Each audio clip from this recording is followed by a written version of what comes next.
they're off. Field came off to a perfect dispatch off ramp. Puts the head in front, but quickly joined by Brewhouse. Then we drop back to Honey Bella. Amazing Lace is next. Then it's Chai Tea, and at the back of the pack is the gray Betty's Bar. Brewhouse and Nick Goodwin take the lead by a neck. Off ramp clings to that one. Honey Bella, the favorite, saving ground, getting the perfect trip in third, joined by Amazing Lace. Then Chai Tea's got 5 to make up and 5 more lengths back to Betty's Bar. They went 22 flat for the opening quarter mile. And Brewhouse, the Francis Genter champ, now opens up a half-length lead. Off ramp, trying to come right back at that one. Honey Bella now off the rail, angled and ready for run as they turn to the top of the Canterbury stretch. And Brewhouse still there. Brewhouse joined in battle now by off ramp, and here comes Honey Bella. And we've got a humdinger in the third. Into the final furlong they go. Off ramp takes the lead away from Brewhouse. Now deals with Honey Bella. Into the final 50 yards, still off ramp. Honey Bella charges. Off ramp in time.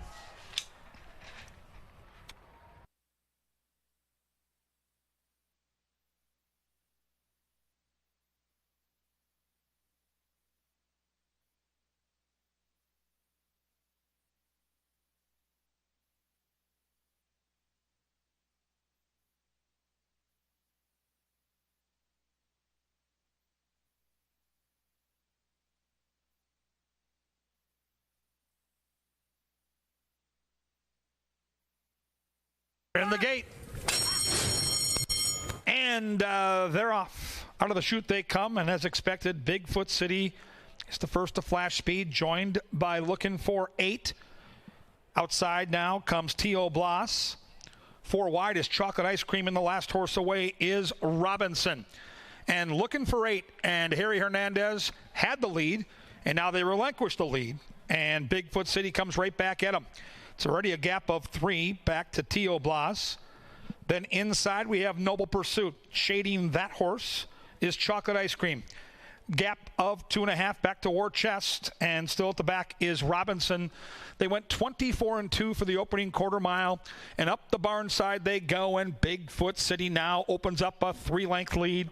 Looking for 8, and Harry Hernandez content to track that one from second. The long shot T.O. Bloss saving ground, just 4 lengths from those leaders. Chocolate Ice Cream closing in coyly. Then it's Noble Pursuit, who's got 6 to make up, and Robinson starting to unwind from the back of the pack, but still has 9 lengths to make up. War Chest at the back of the pack through a measured 48 flat half mile, and Bigfoot City has been there before. Let's see if he can close the deal tonight. He opens up a 4-length lead. Bigfoot City now sensing the warning call is T.O. Bloss. Chocolate Ice Cream trying to flash out of the crowd, and Noble Pursuit's trying to unwind. Top of the Canterbury stretch, and Bigfoot City still coming up big, but the lead is starting to diminish, and Looking for 8's carving into that lead. So is T.O. Bloss. Outside is Noble Pursuit, and Robinson's looking for a way through, but Bigfoot City's not going to blow the lead this time. Bigfoot City all the way.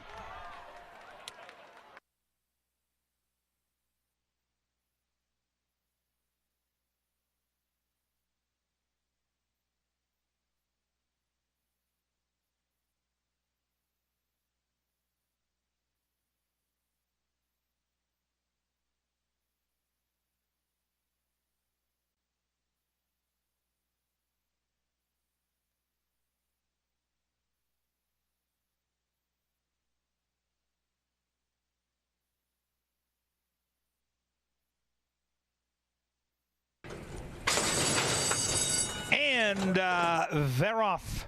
From in between horses, Full Bridled Phantom is first to flash speed, joined by Papa Rizzo. Outside of that one comes Whiskey Plank.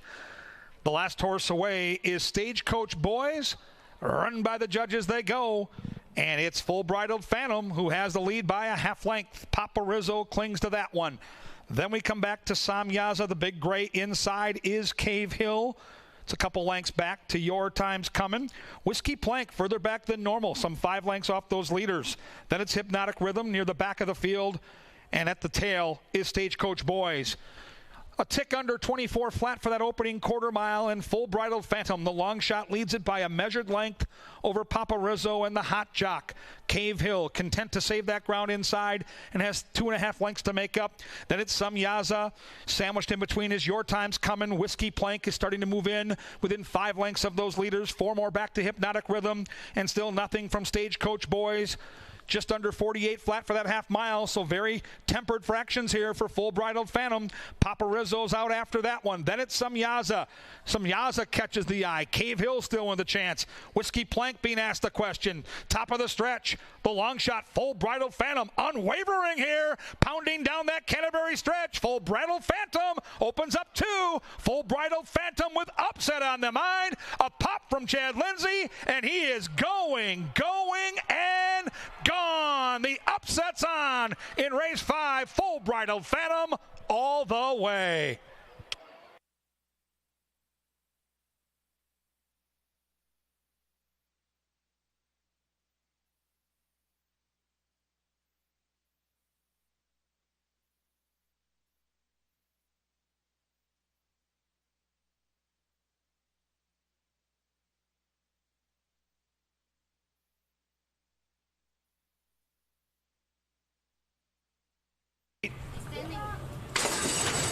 And they're off. All 12 came off to a fair dispatch.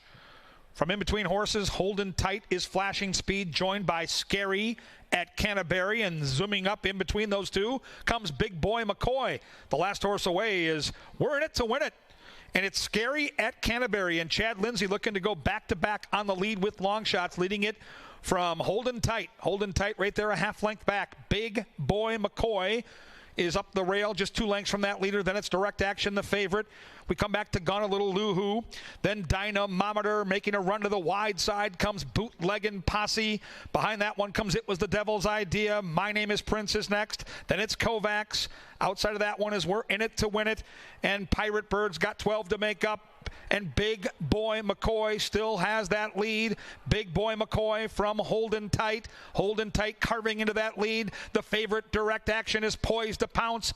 And they spin around that turn and head down that Canterbury stretch. And here comes Holden Tight to the throat latch of Big Boy McCoy. Outside is Direct Action from the back. Pirate Bird catches the eye. Into the final furlong. Big Boy McCoy still there. Holden Tight couldn't go by, but here comes Pirate Bird. And Pirate Bird is soaring. Pirate Bird from the back to the front, getting all the money.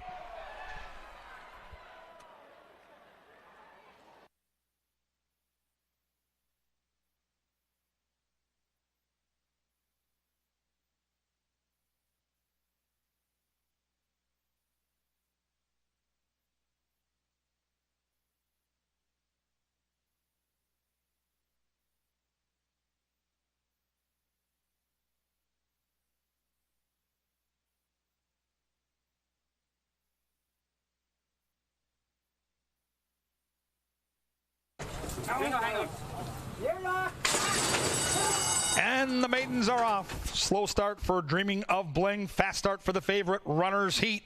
Putting the heat on early, joined by the debuting Miss Wildcat. Up the inside comes Exodus and Hope, a recovering Dreaming of Bling is next. Then it's Miss Tater Tot and Final Table at the tail of the field, 10 lengths from front to back. And this 1-5 favorite Runner's Heat is having to earn it on the front end because Miss Wildcat has come ready to run to the races here, and they're a neck apart. And they've got 4 lengths on Dreaming of Bling. Exodus of Hope and Kelsey Haar looking to win back-to-back is the jockey there. Then it's Miss Tater Tot. And well back is Final Table, 22-2 for that quarter mile. And the favorites having to work for the money here. Runner's Heat pressed every step of the way by Miss Wildcat. And Miss Wildcat puts the neck in front. Miss Wildcat from Runner's Heat. From the back comes Exodus and Hope. On the outside is Dreaming of Bling. And still nothing gives. Miss Wildcat inside Runner's Heat. They ding-dong on the front still. Runner's Heat outside. Miss Wildcat. Runner's Heat inside. Miss Wildcat. Runner's Heat. Runner's Heat with a gritty score to break the maiden.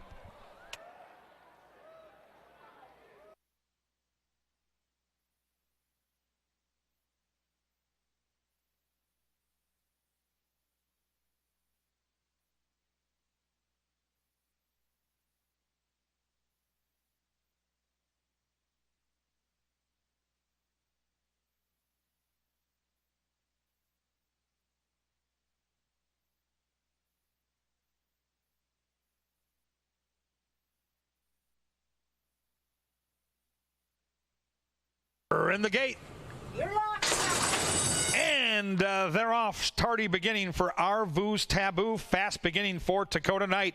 Dakota Knight assumes control of this race early. Inside comes Jeremiah. On the far outside is Sweet Analyzer. The favorite is in among horses. That's Eyes Flying By in the blue cap that's starting to carve into that early lead.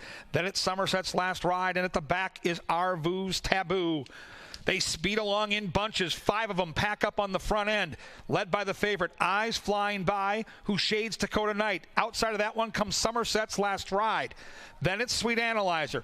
Tailing off now is Jeremiah, and Arvu's Taboo is trying to close in from 6 lengths back. And it's Rye Echoberry and Eyes Flying By now that come out of the pack with a lead by 3 parts of a length. Somerset's Last Ride is next. Outside is Sweet Analyzer. Dakota Knight has tailed off a little bit in Arvu's Taboo. Top of the Canterbury stretch they come, and the favorite, Eyes Flying By, trying to get that first victory. Echoberry shakes that one up, leads it by 2. Outside is Sweet Analyzer. In between Dakota Knight into the final furlong, and the favorite looking good right now, Eyes Flying By 4. Eyes Flying By, a maiden no more.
Ladies and gentlemen, please rise and remove your caps for the playing of our national anthem.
Good afternoon, ladies and gentlemen, and welcome to Canterbury Park.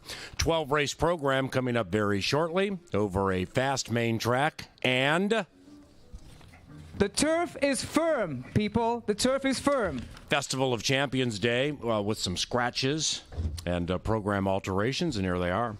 In the first race, scratch numbers 1, Burning Leaves, 5, Blues Traffic, and 8, Jersey Wannabe.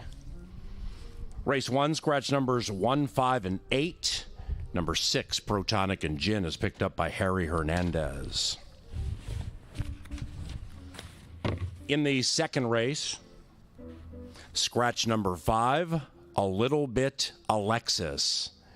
Race 2, scratch number 5. Race 3, the Northern Lights Debutant, is Clear of Change. Likewise for race number 4.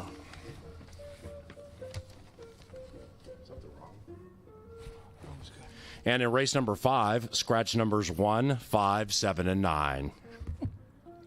Race 5, scratch numbers 1, Joe Mama Sassy, 5, Sharpened, 7, Grace Alace, and 9, Tatum's Journey.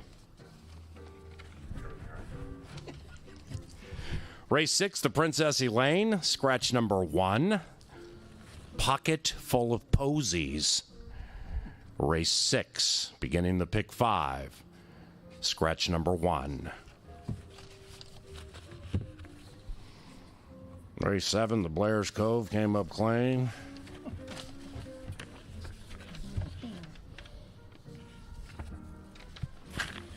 The Northern Lights Futurity and the Croc Rock Sprint. Clean. 10th race, the Bella Notte Sprint. Scratch 7, A Rose and Wine. Race 10, scratch number 7.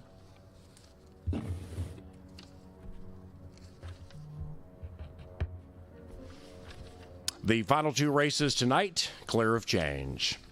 It's Festival of Champions Day. A free handicapping seminar is next.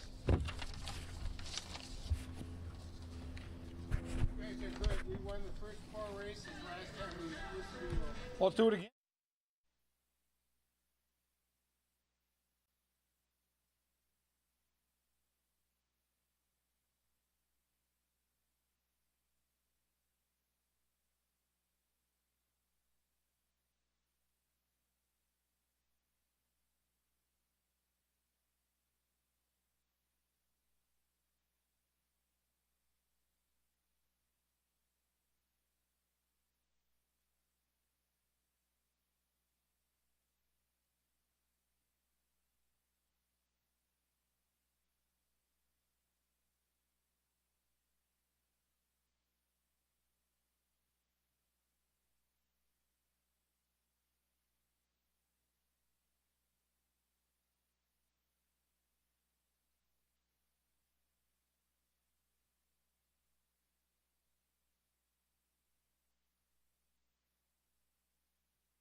Yes, it is a very significant Saturday in the park park being Canterbury Park, and we welcome you to Today at the Races. Kevin Gorg is one of our analysts, and I'm Paul Allen. We have 12 on a day known as Festival of Champions Day, where the faces are very familiar to us when you come down and look at the horses in the paddock before they head out to the track or in the winner's circle, where a lot of Minnesotans they own and breed horses, and it leads to days like this. And quite honestly, it's not always a lucrative business. But on days like this, Kevin, it's a Festival of Champions Day, but it's also Recoup the Cash Day. Good afternoon. Good afternoon, PA. Yeah, it's a special day. And the people that make the sport go in Minnesota, it's families, it's the history, it's the faces that you just mentioned that we see here on a daily or nightly basis. We celebrate that today. And it's a run into the history books. It's the races that these Minnesota connections have been pointing to all season long, and it culminates here at the end of the meet. It's such a cool day, and it's so much fun to be a part of it. And it for old schoolers who have been coming to Canterbury back to the Downs days or when we reopened in '95, it permits you to hearken to great names gone by like Croc Rock, the late Croc Rock, his owner and a breeder, Dale Shenian, one of the owners of the racetrack. He's here today, and I believe he'll probably be doing the trophy presentation for that race, assumedly. Croc Rock, names like Sam Dania, Dot's Moment, Wally's Choice. It just goes on and on. Yeah, and we remember those names. We remember those great races from days gone by, and we celebrate that today because, as I mentioned earlier, these horses are looking to run into the history books. They're looking to do what some of those horses have already done. It is an extraordinarily fun day for all of us, and I think it's a great day for the fans because a lot of the horses we're going to see run later today. And I think the marquee race, you can argue it a little bit, but it's got to be the sprint today. When you look at, what Alligator Hunter has done, what you get from Love the Nest, and a horse that might have been on the Derby Trail last year. Dr. Oscar is extraordinary. It's an unbelievably tough race to handicap, but that's the kind of race you expect on Festival of Champions Day. These are the names and the horses. You've seen knockheads for a couple years now, and the best one today comes out on top, and we celebrate it with this unbelievable 12-race card. My brother, let's give out a lot of winners today, hopefully make some money, and we're going to spend more time on the more compelling and deeper stakes races. So we'll start with race 1. That is not a stakes race. Scratch numbers 1, 5, and 8. Harry picks up number 6, Protonic Gin. Harry Hernandez, our leading rider, Protonic and Gin. I pick at 6-4-3, 6-4-3 in this maiden race. Protonic and Gin puts the blinkers on, third start, little class dip. That's my pick. What about you? Yeah, they paid $25 for this horse. It's in for a tag today at $40, but they're looking to get out on top. Ran into a horse named Scatterman, who we're going to see in one of the stakes races. I go 6, 9, and 10. 6 is obvious, right? The horse is 4-5, but don't sleep on the 9. Karen Offerman's horse was Zeke Laura. You were out the other night. He won 3 races, and he's so good out of the gate. You get a new gelding, you get the blinkers on, and I think the 9 might be the sneaky long shot to use, but I think the 6 is going to be very, very tough to beat. So, like I said, 6, 9, and 10, 4-5 on the favorite. He likely wins. The second race on the turf, 5/8 is the distance. Turf course firm, the rails all the way in. Second of 12. Scratch number 5, a little bit of Lexus. While acknowledging number 8, Bail Alquila, absolutely is the horse to beat. 8 starts, 6 seconds. If she beats me, she beats me. I'm going to go with number 4, Summer Fireflies. This one is 0-for-8 with 4 seconds, but I'm going to go against a horse named Bail Alquila, where I bet on her before. I thought she for sure was going to win. Maybe she'll win today. We'll see. I'm going to try to beat her. 4-2-8. Yeah, the 4 and 8 are both horses that have been there and done that, and you kind of feel like at some point they're going to get a win, but are they going to be value? I fall into the 8. I go 8, 6, and 4. I'll acknowledge the 4 and 8 are probably the 2 most likely winners, but I'm going to tell you the 3 Chocolate Freckles and the 6 Chaplain both look like value bets. So if you're going to do tries and supers, those are the 2 I would mix in. I think the 8's going to get the outside stalking trip, and I think today's finally the day. Race number 3, the $100,000 Northern Lights Debutant. Short on numbers, long on talent, specifically with numbers 1 and 3. I take it 1-3-5. 2/3 of the of the Steam team, Angela and Kevin, they're on number 3, Thunder's Rock and Roll. Completely understand why. Went back and watched Cupid's Crush's last race, and while her opening quarter at 22 and change definitely is not as fast as the 21 and change by the filly who's going to be favored, after that opening quarter, the way she revved up and took off and won by $1 million like Thunder's Rock and Roll, Mac Robertson, Festival of Champions Day, why not? 135. Yeah, I like the 3, but I do fear the 1. And, they debuted together back on August the 17th, and the 1 looked like a horse that was still trying to figure things out. And if you believe in Mac Robertson, which I think all of us in the press box do, that next start, the light bulb seemed to go off. I think this is going to be a great race. If the 3 is 3-5 and the 1 drifts up to like 3-1, the 1's the bet, no doubt in my mind. So I go 3, 1, and 5. I think it's a 2-horse race, and I think it comes down to the 1 and 3, and I think it'll be a lot closer than it was the last time they met. Now, race number 4 has no scratches or rider changes. It's not a festival stakes race, but it's a 10-horse race on the Canterbury Park turf course where, man, through like the first month and change of the season, the average winning price on the turf course was 10-1. Then it evened out a little bit, and it's taken off again where you're getting really good prices on the Canterbury turf course. I took this one 7, 2, and 3. Angels Magic looks to win 2 in a row. Minnesota Red looks to win 2 in a row. 7, 2, and 3. What you going to do? I'm going to try to beat Loring Park, who's going to be favored, and it's Joel Burnt, and it's Rye Eccleberry, and it's a horse that looks like he should win. But it's a horse that also has burned some money this year, so I'm going to try to beat Loring Park. I'm going to try the 5. I'm going to try Bubba Bob. We get Harry Hernandez. We get Tony Rengsdorf. And Blinkers. I'll acknowledge, and with the blinkers on, this horse has to go. The 7 is just as fast, so I don't know how that trip's going to work out, but I'm going to trust that Harry Hernandez at around 4-1 will figure it out, and the turf has been very, very kind to horses on or near the lead. The wild card for me would be the 8 horse. I've got that horse in the mix. And then what do you do with the 9, North Arm Bay, who looks like a horse, if they go quick, will be rolling late. So I go 5, 2, 9. Yeah. I'll use the 8 as my sleeper in the exotics, but I think this is a race where you try to beat the 2. Yep. I'm going to take number 7, Angels Magic, looking to win 2 in a row. But to amplify or extend the North Arm Bay conversation, and this is courtesy of or copyright Track Phantom. And I read these comments this morning. I can't remember if he took North Arm Bay to win the race. He did. He did, okay. Now, North Arm Bay, 0 for 1 on the turf, but ran second in the only start, and that was earlier this year against King of the Kids, who eventually has won multiple times. Last year, 62-1, ended up running second to Love the Nest in the Northern Lights Futurity. Now, it's not like, North Arm Bay knows today is Festival of Champions Day compared to a nondescript Thursday in the middle of June, but nevertheless, the long shot possibilities to hit the ticket are there. But what I really liked, what Valento wrote, was North Arm Bay's last 2 races have been so nondescript, perhaps a shift to the turf course in a wide open race will help. So just to amplify what you were saying about North Arm Bay, definitely all over my exactas, trifectas, and superfectas, but I'll go 7, 2, 3 with race number 4. The 5th race, pick 4 wagering, starts at 50 cents. It's on races 5 through 8. Scratch numbers 1, 5, 7, and 9. 1, 5, 7, and 9 with those scratches. Number 10, L's Little Diva is going to go favored in this race, and I know we both like the Chestnut Filly. Yeah, not a lot to add here. This is with the scratches. This 10 falls into a really good spot. Learned something last time. Ran against Thunder's Rock and Roll. Going to get a good trip on or near the lead. The 10 looks like a stone cold cinch. If you're playing the pick 4, that's a single for me. I think the 10 crushes in race 5. I go 10, 3, and 2. Sharpen puts those blinkers on, 28% with Hernandez and Richard, and you'll hear Kevin once or twice a day analyzing in the paddock. You say the same thing about Harry when the odds are like 4, 5, 6, 7-1 or above, and that could be the case here. Harry Hernandez, very good return on investment for a leading rider. Sharpen puts the blinkers on, has scratches. Sharpen is out. My fault. Yeah, Sharpen is out. Yeah, my bad. The 5's out.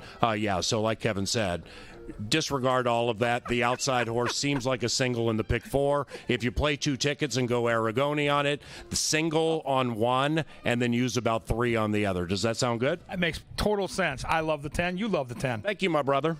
Thank you. Race number 6, the Princess Elaine Turf Championship. Scratch number 1, Pocket Full of Posies. That's accurate, right? That is correct. Pocket Full of Posies is out, 3-5-8 for me. And what makes this really, really interesting is Midnight Current not only looks to win 6 in a row, but is a legitimate Horse of the Year candidate.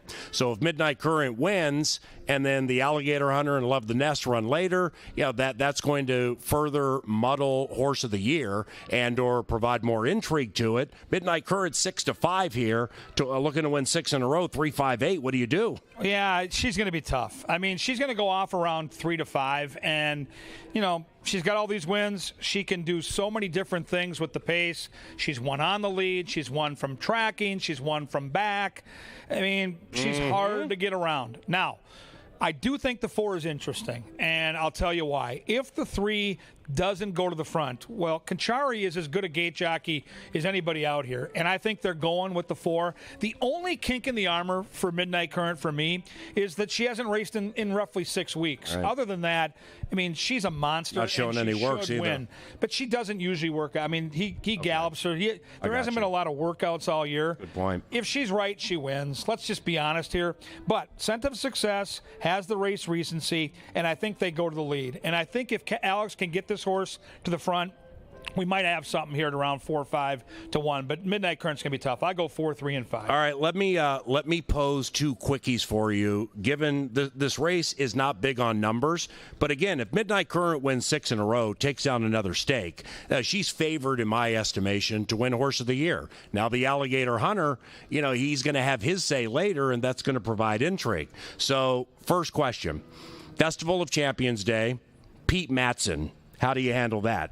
Well, he is Molly's Angel. He's got 9 horses in today, and all he's done the last couple of seasons is win when the lights are brightest. So you have to factor that in to your handicapping. And so when I see a Pete Matson horse that's maybe being disrespected at the windows, he wins at prices. Like, his horses aren't always even favored. So you have to factor the 2 into the equation here for sure. She can hit the ticket. She's got the rail now with the 1 scratching.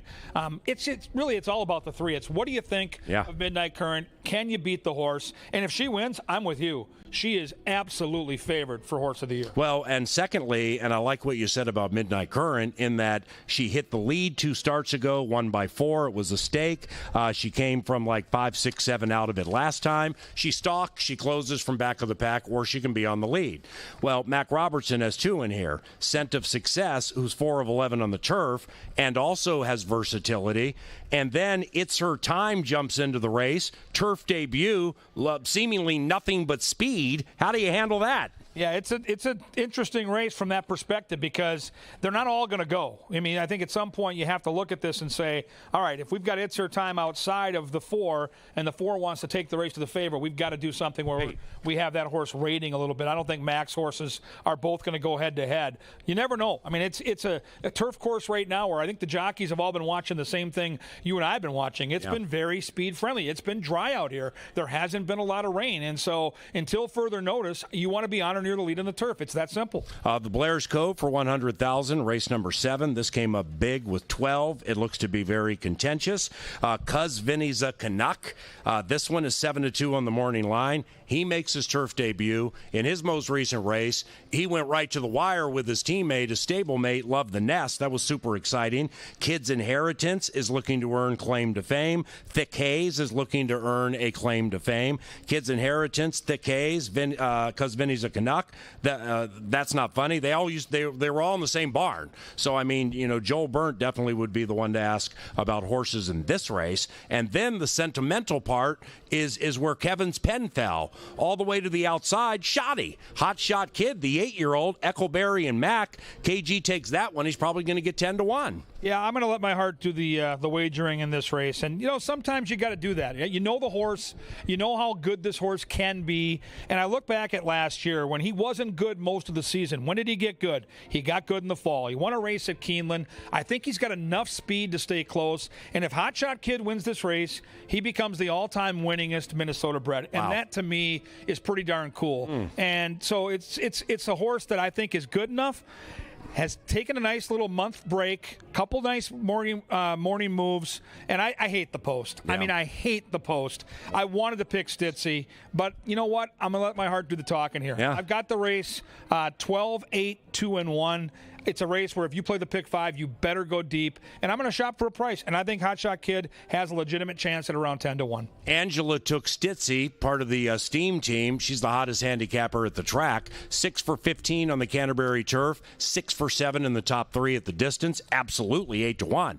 Now, speaking of Angela, she took a horse the other night named Drama Chorus. I took that horse second. Did you take Drama Chorus? I had the horse second, just like you. Well, Drama Chorus hadn't been winning, but had been running in a series of races where you see the names and you're like, oh, good, oh, good, oh, good. And the horse won. I'm going to take the same angle with Ben's Malice, where Ben's Malice ran a race in the Mystic Lake Derby with now the speed rating came up 77, but he beat a horse named Heaven Street who came back to win after that, and I think runs at Kentucky Downs today in a big-time race. And also, after that, ran against War Chest. That's a very competitive horse. And then just lost to Love the Nest and Cuz Vinny's a Canuck. So I'm going to take kind of that same low-key Drama Chorus angle and think in this company, Ben's Malice fits very, very well. Hasn't won at the distance, but 3 for 4 in the top 2 on the CBY turf. And I'm going to get about 6-1. So I'm going to take Ben's Malice first. It'll be 9-4-1 for me. 8th race, Northern Lights Futurity. 2-year-old boys get center stage. They run for 100 dimes. No scratches, no rider changes.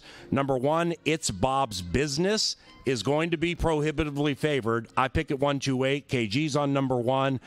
When you're playing pick 4s or the pick 5, yeah, everybody's the majority of people will single this horse. So does that mean multiple tickets, single here, maybe use 2 or 3 of them on the other ticket? Or do you like if I like the 2 and the 8 enough to try to get goofy in that pick 5, do you use more than the 1? Yeah, I'm not singling. If this horse would have drawn further outside, I think I would have singled It's Bob's Business. Nice. The 1 hole, to me, is a very difficult post for a horse with 1 career start. If he doesn't break right out on top, and for the first time in his career, he has horses crossing over and kicking dirt in his face, how will he react? And so the only question I have is the post. I think he's the most talented horse in this field from what we've seen so far. He's run the fastest race. Yeah. He's got a lot going for him, except for this post. I do not like the inside post in a sprint for a horse with 1 career start where he had everything his own way in his debut. Yeah. I think both the 5 and the 7 merit a look. Jeff Madey's all about the 4. Oh. Interesting race. I think if you look at it pragmatically and the 7 gets out of the gate, and by the way, Harry Hernandez with 2-year-olds is a thing. He's really good at getting a horse out of the gate, and I just think it's an interesting race from a perspective that the 1 is going to be 3-5 come post time, and it should not be 3-5. Yes, it's the most likely winner. Yes, it's the most talented horse, but that post opens this race up for an upset. So with number 4, Sir Sterling, I took it 128. With the 2, the horse caught the eye a little bit in the debut. The stablemate Sam Says won the race. Beeler also trained Sam Says, and the horse kind of had a sneaky between runners weird trip. Came back, had a terrible trip, made a really good move off the far turn, then withered. That's why I took that 1 second, trying to get goofy in the trifecta or superfecta. So 128. Sir Sterling, number 4. Do you have an opinion on horses who break their maiden on a sloppy track and then catch a fast track?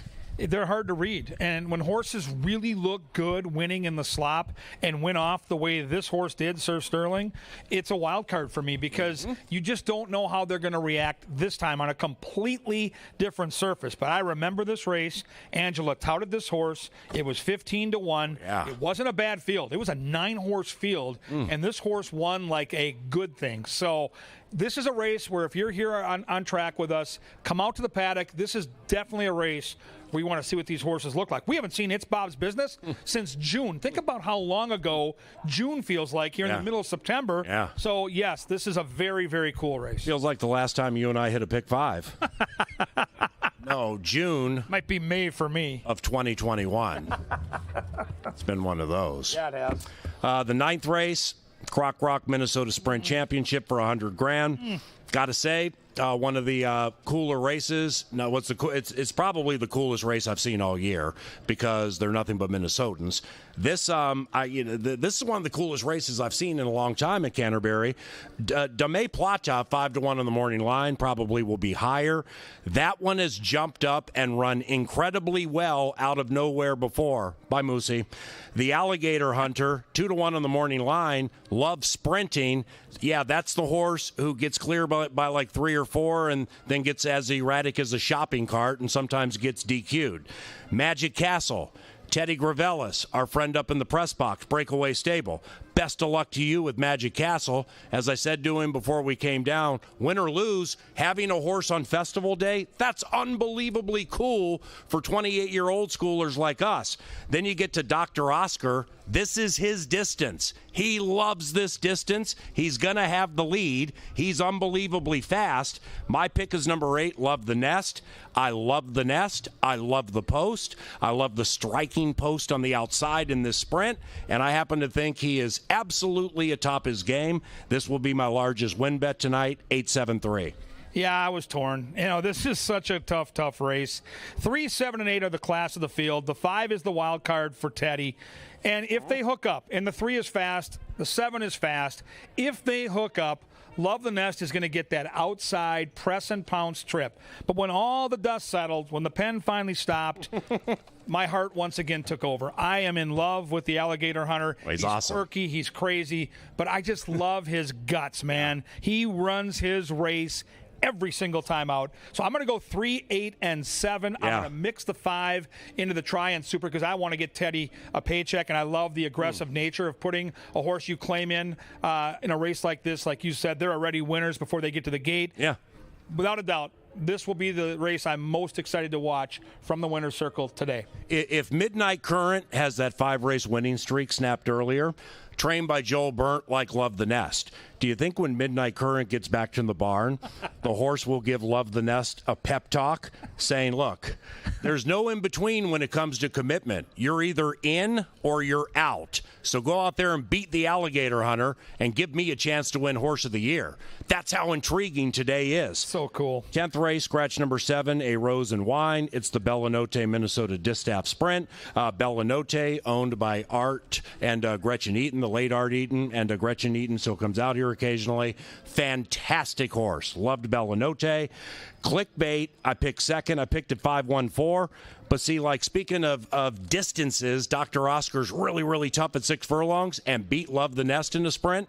Clickbait is sneaky. This is Clickbait's distance. Clickbait is sneaky. I'm still taking Charlie's Penny simply because A, up until 5 days ago, I'd never heard of the horse, and because it hadn't run here, and then B, I went back and watched the races. I'm like, holy cow, this filly might be really nice. Got to take her 5-1-4. Yeah, I've got a history with Charlie's Penny. Really? I caught her at Arlington when she debuted last fall. Wow. At a 4-1 price, not a big deal. And then I caught her again at Churchill, not a good price, 5-2. But it was so cool to see a Minnesota bred that was shipping to Woodbine, to Churchill, to Fairgrounds, and was competitive. And now this year, a couple of prep races, stakes race at Hawthorne, runs second, turf race at Colonial in August, runs second. Now she's ready to go. Clickbait's the horse to beat. She's going to be the horse turning for home that finally takes the lead away from Star of the North, and it's a 2-horse race from there. The morning line to me is a little silly. I think 7-2 is a complete. I mean, that's just crazy. This horse is going to be 7-5, not 7-2. I go 5-1-2, and I think it comes down to Clickbait or Charlie's Penny. Yeah, what's up, Rob? 11th race, the quarter horse Futurity for 70 large. Jeff Madej, our press box leader. What's up, Scotty Stevens? Speaking of Festival of Champions Day, that's Canterbury Immortality right there. Look what we got. Paulie Nolan. Paulie Nolan in the house. The round of applause for former rider Paul Nolan joining us right behind. Round of applause, please. Good to see you, Paulie Wally. Speaking of festival KZ Bay. There it is. That's a non-festival That's day. okay. But that's Canterbury Immortality right there, man. Good to see you.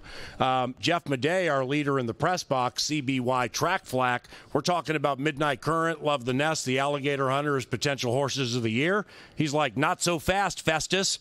Don't forget, beep, beep, rev, rev.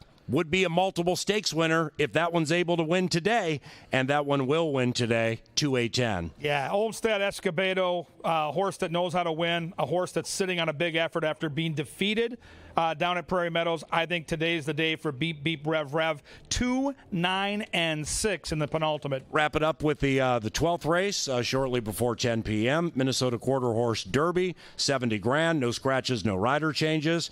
Relentless Courage on the outside is intriguing to me. I'm not bullish on that far outside post, so therefore I went away from that. I went 7-6-9 with Relentless Legacy on top, but this 6 Tommy Guns, this Brianna McDaniel's team, this horse can run. And of the 2 quarter horse races, if you're looking for exacta, trifecta, superfecta box value, this is the better of the 2, 7-6-9. If Ron Burgundy were here, he'd say, watch out for the guns. They'll get you.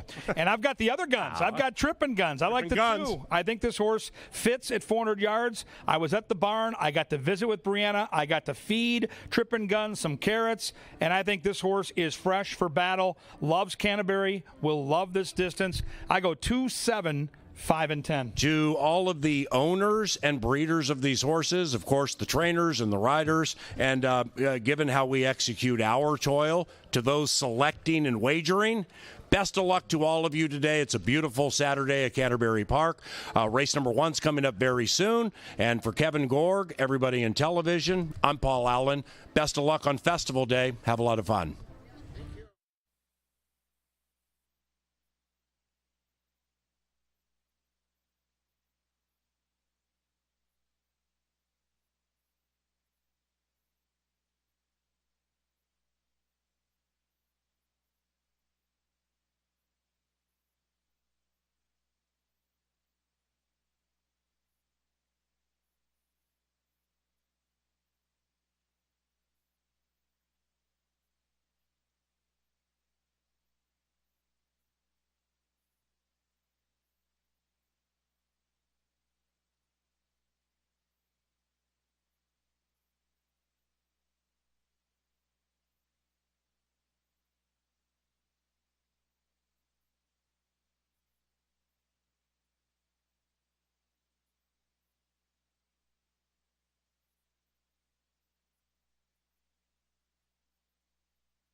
All right, fans, it's time for the post-time pick 4 with that 10% takeout here on Festival Day. We're just 3 minutes away, so let's go through this quickly. I get it. There's a big favorite here in the first race that's likely going to win the race, but it's 2-year-olds, and I still think that you want to have some depth to the ticket. We're going to use 4 horses, 4, 6, 9, and 10.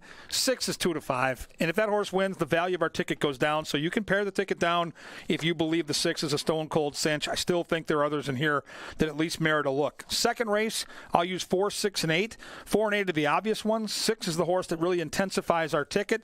I'm going to single in the third. Thunder's Rock and Roll will be favored with Harry in our first stakes race on Festival Day, and we'll try to stay alive to the last and get a price in the last. We'll use 2, 5, and 9. I think both 5 and 9 will offer some very good betting value. The 9, North Arm Bay, double digits on that morning line. Just an $18 ticket to warm up for this brilliant day of wagering. It's 4, 6, 9, 10 with 4, 6, 8 with 3 with 2, 5, and 9. Get your tickets together. You can play my ticket. You can modify my ticket. You can't win it, folks, if you don't get in it. We had a pick 4 last week, pay over $4,500. Just a 50-cent wager. If you single in each race, it's post-time pick 4, and it happens in 2.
It is now post time for Festival of Champions Day 2022 at Canterbury Park.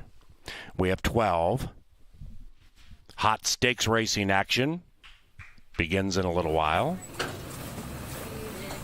Our leading rider is Harry Hernandez, 74 victories into the first day. Leading trainer, Mac Robertson, the Hall of Famer, with 59 victories. 6 clear from trainer Joel Burnt. And they both are loaded Festival of Champions Day. Protonic and Gin, the 3-5 favorite.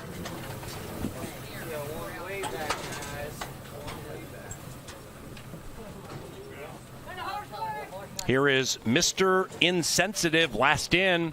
Welcome to Festival Day 2022. And they're racing. Maidens off squarely from the 9 spot. Withstand the storm with those blinkers on. Flashes the speed and the spanky clean colors. Kurt's Choice comes zinging through to the inside. And outside of that, Mr. Insensitive and 2 and 9 race out by a length and a half. Make it 2. After that, Fisherman Oscar takes up the running to the outside of Mr. Insensitive. And inside of that is Notorious Mr. Secret. The firster is 7 lengths from the speed battle. Mr. So Funny debuts running on from behind. After that, Protonic and Gin second last, far out of it, shoved on very, very hard. And then it is Lee of Little Faith, far out of it. Into the final furlong. It is Withstand the Storm, trying to live up to the name with the rider who won 3 on Thursday. But here comes Mr. So Funny at 25-1. Late charge, Protonic and Gin, but it's too late. 7-6-10. Upset to begin Festival Day. Welcome to the show.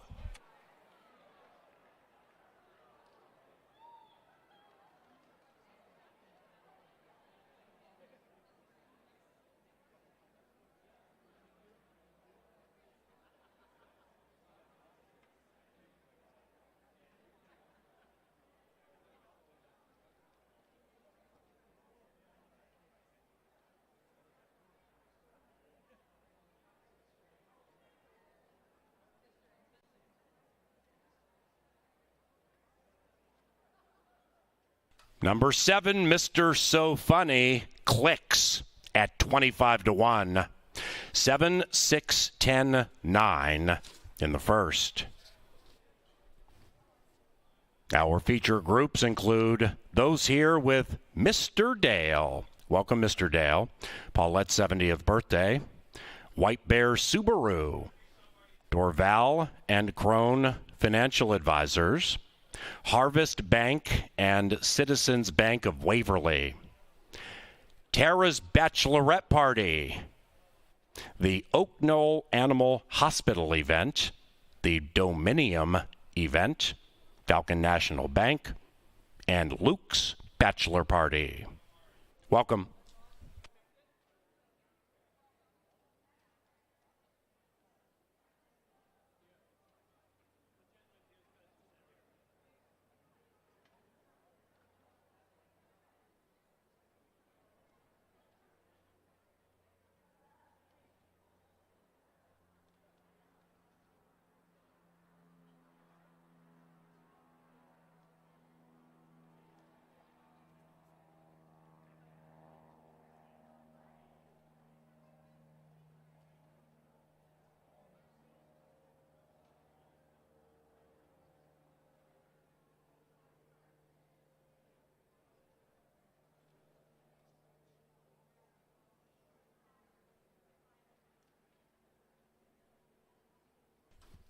First race is official with a 53-40 mutual to begin the 12. First Superfecta 133, Spirit of 76 Exacta 72, Trifecta paid 125 and change. Second race for an encore to the firm turf course. The rail is all the way in. Scratch number 5, A Little Bit Alexis. Post time about 24 minutes from now. Racing at Canterbury provided in part by Atomic Data, Apple Autos, Bud Light Seltzer, Cutwater, Dark Horse, Dick Sanitation, and La Marca Prosecco.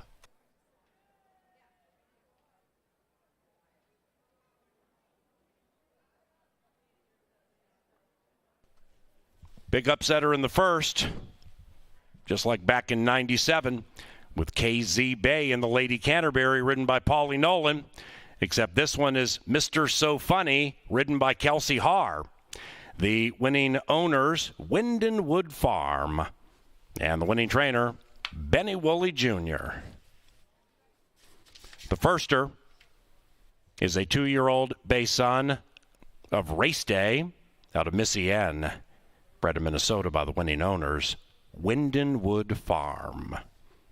Racing also provided by Fairfield Inn and Suites Shakopee, Gallagher, Greystone Construction, and Holiday Inn Express and Suites Shakopee. Welcome to Canterbury Park. It's our signature day, Festival of Champions Day.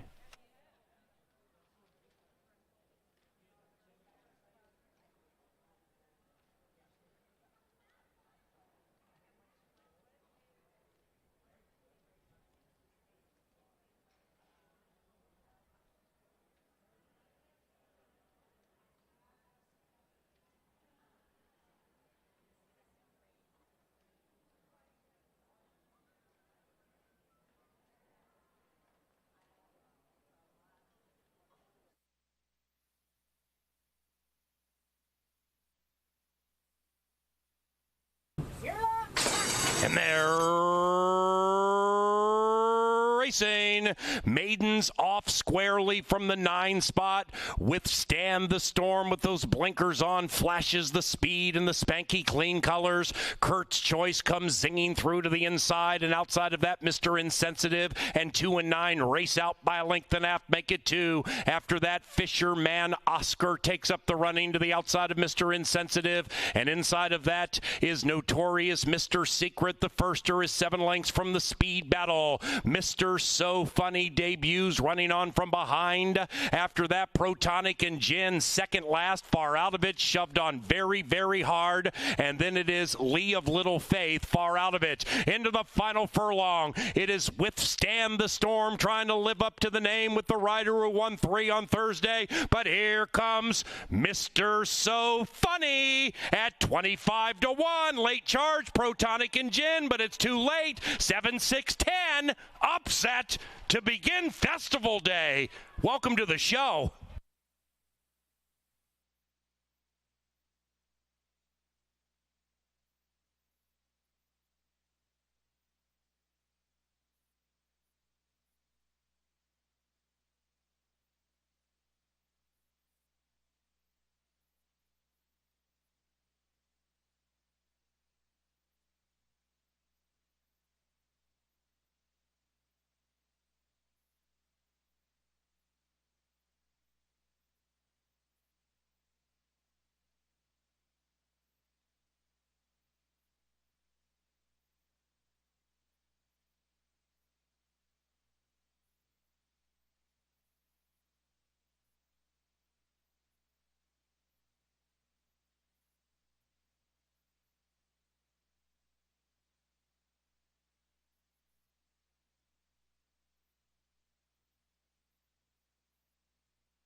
Well, what a start to Festival Day here as one of the longest shots on the board. Mr. So Funny for Chip Woolley, a Kentucky Derby winning trainer. And yes, Kelsey Haar, one of the press box favorites, gets it done, pays $54 and upsets the apple cart. Now, if you're alive in the pick four, it gets serious because you get a 25-1 home. You beat an odds-on favorite. That's how the pick four can work for you with that 10% takeout. The pools are going to be large, and now you've got a chance for some big money. Good luck here. Race number 2. We scratched the 5. Love a turf sprint. Love these maidens, Minnesota-bred fillies and mares, trying to get that first win of their career. We'll start with number 1, Ballymos. Zeke Laura was a hot jockey the last time we were racing at Canterbury on Thursday. He won 3. The horse has speed. She's drawn inside. I wouldn't be surprised if she's near the lead. Zeke is a very aggressive rider, and she looks good down here in the walking ring. Look at those ears up, prancing around. Makes a very, very nice impression. Now, here's a horse I didn't have in my top 4 when I originally handicapped the race, but when I see her in the paddock, now I've got to mix her into my tries and supers, and we just saw a 25-1 win, so you know that this 30-1 can hit the board at least with Zeke Laura in the saddle. Number 2 is Noel's Angel. Lindsay gets the mount here for the Silva gang, and how about last time out? This horse blew a 15-length lead. Ouch! But she's got speed. It's a 5-furlong race. She clearly has talent. Maybe she'll put it all together here. Certainly one of the horses to catch when they turn for home. Number 3 is Chocolate Freckles. Lindy Wade for Chip Woolley. Uh-oh, it's Chip Woolley trying to sweep the double. He just did it at 25-1. This horse is only 6-1. Has good stalking speed. Makes sense in this spot. Trainer, maybe a hot start to the day here. 4-horse, even money on the board right now. Summer Fireflies. Welcome back, our good friend Alex Conchari. Shakopee Zone. He rides for Mac Robertson. Familiar connections. Alex has got some live mounts today. We've got a double handler. You can see right there, 2 people taking care of that horse. That is a handicapping angle up in the press box. Summer Fireflies. She'll be flying late with the Shakopee Kid and on the board at even money. Number 6 is Chaplin for Karen Offerman. Bethke and Lopez, the connections. This is the horse I talked about in our Today at the Races show, where I think if you're going to build a try and super, if you want a bomber in that, this is the horse I kind of think can hit the ticket at a big price. 7 is Bella Fire, Constantino Roman for Tenor Tracy. Never been on the turf, bred decently for it, and on the board at a 35-1 price. My top pick in the race will be the 8. I'm going to try Bailout Keela with the Q for Tim Padilla. She ran way too good last time to get beat, and I think she really fits the bill going from a route distance back to a sprint. We'll see if that's the ticket today. I'll try Bailout Keela at 5-1. Minnesota bred girls looking for career win number 1. Turf sprints are so much fun to watch. Keep an eye on this one. It's a good looking race. Second leg of the pick 4, and we've got Festival Stakes action starting in race number 3. Build your bankroll. Get ready. It's going to be a humdinger tonight. Race 2 at the gate inside 10 minutes right now down the tunnel. Soon the bugler. Good luck and enjoy the second.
The Sir Leonard Diker and the call to the post brings the maidens onto the track, then the firm turf course for the second.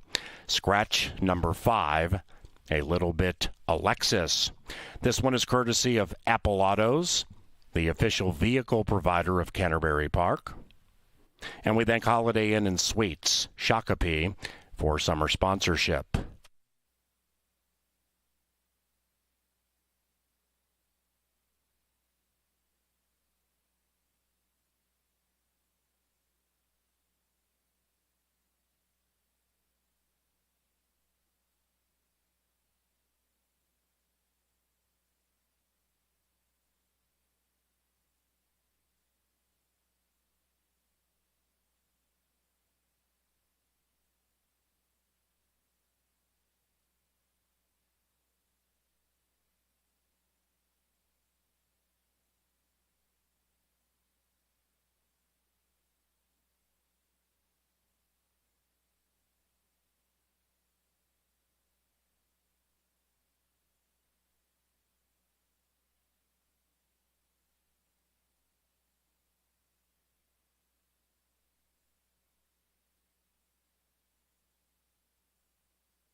Couple of food options here at Canterbury to consider. Bo Diddley's on the first floor and Nacho y Tacho on the second floor. Bo Diddley's is an elite sandwich shop right across from Cutwater. Nacho y Tacho includes a variety of dishes, including our unique tater tot nachos. Bo Diddley's level 1, Nacho y Tacho level 2.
And the horses have reached the starting gate. It's post time for the second Festival of Champions Day. These maidens on the turf, Summer Fireflies and Bailout Kila, have dominated the win wagering every step of the way. Chaplin moves into the gate wearing the Hall & Oates colors. Chocolate Freckles trying to provide the owners and trainer an early double sweep in upset fashion. Here's Bailout Kila in Pete Matson's colors. Maidens turf set.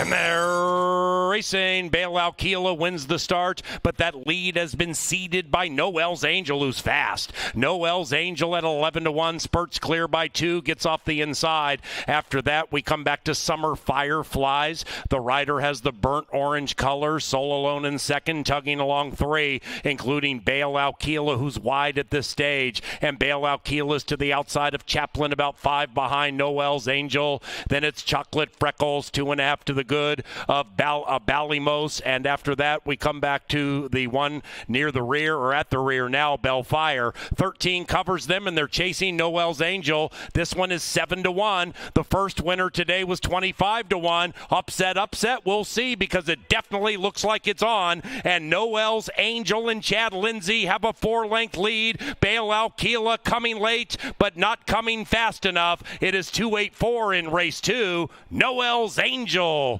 soars into the winner's circle.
2:08.46 in the second.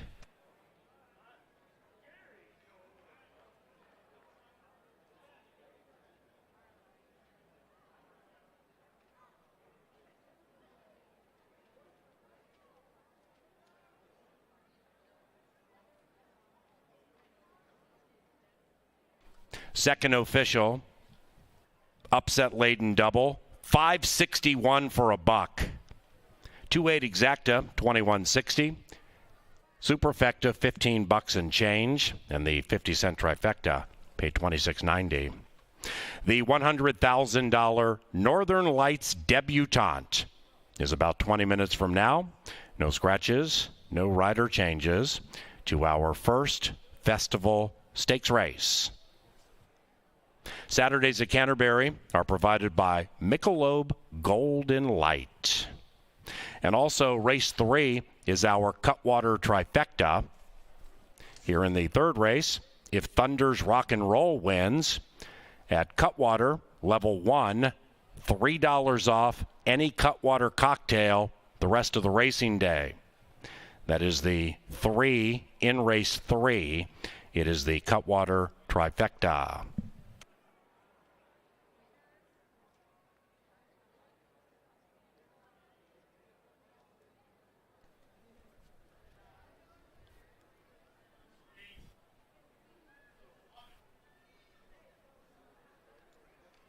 The Angel finds the winner's circle and the winning rider, Chad Lindsay. The winning owner and trainer, Gabriel Silva Rodriguez. This one was bred by Silva Racing and bred here in Minnesota. The winner is a 3-year-old brown filly by Rocky Bar out of Lake Piru.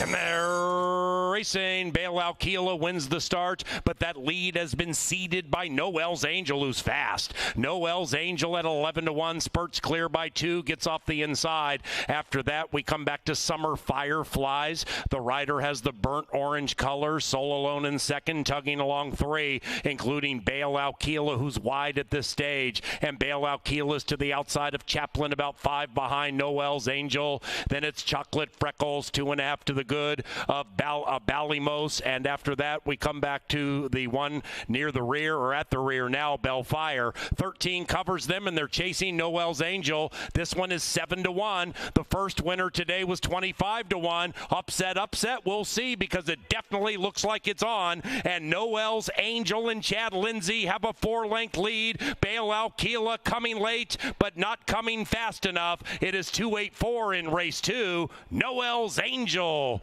soars into the winner's circle.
It is the Northern Lights Debutant, the first stakes race on Festival of Champions Day, and welcome to the Dark Star Press Box. This one is short on numbers, but definitely long on talent. It's the 36th running of the Debutant, and trainer Burnell Roan has a couple in here, including the prohibitive favorite, Thunder's Rock and Roll.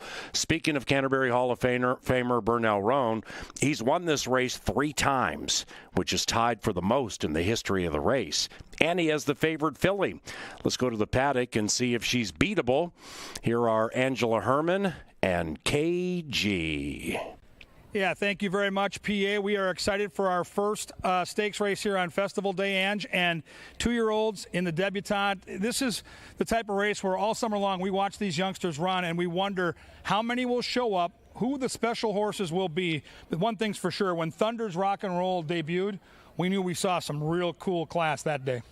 Yeah, it appears that she struck a little fear into some of the other 2-year-olds and their connections onto the ground. There's only 5 that we have in the Debutant today, but Cupid's Crush was the one that ran second to her, came back and broke her maiden in emphatic fashion. Looks to be the main challenger for Thunder's Rock and Roll, but how much improvement do you think either one of these needs to make to come out victorious ahead of the other again? Well, I mean, you look at that first start, and the 3-horse beat the 1 handily, but if you go back and watch the replay, the 1 looked like a horse that was still trying to figure things out. The lead change was pesky. You get Mac Robertson, right? And now, second time out, this horse goes off and wins by half the stretch. So, to me, I think the gap between these two has been closed a little bit, and I think what last time was a comfortable win by 5 lengths plus, I think that gap is now closed, where if the 3 doesn't bring her A game, I think the 1 is more than good enough to win this race, and you factor in she's got a couple starts under her belt. So now she's got more of a foundation, more of a learning curve. So, yes, the 3 is the most likely winner. We both have the horse on top, but I think the 1 is going to make her run for the money today, and now we get to see what they look like in the flesh, and that's on this gorgeous sunny fall day. That's exactly what we want to do. Right. We'll get a look at these as they come out into the ring. There are, again, 5 of them. 7-2 is a very generous price, I thought, on Cupid's Crush. I thought that she and Thunder's Rock and Roll would be a little bit closer on the board than they are right now. Of course, things can change as they get to the gate. I didn't get a look at the will pays necessarily for the double, but they make a good impression. They show why they're in this race, as it's a classy, professional group of 2-year-olds without a bunch of experience to them. Cupid's Crush leads the way, and there's your angle, Kevin. Double handler. Double handler, but more than that, look at the coat, look at the ears. I mean, she's just a gorgeous-looking 2-year-old, good muscle. Here comes our favorite. There's those blinkers, and she's got good energy, right? I mean, this is a horse that looks like she carries her flesh well, she carries her energy well, and she's got that speed. I think the speed is the weapon she'll try to use today to beat her opponents in this race. Right, she's a good-sized filly. It looks like she's in excellent shape, very fit, and despite the 1 start, it looks like she is taken to this very quickly, and she is professional but still energetic down here in the paddock. I'd say the 2 behind her, a little bit more calm, and some good size to the 5, Lover Girl as well. She won at first asking by 12 lengths. There were some scratches that changed the complexion of that race, and Lover Girl took it to them right from the start. She goes from the rail to the outside draw, and Lover Girl should be a very fair price on the board right now. She's 8-1. Yeah, I think she's an X factor here. I think the 5-horse merits a look because we don't know how fast she could have run. When you win by 12 and you're kind of wrapped up early, that time isn't really an eye-popping time for 5.5 furlongs at 106, Ange. But you wonder if this horse was in a dogfight, if she could have, won and run a little quicker. And if she can run a little quicker, she gets that outside post. And with her natural speed, maybe she's sitting outside the 3 poised to pounce. These are 2-year-olds, and a lot can happen in a month or 2 since they've run. So I think the 5 at that price right now certainly is interesting. Yeah, and it's encouraging to see her behave herself down in the paddock. She was bucking and kicking in the paddock prior to her debut. She looks much more composed today. She does have, again, that good flesh to her. Check Cash and Connie's a little bit on the lighter side. She comes out ahead of her. She, too, won at first asking. She had to be pushed along to clear off on the early lead, but then drew away as desired, lived up to the 2-1 hype, and has had some freshening since that time. Constantina Roman takes over on her, and right now she is 6-1. It's the $100,000 Northern Lights Debutant. 2-year-old Minnesota-bred girls looking to run into the history books. Time to get your bets in. Watch and wager. Be a part of history. Race 3, the first of a big night of stakes races on Festival Night, coming up and coming at you next.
And here come the baby girls for the Northern Lights Debutant. And here they are. Number 1 is Extreme Racing's Cupid's Crush, trained by Mac Robertson, Alex Conchari in the irons. Alonzo Quinones rides number 2, Diamond Missy. The owner, Regina Meyer. The trainer, Burnell Roan. And Burnell also handles number 3, the favored filly, Thunder's Rock and Roll. She wears the colors of Bob Lindgren. The rider, Harry Hernandez. Constantino Roman rides number 4, Check Cashing Connie. The owners, Hugh Robertson, John Mentz, and Jeff Larson. And number 5 is Gary and Brenda Bergsrud's Lover Girl. The trainer, Matt Williams. The rider, Carlo Lopez. That's the quintet for the $100,000 Northern Lights Debutant. They sprint about 5 minutes from now.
The Northern Lights Debutant, 2 minutes from now. Kevin Gorg is down by the finish line, and Thunder's Rock and Roll favored KG at 1-2. Cupid's Crush is 5-2. They faced each other in mid-August, and Thunder's Rock and Roll, favored in that race, got the best of her. Cupid's Crush came back and crushed, winning by 15 and change. What do you think happens? Well, I certainly think, PA, the gap has been closed. I think that the experience that the one horse got when they matched up the first time probably helped second time out. Looked a little more professional in the stretch. And so that 5-length win that the 3 put on the 1 the last time they met probably has been closed a little bit. Watching both of them today in the paddock, they couldn't look any better. Both trainers have to be thrilled with the way they're coming into this race. And I'm standing where this run into the history books finishes. And even though this field only has 5 horses, the pace is still going to matter. And to get to this finish line at this distance for a young horse with not a lot of seasoning, you still have to be able to finish in the stretch. So the early part of the race, to me, will dictate what happens here at the end of the race. And I think if the outside 2 horses, or if that inside horse decides to go, it might be a different trip for the favorite. Now, the favorite's weapon is speed. She can fly out of the gate, and she's going to try to use that speed to beat this field. If somebody else dares go with her early, they might compromise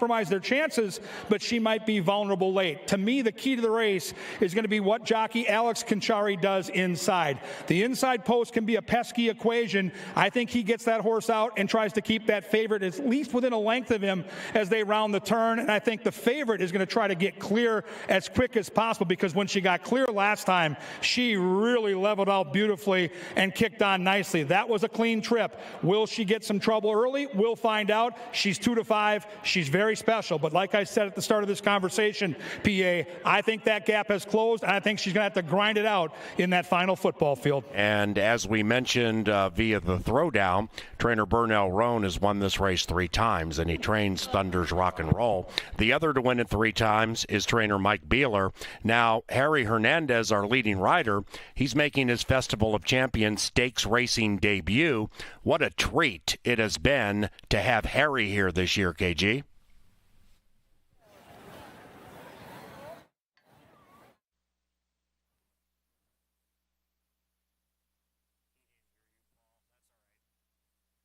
They're approaching the gate.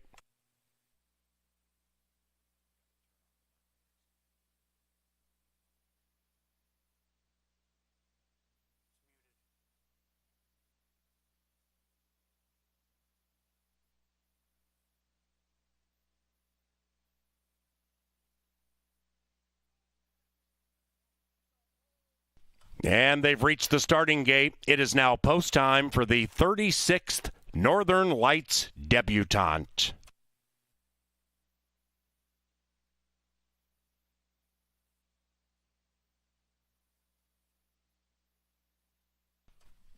We welcome Lynn Dykert to the winner's enclosure, a very familiar spot for Sir Leonard. He's going to make the trophy presentation to the winning connections of the Northern Lights Debutant. First run at Canterbury Downs in 1987. Expect the Best won it for trainer Pete Knoll and jockey Dwayne Salvino. Mike Beeler has won this race 3 times, tied for the most. Bold Cherokee in 92 for Paulie Sampson. That was the owner. Hall of Famer Scott Stevens, the rider. Mike also won it with Sam Dania in 97. And Wawa Windy for Jeremar Stable and the late Ziggy in 2004. Burnell Roan has a couple in here. Most prominently, Thunder's Rock and Roll. HOF Burnell won it in 94. And also in 2012 with Badge of Glory. With Scott Stevens for Cheryl Sprick and Richard Bramer. And then for Scott Rake with Dangerous Wave in 2018. The quintet into the gate. 36th running of the Northern Lights Debutant. And there racing, and the baby girl's broken a line. Harry is rigorously riding Thunder's Rock and Roll to get the lead from Cupid's Crush, and that 3 is able to pull clear just by a neck. Conchari has Cupid's Crush right to her inside. Lover Girl, looking to go 2 for 2, is tracking sweetly, a length and a half out of it, and about 2.5 clear from Check Cashing Cunny, and the one in last is Diamond Missy. Up top, 1 and 3, 3 and 1, they slug it out. Cupid's Crush takes the lead off the far turn. Thunder's Rock and Roll still right there. Lover Girl still tracking beautifully on the 3 wide side with Carlo Lopez. This one is 13-1. The first 2 races that provided upsets, and Lover Girl's trying to make it 3 in a row, and they head for home. Lover Girl to the outside of Thunder's Rock and Roll and Cupid's Crush. It is Lover Girl maybe by an inch. Thunder's Rock and Roll is very tired. So is Cupid's Crush, but Cupid's Crush is trying to be resurgent. Lover Girl boots clear by 2.5. Thunder's Rock and Roll and Cupid Crush can only watch her run into the winner's circle. Lover Girl is 2 for 2.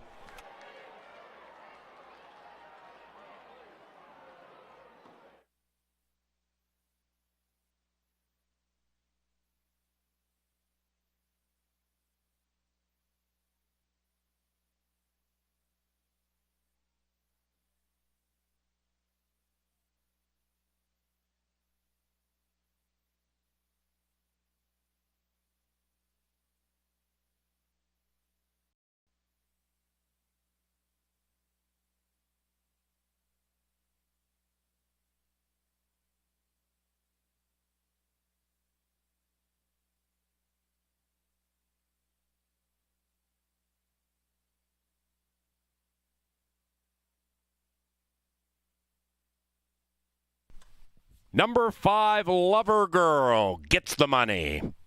5-3-1-4 in the 36th Debutant. Through the first 3, the winners have been 25-1, 5-1, and now 13-1 to begin an upset-laden festival.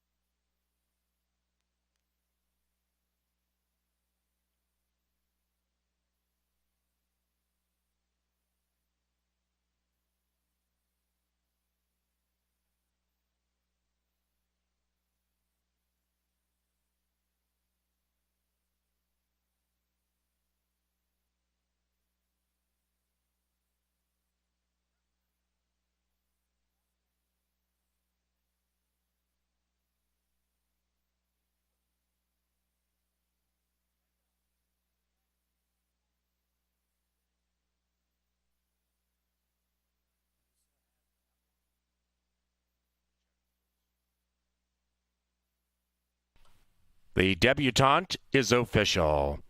Exacta 39.20, Trifecta 28.60. The Superfecta, we had no Superfecta, just 5. Double 74.60. And the first pick 3 today, which began with a 25-1 shot, paid 2 of 3. 2 of 3 in the pick 3, 57 and change.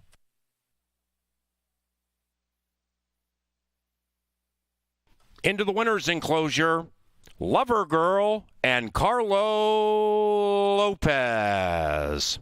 Gary and Brenda Bergsrud own the undefeated filly Lover Girl, and Gary bred her in Minnesota. The winning trainer, Matt Williams. Lover Girl is a 2-year-old brown filly by Congrats out of Vicar's Daughter. The best bugler in horse racing, Lynn Dykert, in the winner's circle, making the trophy presentation to the Bergsruds, the owners and breeders of the 2022 Debutant champion. She is a Lover Girl.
4, 3, 2.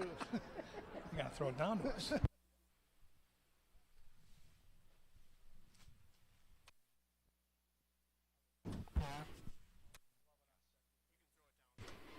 To the winner's enclosure, here's KG.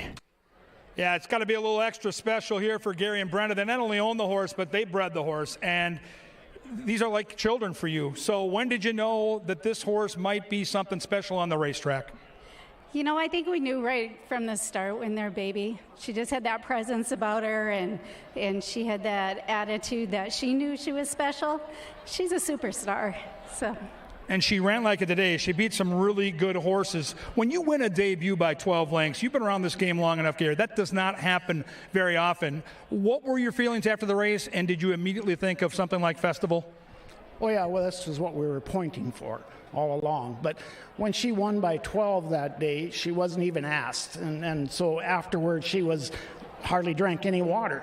She was in good shape, and she just delivered. She did deliver, and I got to ask you, every owner has a different way of doing it, but is there a lucky place where you guys watch the races? Is there a ritual on race day, and how did it all come together as the race unfolded before your eyes? Well, actually, if you watch me, I don't stay in one place. I'm basically running with her. So you're getting your steps in watching hers as she thunders down the stretch. Congratulations. They bred, they own the upset winner of a $100,000 stakes race. That's what Festival Night's all about here at Canterbury. We have to thank our team.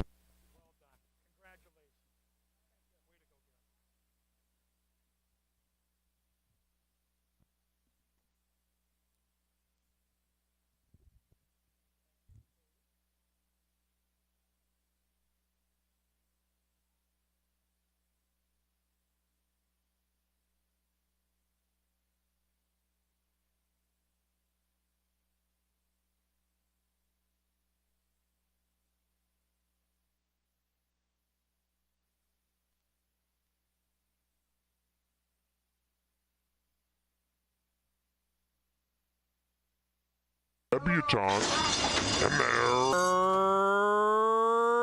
Racing, and the baby girl's broken a line. Harry is rigorously riding Thunder's Rock and Roll to get the lead from Cupid's Crush, and that 3 is able to pull clear just by a neck. Concharius Cupid's Crush right to her inside. Lover Girl looking to go 2 for 2 is tracking sweetly, a length and a half out of it, and about 2.5 clear from Check Cashing Cunny, and the one in last is Diamond Missy. Up top, 1 and 3, 3 and 1, they slug it out. Cupid's Crush takes the lead off the far turn. Thunder's Rock and Roll still right there. Lover Girl still tracking beautifully on the 3 wide side with Carlo Lopez. This one is 13 to 1. The first 2 races that provided upsets, and Lover Girl's trying to make it 3 in a row, and they head for home. Lover Girl to the outside of Thunder's Rock and Roll and Cupid's Crush. It is Lover Girl maybe by an inch. Thunder's Rock and Roll is very tired. So is Cupid's Crush, but Cupid's Crush is trying to be resurgent.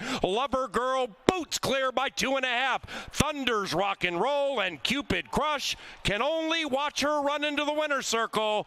Lover Girl is 2 for 2.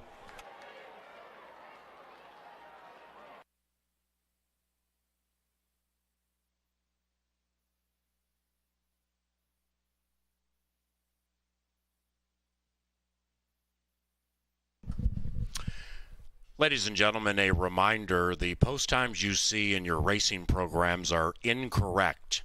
For instance, we have 19 minutes to race number 4.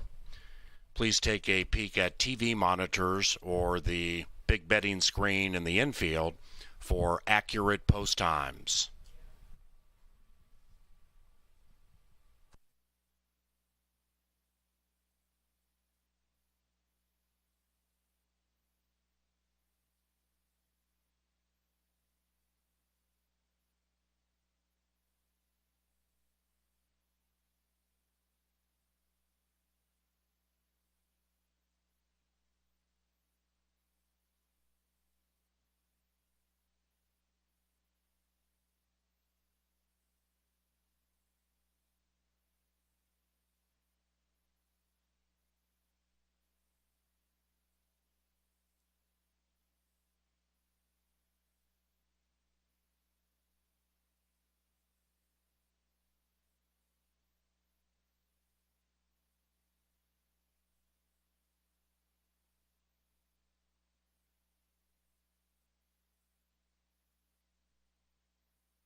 Racing fans, Wednesday begins the final 3 days of live racing at Canterbury.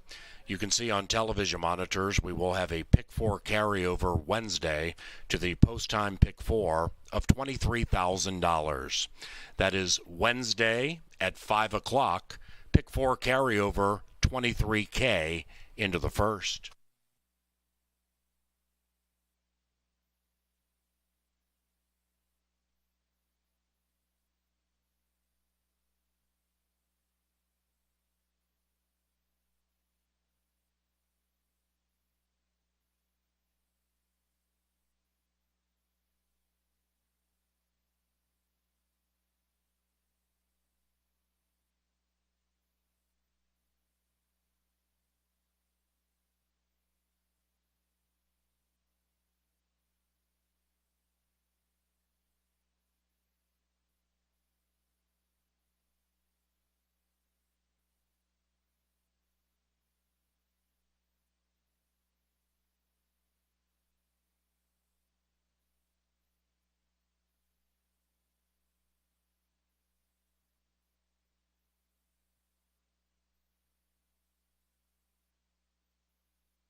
As Paul mentioned when we announced the carryover and showed some of those payouts, nobody has the Pick 4, this early one. So we're going to carry over $23,000 into next Wednesday's post-time Pick 4. Already a 10% takeout wager. Add in the carryover. You're going to want to get into things on Wednesday. Back to the affairs here at the Festival of Champions. This completes that early Pick 4. The fourth race is on the turf. 7.5 furlongs is the distance. We've got 10 going to the post. And right now you can see the board. Just a very mild favorite at 2-1. That's Loring Park, but to his inside is one of the pace factors in Minnesota Red. Minnesota Red broke his maiden last time around. Took quite a few tries to get there, but he has good speed, and he drew the inside. Chad Lindsay and he should be dictating terms up front, perhaps with Loring Park next door. This one got away with a pretty moderate early pace. That was over a good turf course, too. Maybe firm going will even propel him further forward, but Loring Park next door is probably the one that they have to beat. 6 second-place finishes, though, to go with that one win. That's why I did use him underneath. Loring Park has had some very good opportunities. He's had the lead at the head of the stretch in 2 of his last 3 and has not managed to finish the drill. Now, Eccleberry will ride him again. He rode him last time. He was behind 2 repeat winners. Take nothing away from him in defeat that day, but Loring Park still has to prove that he can hang on all the way to the end, even if he does have to go through some testing fractions in a potential duel. Midnight Royal to the outside is another burnt trainee. This one is trying the turf for the second time, and the first time just didn't go very well. One of his stablemates beat him that day in Stagecoach Boys. It's hard to gauge whether he really liked the turf at all because he just showed complete opposite form of what he did on the main track. I opted to toss him out in here, but I don't blame anybody for giving him another try in this spot, as it is only his second try over the grass. Talent and Tricks right next door showed speed, but usually doesn't. Last time around, he had the lead for a good part of the race. Kyle Carter teams up with him again, and maybe that'll be the tactic they use this time. There is going to be some pressure to his inside if that's what he decides to do, but Talent and Tricks is usually a healthy price, and right now he's on the board at 15-1. Baba Bob is another one that likes to run up front. Can't tell who's kicking back there, but somebody getting a little rambunctious. Baba Bob likes to be up front. They put the blinkers back on this one, or they put the blinkers on this one, and Harry Hernandez stays in the saddle. Last time they were 5th. I didn't see much of an excuse for this one, though. I think I took him last time around on August 10th, and he just couldn't hang on. He tried to put up a fight, but was no match for the winner, and kind of the last half furlong really caught up with him. So 7.5 might suit him a bit better than the 1.70 distance did that day. Gabriel's Legend is the horse that I used in third. This horse won on Festival Day last year, I believe. That was the day that he broke his maiden, and he did so very emphatically from off the pace. It looks like there'll be some pace for this one to run down too, and Gabriel's Legend and Kelsey Hart team up again. She knows him quite well. She's been in the saddle a number of times on him, and right now he is 7-1, as is Angel's Magic next door. Angel's Magic is another horse that likes to be up front. It looked like he might have been done at the top of the stretch, but back to selling would not go by last time, and Angel's Music hung on for the maiden win. He might fall into kind of a wide trip, I thought, being up close to the pace with so many horses to his inside wanting the same sort of trip. Angel's Magic, though, is going to be a decent price and better than you've got on him recently, as he is 7-1. Mr. D's Legend was my top choice in here. Came charging from off the pace in June to break his maiden. Took him a little while to do it too, but he beat That's Not Funny, who we'll see a little bit later in the card, who also came back to win. And he beat Angel's Magic in the process that day. He does have the tables to turn on North Arm Bay to his outside, but with this one's proven aptitude to pass and Carlo Lopez looking for 2 in a row, I'll give him a try at 11-1. 9-1 is the price that you get on fellow closer North Arm Bay to his outside. This one exits the Minnesota Derby, and he's going to try the turf again, which went pretty well first time around. He was second behind King of the Kids. A lot of horses have been beaten by King of the Kids, especially early in the season. He did make a good charge that day. Regular partner Lindy Wade is in the saddle. He's 9-1. That's a pretty good price considering some of the prices that he had been in those maidens, including the one on the turf at the beginning of June. St. Charles on the outside might have to spend himself if he wants to go up and do his normal early leader sort of thing. He tried to lead him all the way in an allowance, a few back on the turf course. Didn't go well. I think you can probably toss out the 2 cents then. One was a sprint, and the other one was against Open Company. But still, against this sort of competition, he ended up 9th that day, and St. Charles isn't going to get any favors from his outside draw, and he is 12-1. Win, play, show, exactas, tries, supers, doubles, and pick threes are all your wagering options in quite a wide open 4th race. Kevin Gork has a power play coming up next, or he does not have a power play coming up next. We'll see how this one turns out in 10 minutes. 8, 2, and 6 for me. Grid of selections is coming up shortly. Good luck in the 4th.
And onto the turf course, which is firm for the 4th race. No scratches.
It's post time.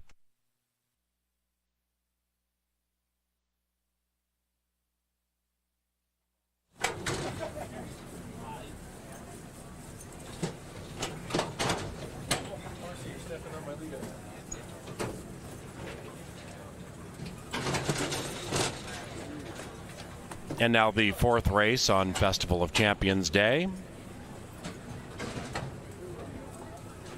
If you are just arriving, welcome. This is our signature day of racing each and every season. Minnesotans only.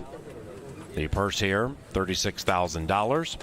First three winners, 25, 5, and 13 to 1. Last in, St. Charles. There in the gate. And they're racing in the fourth on Festival Day. Chad Lindsay wants the lead with Minnesota Red at 25 to 1, and Minnesota Red's drifting rather precipitously. Minnesota Red has the lead, now angling back to the inside, and outside of that is joined by the speedy St. Charles, and the bookenders put the pedal to the metal around the turn, and that advantage by those two is about 2.5. Now Angel's Magic picks up the running to the outside and is 2 lengths from the front, and to the outside of Midnight Royal at a fat price. 2.5 after that, Mr. D's Legend tracking beautifully, 5, 6 from the front, and about 3.5, 4 lengths clear from Talon and Tricks. That long shot's on the move. Bubba Bob just got asked to run a little bit, 8 out of it to the outside of Loring Park. Then we come to North Arm Bay, and Gabriel's Legend can see them all. Angel's Magic takes a narrow lead. Midnight Royal makes a big move at 11 to 1. Midnight Royal at 11 to 1 attacks Angel's Magic and takes the lead, but they cut together. Minnesota Red indeed is in the red, and after that on the far outside we have Talon and Tricks. It is Midnight Royal locked in battle with Angel's Magic. They're 3 clear from Loring Park, and Loring Park's looking for a way through. Gabriel's Legend at 8 to 1 is finishing beautifully, but Loring Park gets the light of day. Race over. Loring Park saved his best for last, and Loring Park prevails.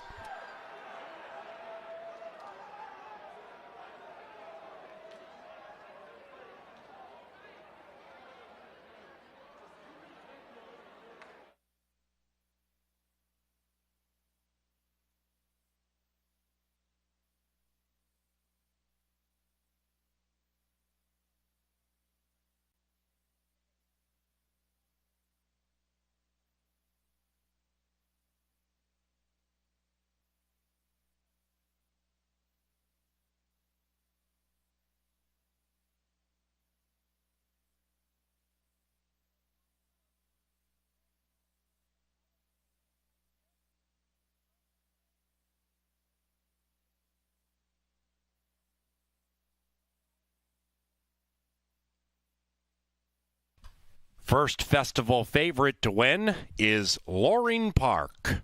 Photography for the rest.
Two, 5, 6, 3.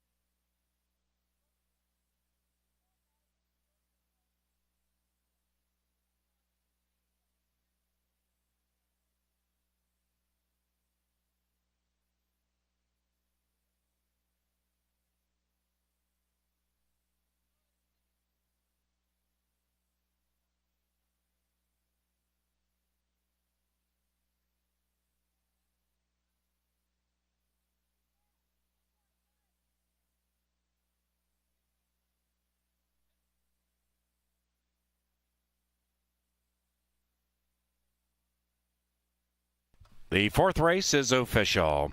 2-5-6-3. Race number 5 begins the pick 4 on races 5 through 8. Scratch numbers 1, 5, 7, and 9. Post time, about 22 minutes from now.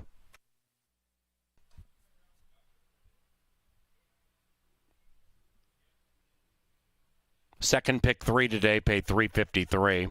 Post time pick 4 paid $54.50 on 3 of 4 winners.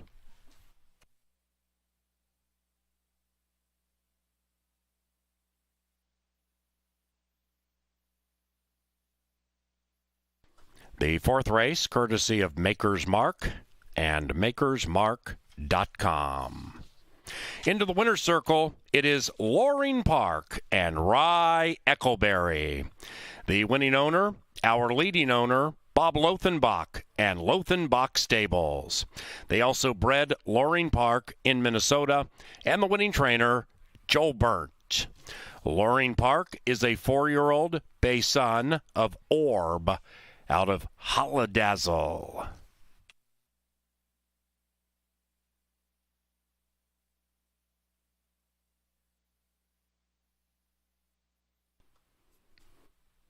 Canterbury Park thanks JTR Roofing for summer sponsorship.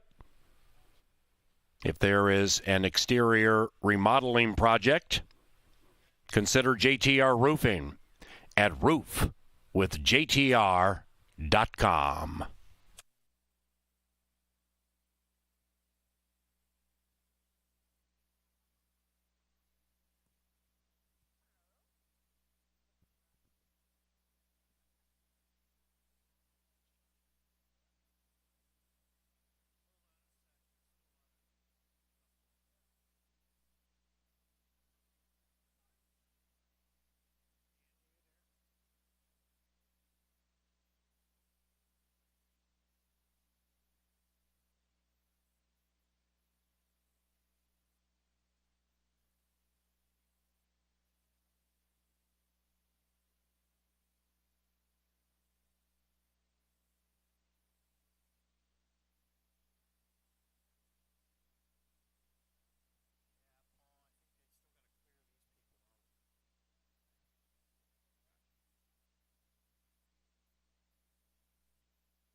Ladies and gentlemen, to the winner's enclosure, and Miss Angela Herman recognizing Quarter Horse connections from 2021 and 2022. Ange?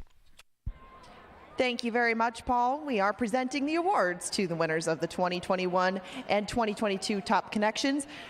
Starting with trainer Jason Olmstead. He's won the Canterbury Park Quarter Horse Training title each of the past 8 seasons. And in 2021, he won 26 races. This season, he has 25 wins with 2 races still to come tonight. And his primary jockey over the last couple of years has been Edwin Escobedo. That partnership has paid off as Edwin was champion quarter horse rider last season and again this year in 2022. Tom Maher won the owner title in 2021 and is tied for current year's honors with Lunderborg LLC, and they each have 3 entrants later on tonight. Presenting these awards is Quarter Horse Racing Secretary Amber Carlisle, and accepting the champion trainer belt buckle for 21 and 22 on behalf of Jason Olmstead is his assistant Chad Lynch. We congratulate Edwin Escobedo, who is here to collect his championship award, and we congratulate Tom Maher for being top owner in 2021. We're sorry that he can't be here tonight, but congratulations to you all on these achievements. Carlisle.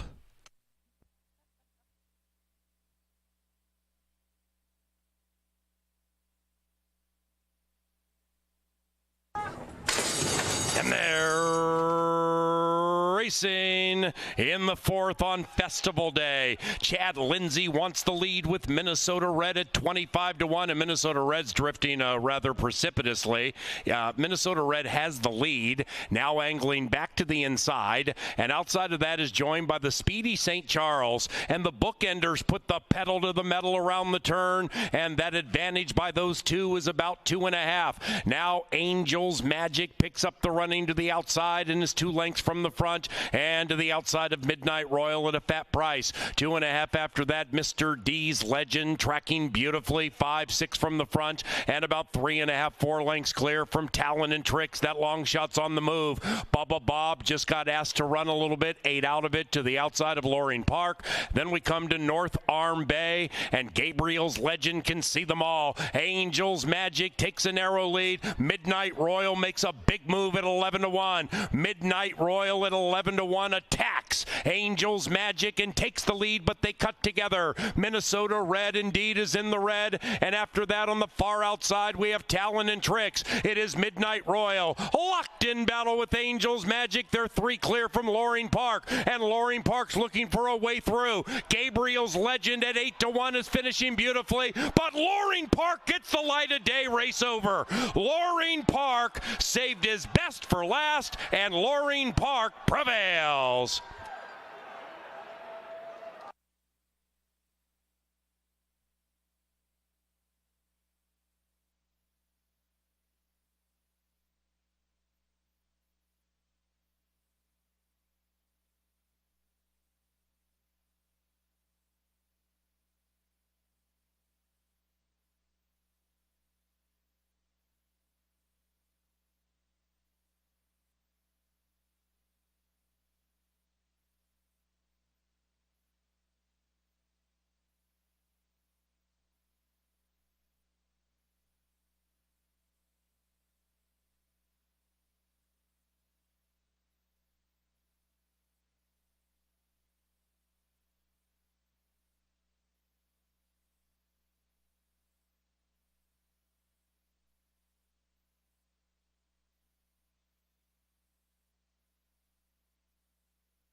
shoved on very, very hard, and then it is Lee of Little Faith far out of it. Into the final furlong. It is Withstand the Storm, trying to live up to the name with the rider who won 3 on Thursday. But here comes Mr. So Funny at 25 to 1. Late charge, Protonic and Gin, but it's too late. 7, 6, 10. Upset to begin Festival Day.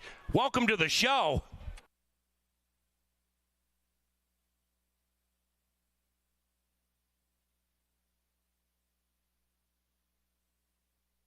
Covers them, and they're chasing Noel's Angel. This one is 7 to 1. The first winner today was 25 to 1. Upset, we'll see, because it definitely looks like it's on. And Noel's Angel and Chad Lindsay have a 4-length lead. Bail Alquila coming late, but not coming fast enough. It is 2:84 in race 2. Noel's Angel soars into the winner's circle.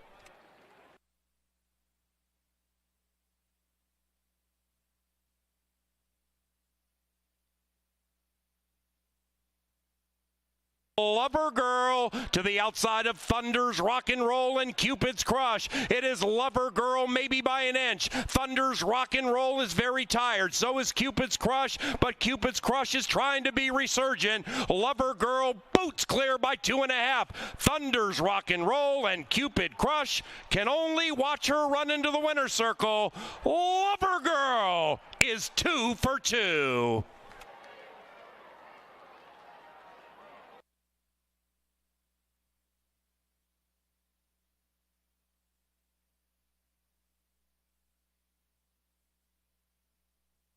And after that, on the far outside, we have Talon and Tricks. It is Midnight Royal. Locked in battle with Angels Magic. They're 3 clear from Loring Park. And Loring Park's looking for a way through. Gabriel's Legend at 8 to 1 is finishing beautifully. But Loring Park gets the light of day. Race over.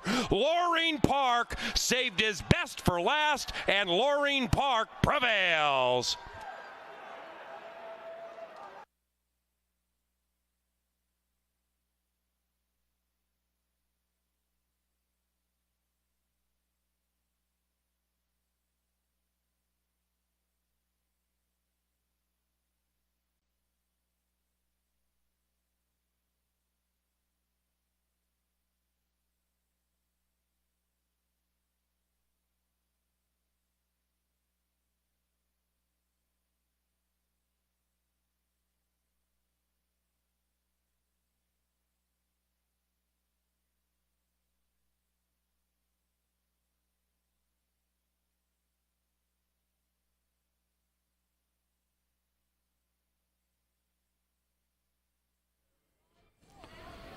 Well, some order was restored on the betting board after 3 crazy upsets to start the night.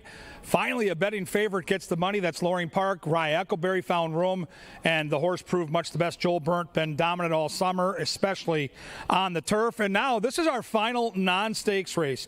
12-race program. The last 7 all stakes races here on festival night, and the last 2 are quarter horse stakes. So the pick 5 starts next race for the thoroughbreds. Note that the post times in your program are not right. The board, the television monitors and the tote board out front will kind of keep you in line with those post times. And boy, did this race change with all the scratches. Take out the 1, 5, 7, and 9. So it's a 6-horse field, and I think the odds are going to be significantly different than that morning line. We'll start with Dropped Cold. Kelsey Haar's already got a long shot win. She rides for Bernie Roan. Both career starts were respectable, and both career starts were against Maiden Special Weight Company. Now we drop into the claiming ranks. We have a Hall of Fame trainer. We have a jockey that's very proficient and can bring in prices, and we get 4 to 1. Number 3 is Let Me Down Easy. Carlo Lopez for new Hall of Famer Mike Beeler. I like the horse's speed. This horse was dueling with Thunder's Rock and Roll, and we saw how fast she went in the stakes race earlier. So that tells me the 3 might find a really good spot out on the front end here. And if the 3 can get loose and feel good on the lead, this might be the night for graduation in this maiden claiming race. She's faced much much better. And she'll be, I think, one of the horses to catch turning for home. 4 is Barbara Roloff. Crystal Conning gets the call for Cody Rosine. The Rosine barn starting to heat up. They won a couple races on the card on Thursday night. The horse has shown a little bit of speed against better. Now the drop-in class, I think, puts this horse in a position to be much more competitive. 6 is Ice and Lemon. Chip Woolley, the trainer, has a win in the card. Lindy Wade is last year's champion rider. Didn't show much in debut, but it looked like a learning experience to me. The 6 should show some improvement tonight, no doubt about it. 8 looks good in the paddock. Sophia Barandella gets the call on Classic Charm for Tony Rengsdorf. Another horse that ran into Thunder's Rock and Roll, the favorite from that stakes race earlier tonight. Another horse that probably learned something from that race. And I'll tell you what, Tony's got the 8 looking beautiful here in the paddock. Good looking coat, ears up, and look at that smile on Sophia too. What a great addition she's been to the Jocks colony. My pick's on the outside. I like Chad Lindsay to get his second win on the card. He's got an outside pace presser, a horse on a class drop, and on this drop alone, the barn is 20%. So I know 4 to 5 is not great shakes, but I'll try L's Little Diva here in race number 5. The final race before we have 7 consecutive stakes races. It's festival night. Get your bets in early. The crowd is starting to swell. Use those machines. Have a good time. Hopefully you get a winner. We're back to take you through all those stakes races. Good luck here in race 5.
The 5th race begins a pick 4 anew.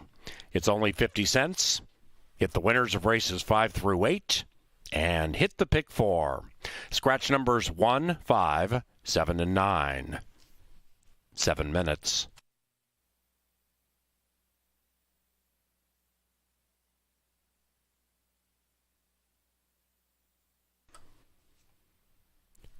Final from Madison. Badgers 14, Washington State 17.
2-year-old fillies at the gate is post time.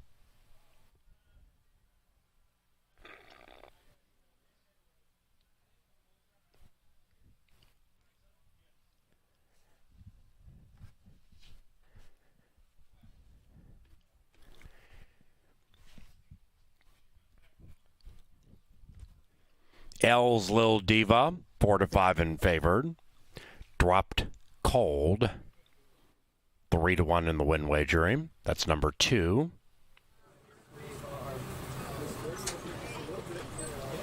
Here is Barbara Roloff. Welcome to Olson, Thielen and Company. That's our featured group for race 4.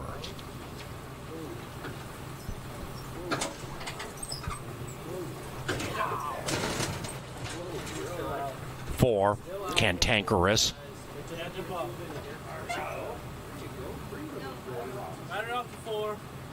Ice and Lemon in. Classic Charm also in. Barbara Roloff. Sans Rider, who joins. And L's Lil Diva.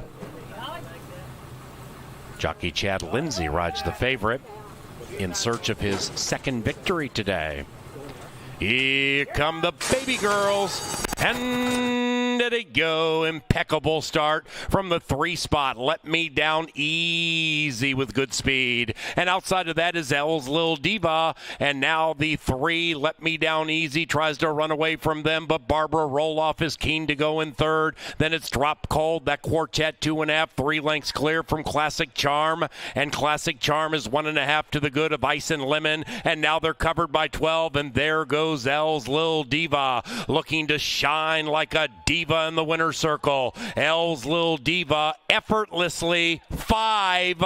Let Me Down Easy in second. Drop Cold now in third. Then it's Barbara Roloff, and they are chasing L's Lil Diva, who has bumped that margin to 7. Chad Lindsay just took a peek back, and all he sees is Valley Fair, because L's Lil Diva has destroyed them. It is L's Lil Diva winning by at least 10. It is 10-6 in race 5.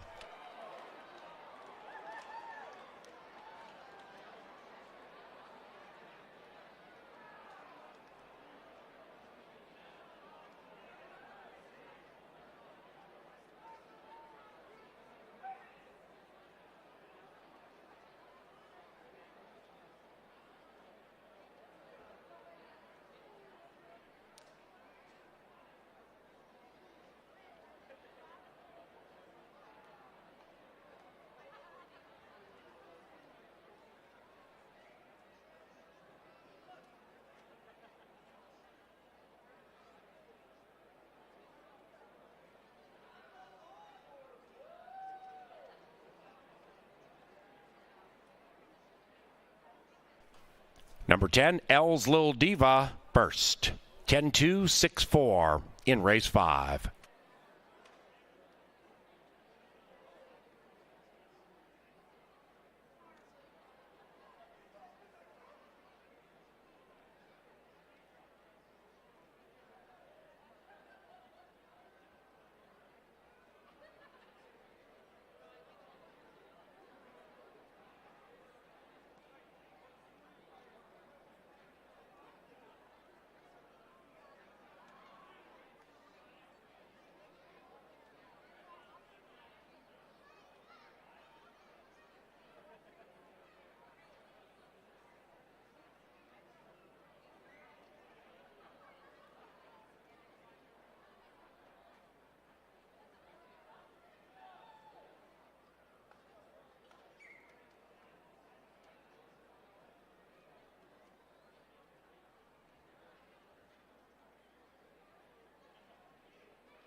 To the winner's enclosure, L's Lil Diva. Couple of victories on Festival Day for jockey Chad Lindsay.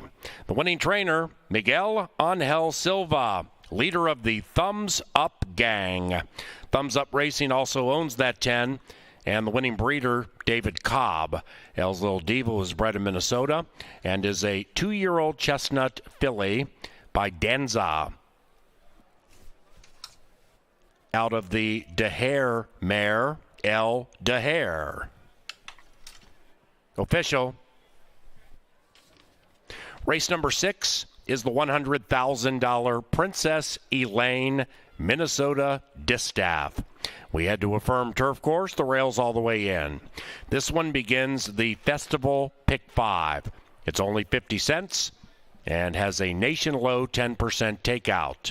Scratch number 1, Pocket Full of Posies. The 29th Princess Elaine, right around 22 minutes from now.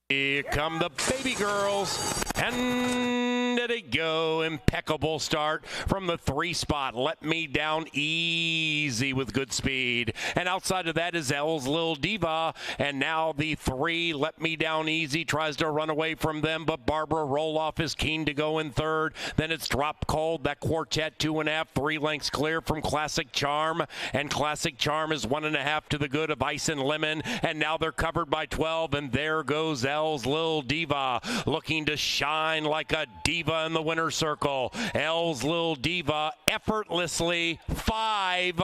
Let Me Down Easy in second. Drop Cold now in third. Then it's Barbara Roloff, and they are chasing L's Lil Diva, who has bumped that margin to 7. Chad Lindsay just took a peek back, and all he sees is Valley Fair, because L's Lil Diva has destroyed them. It is L's Lil Diva winning by at least 10. It is 10-6 in race 5.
All right, the 29th running of the Princess Elaine is coming up next. I'm Paul Allen, your announcer, here in the Dark Star press box, race number 6 of 12, about 15 minutes from now.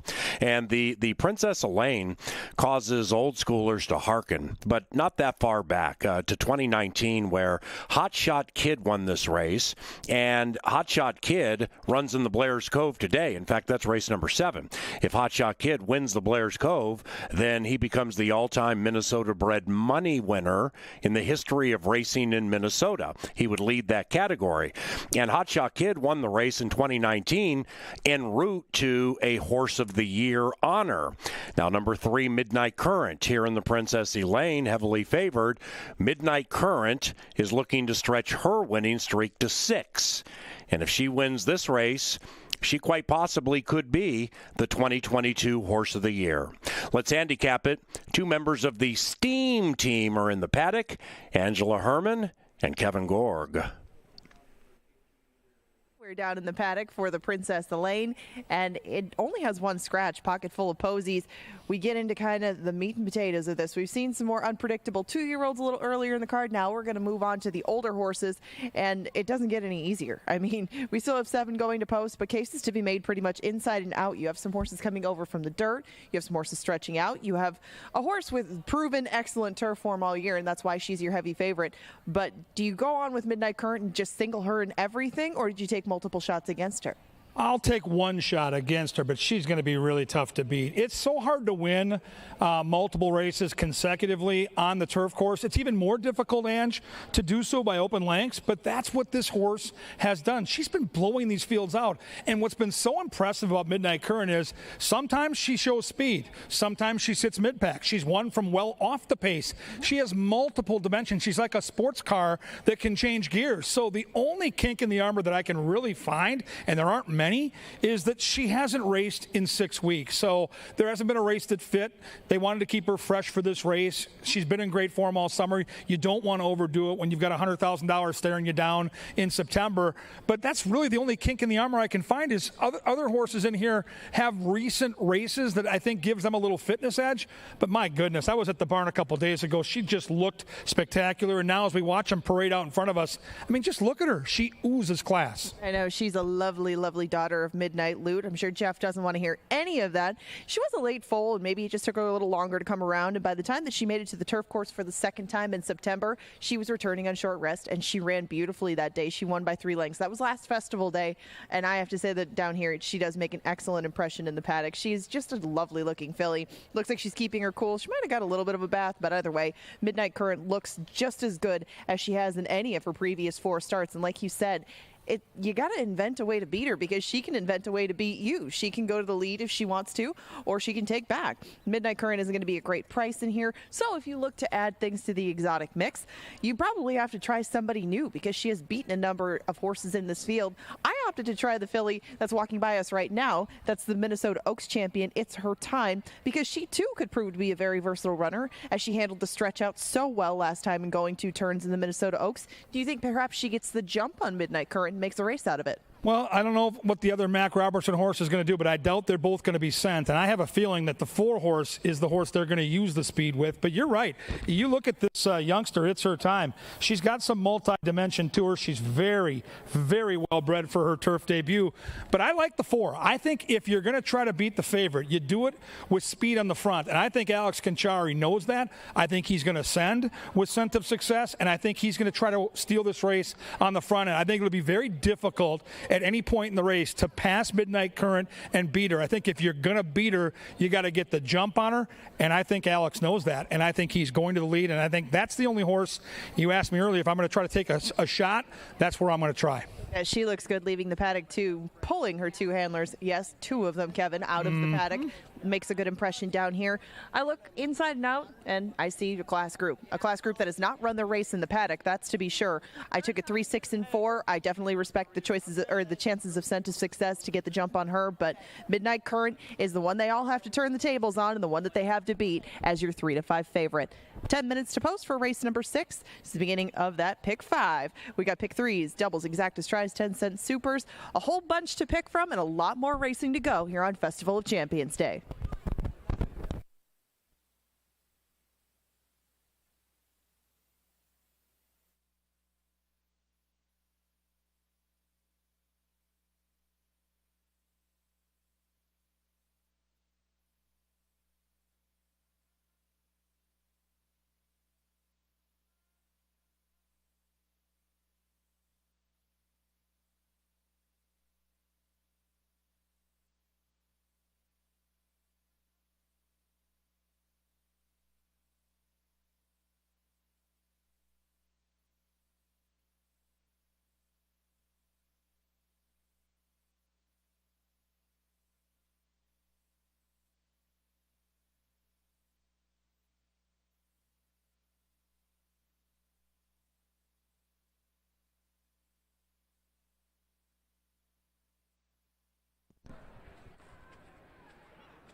Mr. Lynn Dykert's call to the post brings the horses on the track for the 29th Princess Elaine Distaff Turf Championship. And here they are. Number 2 is Molly's Angel and Alonzo Quinones. The owner, Pete Matson. The trainer, Tim Padilla. Number 3, Midnight Current. The Minnesota Turf Distaff Champion, Middle July. The owner, Bob Lothenbach. The trainer, Joel Burnt. In the irons, Harry Hernandez. Number 4 is Scent of Success and Alex Conchari. Scent of Success is owned by Novogratz Racing. The trainer, Mac Robertson. Number 5 is Lothenbach Stables. Let's Skedaddle. This one is trained by Joel Burnt. In the irons, Luis Fuentes. Number 6 is the Minnesota Oaks champion from this year. She is It's Her Time, owned by the estate of Warren Bush, trained by Mac Robertson, the rider Constantino Roman.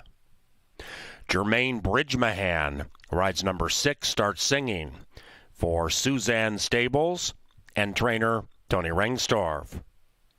And number 8 is Rosie Cheeks, Lindy Wade astride. Rosie Cheeks is owned by Mike Grossman, the trainer, Francisco Bravo. That's the lineup for the 2022 Princess Elaine. They're on a turf course that is listed as firm. This begins the 50-cent pick 5 on races 6 through 10 to the gate about 5 minutes from now.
I'm on the turf course reporting live for how things are going, warming up for the Princess Elaine. And I have to say that this classy group of mares has really done well on the main track, even with this crowd and with the noise and everything that's going on around them.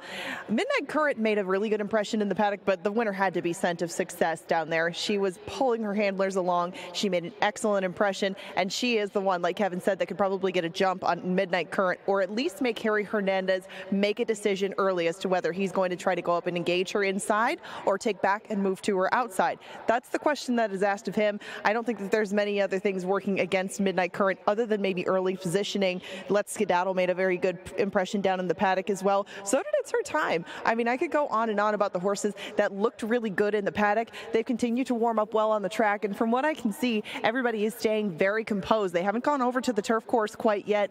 And walking across the turf and the dirt, it's a little bit deeper than I thought it would be. We did get a lot of rain here yesterday all over the state, but even in Shakopee, it could have changed things a little bit from earlier in the week or even earlier in the meet with the turf course. It might be very fair, and I was looking for a horse with a bit of speed, but don't give up on a horse that you think might be able to benefit from some kind of pace duel, as it does feel a little bit different as I walked across the course than I thought it would be. It's about 1 minute to post. They are getting onto the grass shortly. Very classy group with nothing else to report as far as behavior goes. Just a lot of money continuing to go to Midnight Current, who is your even money favorite.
It's post time for the Princess Elaine.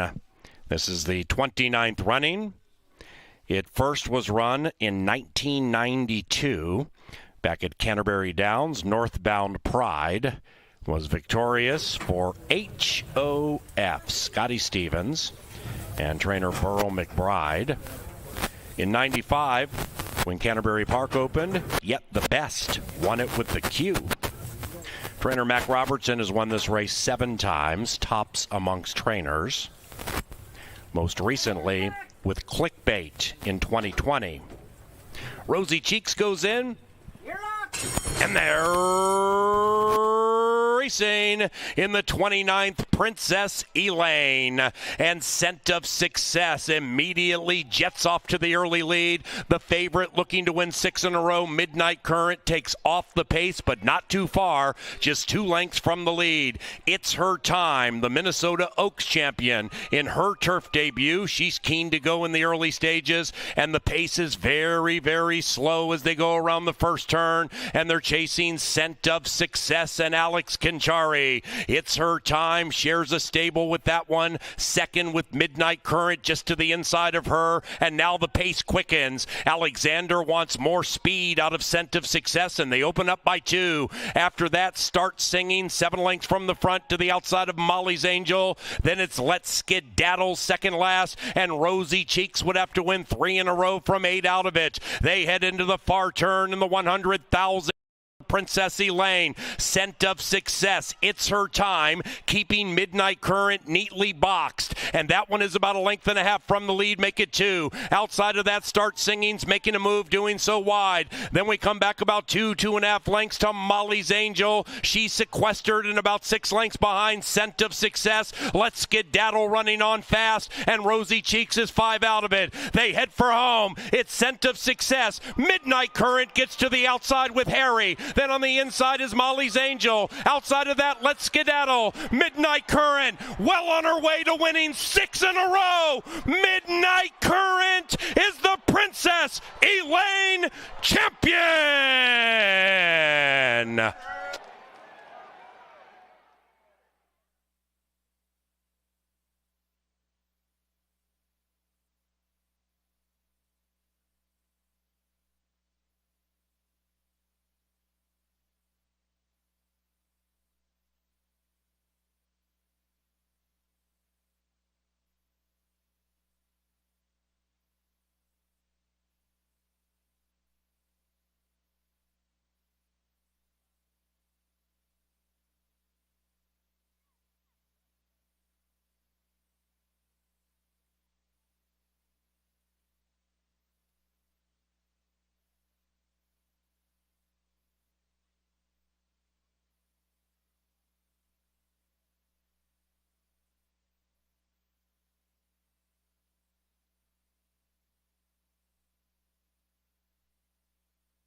Number 3, Midnight Current, first, 3-5-4, and a 4th place photo. The final time, 1:41.28.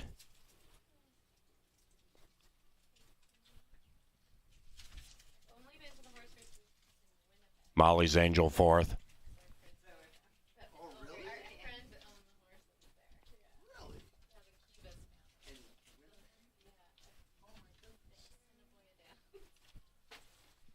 The final time of 1:41.28, the fastest in the history of the Princess Elaine. This is the 29th running, 1:41.28. Sneaks by Rush Hour Traffic, last year's winner, of 1:41.40. That is 6 in a row for Midnight Current, now a 2-time stakes winner this spring-summer at CBY. 3-5-4-2 is unofficial.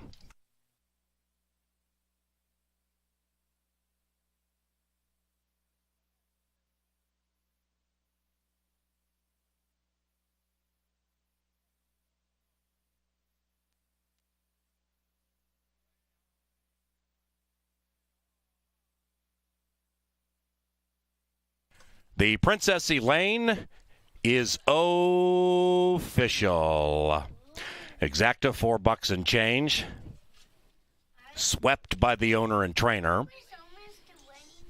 with Midnight Current first and Let's Skedaddle second.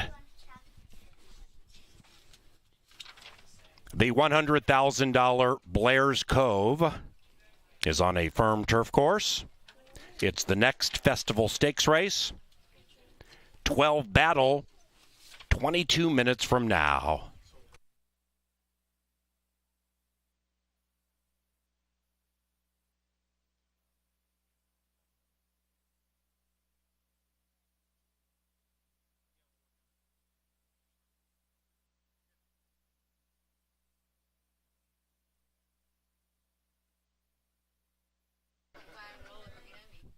Ladies and gentlemen, what a wonderful sight in the winner's circle. One of the great jockeys in the history of Canterbury Park has joined us on the big screen. Ladies and gentlemen, a round of applause for Paul Nolan. Hey, Paulie Wally.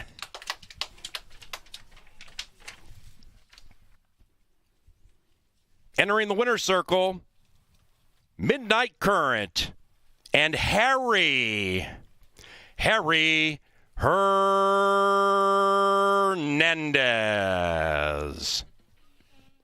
Midnight Current is owned by Bob Lothenbach and trained by Joel Burnt. The victorious filly is a 4-year-old brown daughter of Midnight Loot from the Tis Now mare, Sharp Current. The filly was bred in Minnesota by the winning owner, Mr. Bob Lothenbach. She is Midnight Current.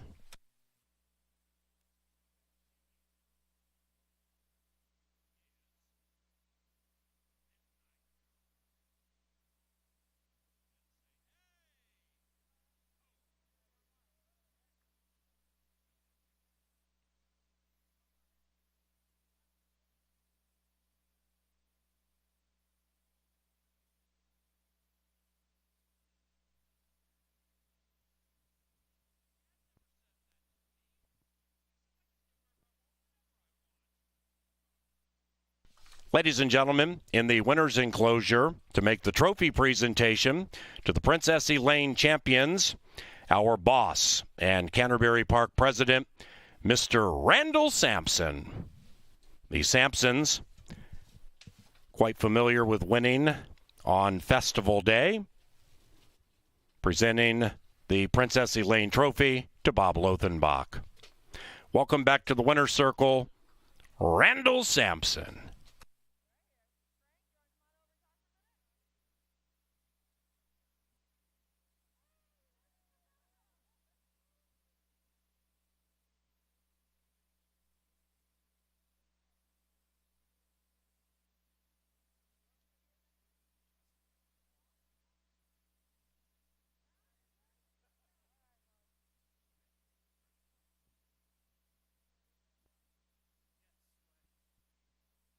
Ladies and gentlemen, in the winner's enclosure, the winning owner and breeder, Bob Lothenbach, and the winning rider, Harry Hernandez, with Angela.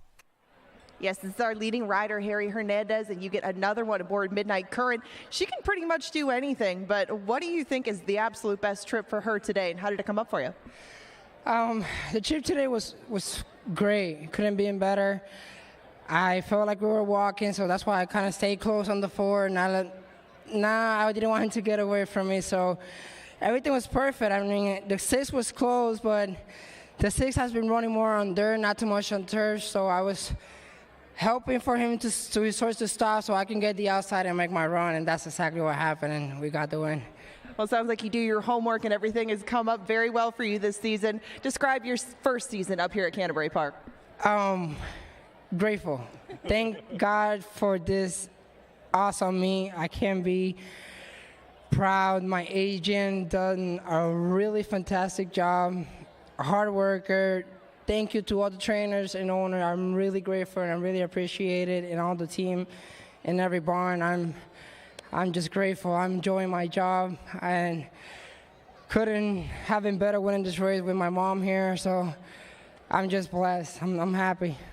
We're so happy to have you here. Congratulations on your win in the Princess Elaine, and keep them coming. We got a lot of races to go still. Thank you. Now, this is Frank. This is the brother of Bob Lothenbach, and you can be his proxy to tell us what he would say after a win like this with both this filly and Let's Skedaddle. How special is it on festival day to come up with a race like that? Oh, it's phenomenal, phenomenal. We weren't sure with that pace what was going to be the outcome, but great finish, great finish. Well, and part of the battle with a good filly like this is not just getting her to that point, but keeping her at that point. What has Joel told you about her as she's developed into a horse like this? Well, I mean, Joel's done a phenomenal job with the whole stable. It's incredible the control that he has and the knowledge that he has. And it's tough. It's tough. It's a lot of work for these animals, and he does it right. It's all paid off today. We wish congratulations to your family, to Bob, and everybody connected. Well, one thing I'd like to say, thanks to the Sampson family. We wouldn't be here without what they've done for all of us. Thank you, Randy and Russell. I'm very grateful to them as well. We all are, and we're all happy to be here today to celebrate together. Congratulations to you. All right, the Princess Elaine, that's 6 in a row for Miss Midnight Current.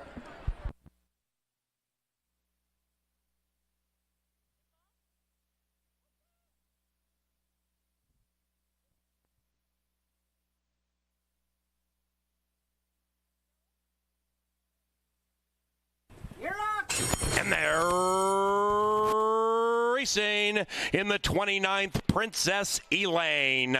And Scent of Success immediately jets off to the early lead. The favorite looking to win 6 in a row, Midnight Current, takes off the pace, but not too far, just 2 lengths from the lead. It's her time, the Minnesota Oaks champion. In her turf debut, she's keen to go in the early stages, and the pace is very, very slow as they go around the first turn, and they're chasing Scent of Success and Alex Conchari. It's her time, shares a stable with that one, second with Midnight Current just to the inside of her, and now the pace quickens. Alexander wants more speed out of Scent of Success, and they open up by 2. After that, Start Singing, 7 lengths from the front to the outside of Molly's Angel. Then it's Let's Skedaddle second last, and Rosy Cheeks would have to win 3 in a row from 8 out of it. They head into the far turn in the $100,000 Princess Elaine. Scent of Success, it's her time, keeping Midnight Current neatly boxed,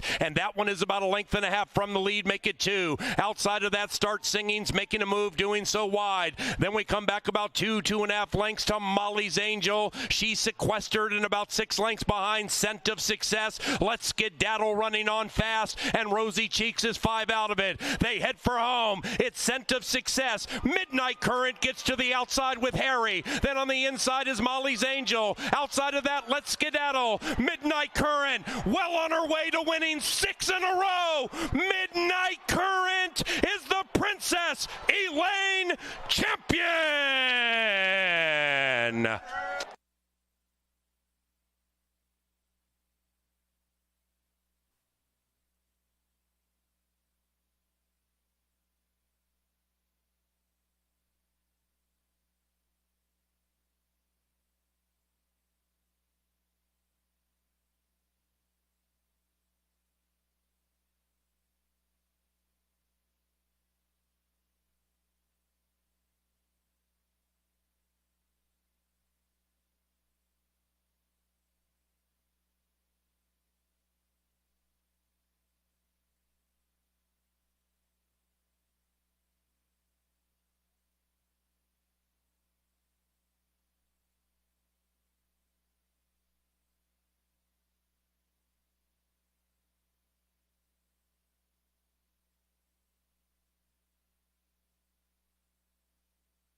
Midnight Current, victorious 6 consecutive times. She'll be a handful when it comes to Horse of the Year voting.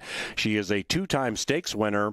Now, coming up a little later, we have a race, in fact, race number 9, a sprint featuring horses like the Alligator Hunter and Love the Nest. And they also would be in the conversation for Horse of the Year. So Festival of Champions Day continues with some Horse of the Year related drama. But what a very special filly Midnight Current is. Now, we go to the boys. This is the 28th running of the Blair's Cove. This one has 12 battling, is quite the compelling wagering affair. Let's head down to the paddock and handicap the Blair's Cove. This is the males side of the turf stakes. The Blair's Cove, to complement the Princess Elaine, has a very full field going to post. Interesting little puzzle from a pace standpoint. I really like a horse that's taking a bunch of money, but I thought that he could maybe go off at a decent number and set the fractions most of the way. People on to Stitzy, though. He's 5-2 right now. What did you think of Stitzy, and do you think he's got a shot to take him wire to wire? Well, I think last time out they overthought it, to be honest with you. I thought last time out in that marathon race they could have gone to the front, chose not to. The horse ran a great race and made up for some lost ground. But, yeah, I think with the way the turf has been playing, with there not being a ton of natural speed in this race, I do think Stitzy probably gets a good jump out of the gate and let the jockey kind of dictate who comes out from the inside, because you're still at post 8. You've got to wait and see what they do inside. But if he gets the lead out of a race at 1 3/8, I understand the early wagering. This horse makes a ton of sense. Well, he went much further than 1 3/8 last time. He got stuck with the outside post. The rails were out, and Stitzy got stuck with the wide trip. He was only a head short that day of Looking for 8. Hey, Looking for 8's won 3 or 4 times this season, so it's not like Stitzy lost to a bum or anything like that. And Stitzy likes this turf course a lot. Got a little bit of a late start to his Canterbury campaign, so I get it. You get a lot more fitness out of a 1 3/8 race like that, where he came up just a head short. I think that the price will go up. I would anticipate nothing short of 9-2 on this horse. If he does stay at that price, fine, but he was 8-1 morning line. This is still a very deep group, and if Hot Shot Kid hadn't drawn the outside, it certainly would not be 10-1 on him, but there's something on the line for him in this race. Yeah, what a special night it could be if he wins this race. If the 12 is victorious, he becomes the all-time winningest Minnesota bred in the history of this track. Now, second place will get him close, but he needs to win tonight to get it done. And Angela's right. The post will be no bargain. Post 12 on our turf at a route distance is really, really difficult to overcome. But what I like about him is he's got enough natural speed, I think, to at least get position. A lot will be dictated by what the 4 does. I think the 4 has early speed. Your 8 Stitzy's going to fly out of the gate. But if he can draft over and sit 3-4 lengths off it, if you go back a couple of starts in a stakes race called the Stranges, he might have been best that day and was compromised. But this is, without a doubt, the best betting race of the night. I would say so, and I think that if you can find a way to incorporate Hot Shot Kid in, you can get a decent price.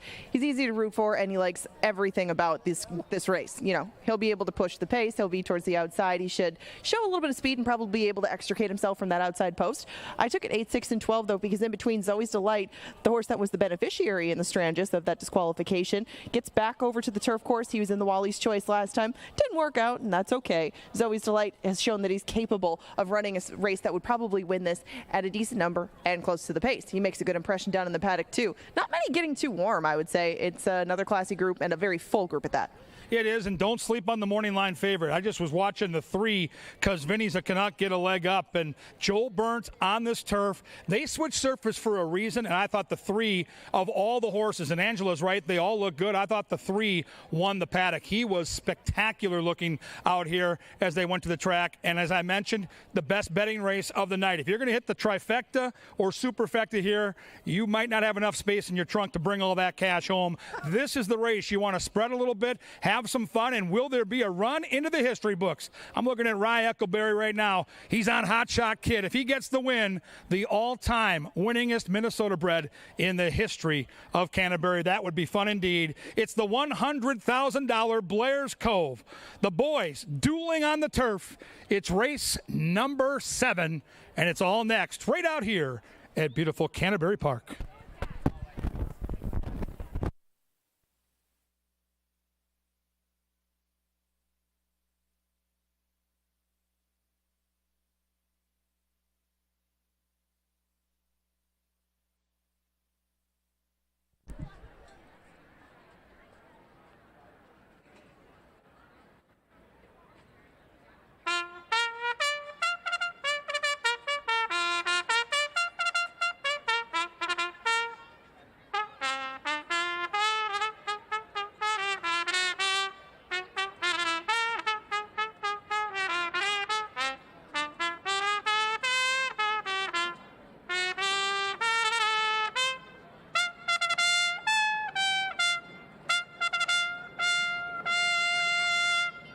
The impeccable stylings of Lynn Diker brings them onto the track for the 28th running of the Blair's Cove, and here they are. Number 1 is Tuco Bay, owned by Al and Bill Allwelling, the trainer Gary Shear. In the irons, Lindy Wade. Constantino Roman rides number 2, Kids Inheritance.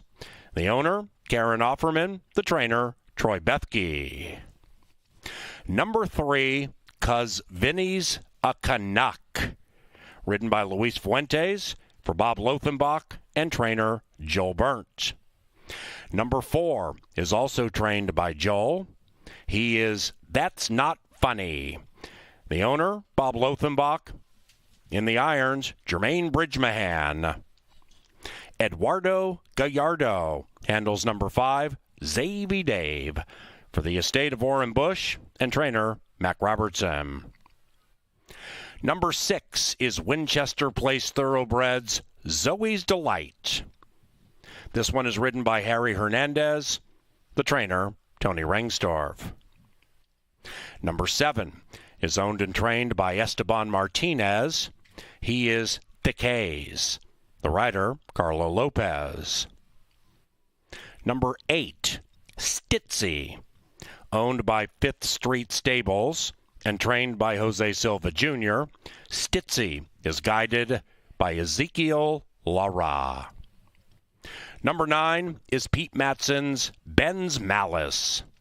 Ben's Malice is trained by David Van Winkle and ridden by Alonzo Quinones. Alex Conchari rides number 10, Devil Vision.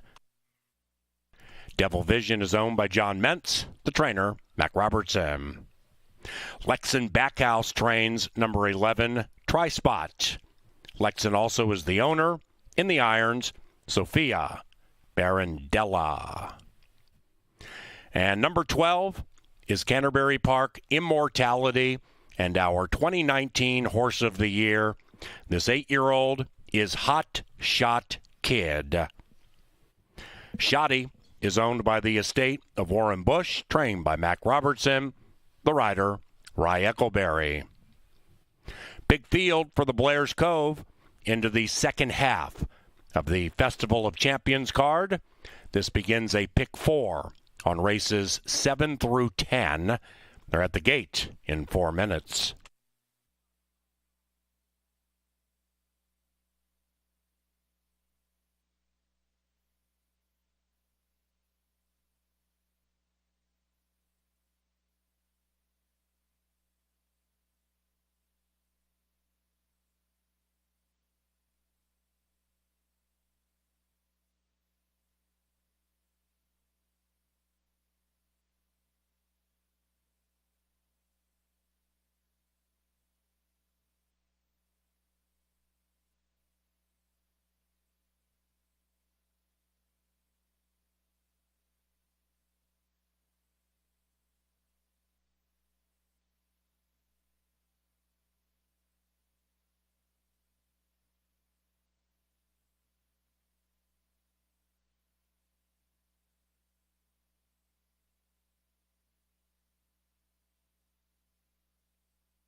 All right, Kevin Gorg and Angela Herman right now on the turf course just past the finish line. And Angela, you look at a 12-horse field on this turf course. We just walked it. Strategy for these jockeys gets magnified here, and the pressure in a $100,000 stakes race only makes their jobs that much more difficult. Well, especially when some of the more live entities, at least as far as the board goes, reside towards the outside. The 8 Stitzy, the 9 Ben's Malice, and the 12 Hot Shot Kid all under 10-1. The impressions that each of them made on us in the paddock are very different, and of course things will change as they go out here. We don't have the best vantage point to watch them warm up, but you said that Cuz Vinny's a Canuck made the best impression on you in the paddock. Why? I loved his muscle. I loved the way it was controlled energy. And here's a horse that has some upside, right? I mean, this is a 3-year-old that we've yet to really see his best. And last time out, he ran such a big race against Love the Nest. And Love the Nest got the better of him in that stakes race, but it was a photo finish. He's got turf bloodlines. We know what Joel Burnt's done all season on the turf. The other horse that made a great impression on me was the Allwelling Charge on the inside, Tuco Bay. He's going to get a wonderful trip with Lindy Wade saving that ground. I think the pace will be honest. I think the 4 and Stitzy, the 8, both ensure the pace is hot. And we know Tuco Bay, when he fires his best, this is the kind of race he can win. I think that Tuco Bay is a very necessary horse to use underneath. I didn't love the rail draw for him, as Tuco Bay needs to find a way through a lot of horses. He just doesn't, I think, have the speed to take these wire to wire. Sometimes that inside positioning, at least coming out of the chute, can be a little bit of a tricky first turn. Now, Tuco Bay can handle it. He's done this before, but I just thought that that might work a little bit against him. However, 6-1 is very fair value on the board, and if that's what we're trying to assess as we look from inside to outside, who is the very best value, I would probably say it's either Tuco Bay if you're a fan of his, or maybe Ben's Malice at 8-1. I'm kind of surprised that he's that number. I think Hot Shot Kid's kind of where I expect him to be. Maybe he'll go down to about 9-2. I think that frankly, Cuz Vinny's a Canuck is underlaid right now at 3-1. I think he'll handle this. He won't surprise me if he wins, but I just think that this is a really good field against him, and I'm not sure anyone should be 3-1.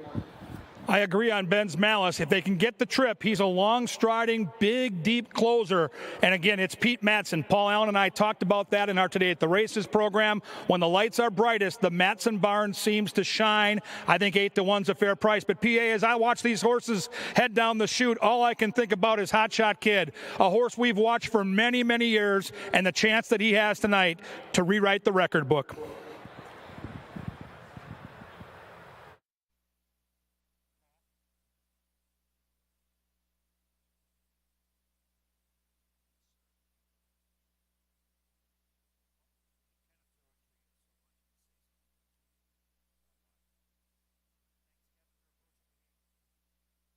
Appreciate you, KG. They are approaching the gate for the 28th Blair's Cove.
And they've reached the gate. It is now post time for the 28th Blair's Cove.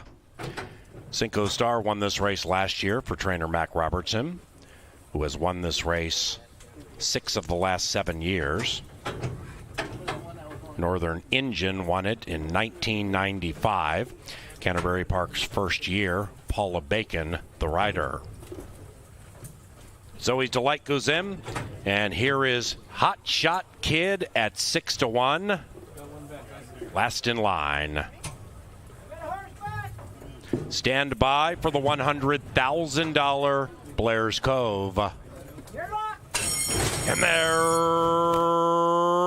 racing. Absolutely beautiful beginning. That's Not Funny looks to win 4 in a row and popped out of the gate sweetly on the inside, and now has been overtaken by Stitzy, who loves this turf course, and Stitzy at 7-1 grabs the lead. Hot Shot Kid, the 8-year-old, gets down beautifully with Eckleberry from the widest barrier and is in second to the outside of That's Not Funny as they head around the first turn. After that, we come to Zavy Dave, who was just in very tightly off the heels of That's Not Funny, and up top Stitzy kicks away by 3. Tuco Bay 7 lengths from the front. After that, 2.5 lengths back to the 9-year-old. Try Spot about mid-pack as Stitzy's lead still is 3 up the barn side. Ben's Malice is on the move and closing in about 10 lengths out of it to the outside of Try Spot. Then we come to Cuz Vinny's a Canuck. That one's making his turf debut, 3.5 lengths clear from Thick Haze. And in last is Kid's Inheritance. Into the far turn in the $100,000 Blair's Cove. Stitzy still leads it clearly, and Stitzy leads it by 1. It is Stitzy from Hot Shot Kid. Inside of that, That's Not Funny, and they are about 3.5 lengths behind Stitzy, who's the tearaway leader, and roundabout the quarter pole owns it by 2 in the Blair's Cove. After that, Zavy Dave, then it's Tuco Bay, and behind that, Devil Vision and Ben's Malice. It is Stitzy leading at 1.5. Inside, That's Not Funny. Outside, Zoe's Delight. Even farther out is Zavy Dave. They're chasing Stitzy, who refuses to turn back, and Stitzy takes them wire to wire.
Number 8, Stitzy, first.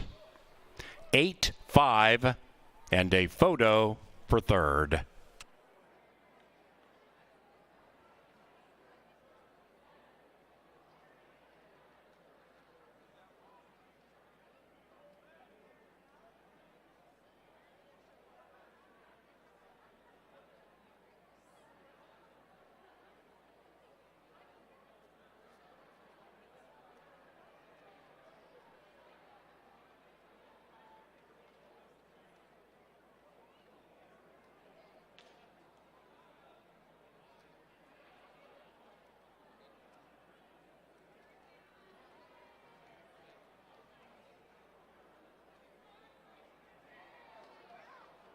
The numbers 8-5, 12-4.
The 7th is official. Stitzy, 1780 for a $2 win wager.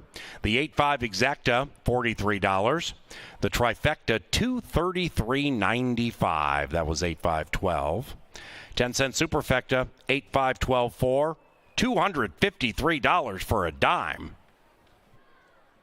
We come now to the 8th race. That is the $100,000 Northern Lights Futurity. No scratches, no rider changes, and post time about 22 minutes from now.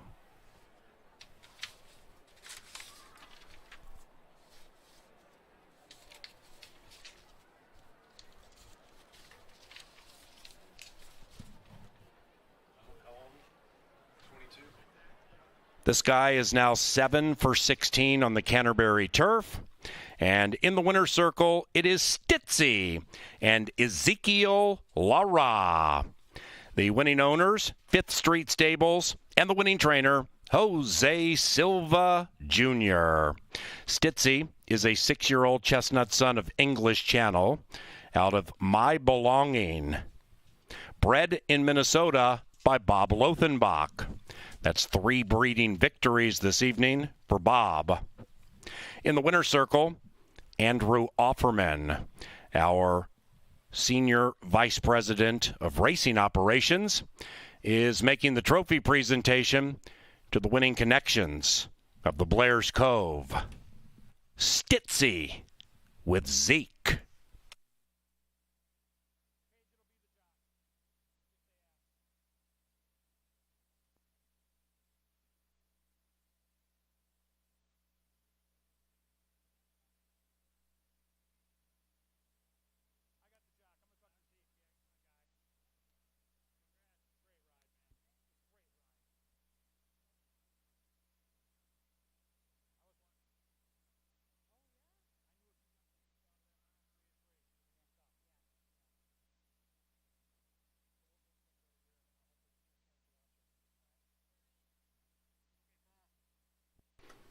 Kevin Gorg is in the winner's circle with the victorious rider, Ezekiel Lara.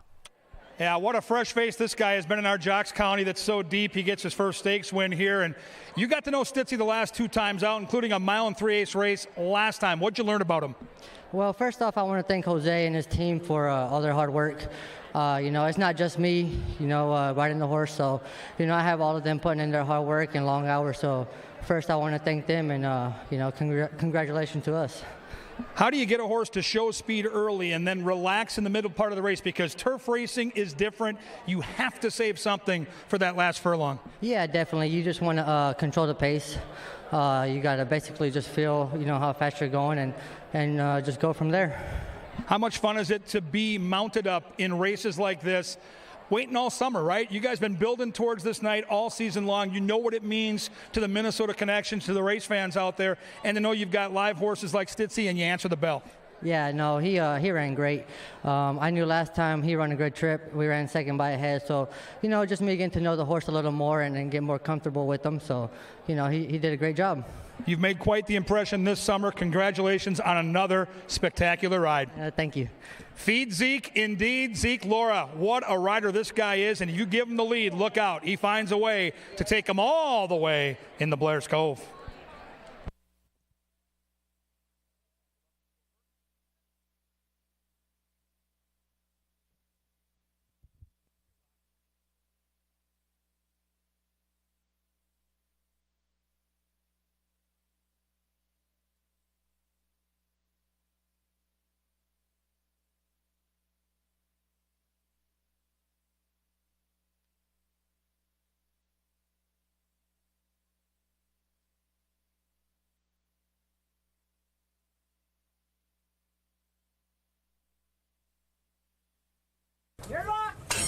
And they're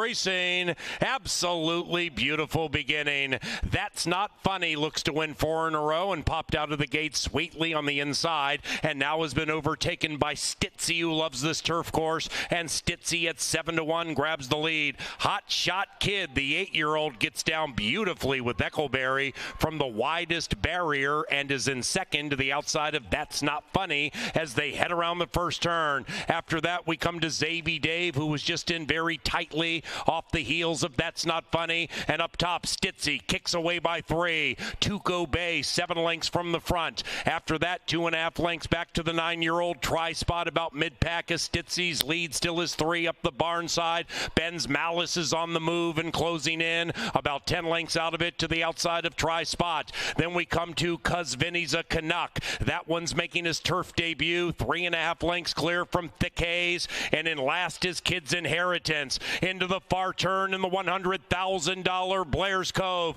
Stitzy still leads it clearly, and Stitzy leads it by 1. It is Stitzy from Hot Shot Kid. Inside of that, That's Not Funny, and they are about 3.5 lengths behind Stitzy, who's the tearaway leader, and roundabout the quarter pole owns it by 2 in the Blair's Cove. After that, Xavier Dave, then it's Tuco Bay, and behind that, Devil Vision and Ben's Malice. It is Stitzy leading at 1.5. Inside, That's Not Funny. Outside, Zoe's Delight. Even farther out is Xavier Dave. They're chasing Stitzy, who refuses to turn back, and Stitzy takes them wire to wire.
3-2.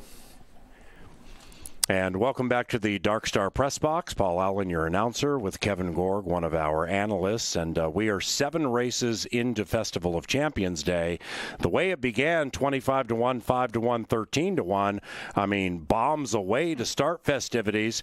The Midnight Current one is a heavy favorite, but Stitzy just won at 7-1. What do you think of the day so far? Day's been exciting. It always delivers. You know what? It's a great atmosphere in the grandstand. We got to watch that last race from inside the turf course, and it was so exciting when they turned for home, and you hear that roar of the crowd. Canterbury has that. It has that feeling, and this is just one of those special nights where if you're a fan of this racetrack like you and I are, it means that much more. The $100,000 Northern Lights Futurity is coming up next. It's Bob's Business. Definitely more than caught the eye in his debut, winning by many, many lengths. He'll be prohibitively favored in here, and certainly has a big shot to win. Then the next race after that, we get to the Croc Rock, Minnesota Sprint. Croc Rock, for those of you who don't know, is one of the fastest horses in the history of Minnesota racing. God rest his soul. And he won multiple times on Festival Day. His owner and breeder, Dale Shenian, one of the track owners, he's here today from Florida. Great to see Mr. Dale. Fun to see him back. One of the reasons we're racing at Canterbury from way back 3 decades ago. And Croc Rock was one of those horses that brought a lot of fans to Canterbury. He was a horse that people fell in love with, and so to have a race in his name, that's, let's be honest, the best race on the card. If you're looking at it from any type of perspective, whether it's fandom or gambling, that sprint's going to be unbelievable. And lastly, in race number 9, that Croc Rock Sprint, the Alligator Hunter's the morning line favorite, and he's won multiple stakes races this summer. And if he wins here, he quite honestly could be our horse of the year. How do you slice and dice this? Midnight Current's won 6 in a row in 2 stakes, and the Alligator Hunter's going to try to add another stake to his resume. Yeah, he'll put his name in the hat if he gets the win. He'll have to earn the win against horses like Dr. Oscar and, of course, Love the Nest. So right now, Midnight Current's the favorite in that race to be horse of the year, but it muddies the waters if the Alligator comes home first tonight. We thank you very much for watching and wagering on racing in Canterbury Park. Like Kevin said, we have a big crowd here in Shakopee this evening.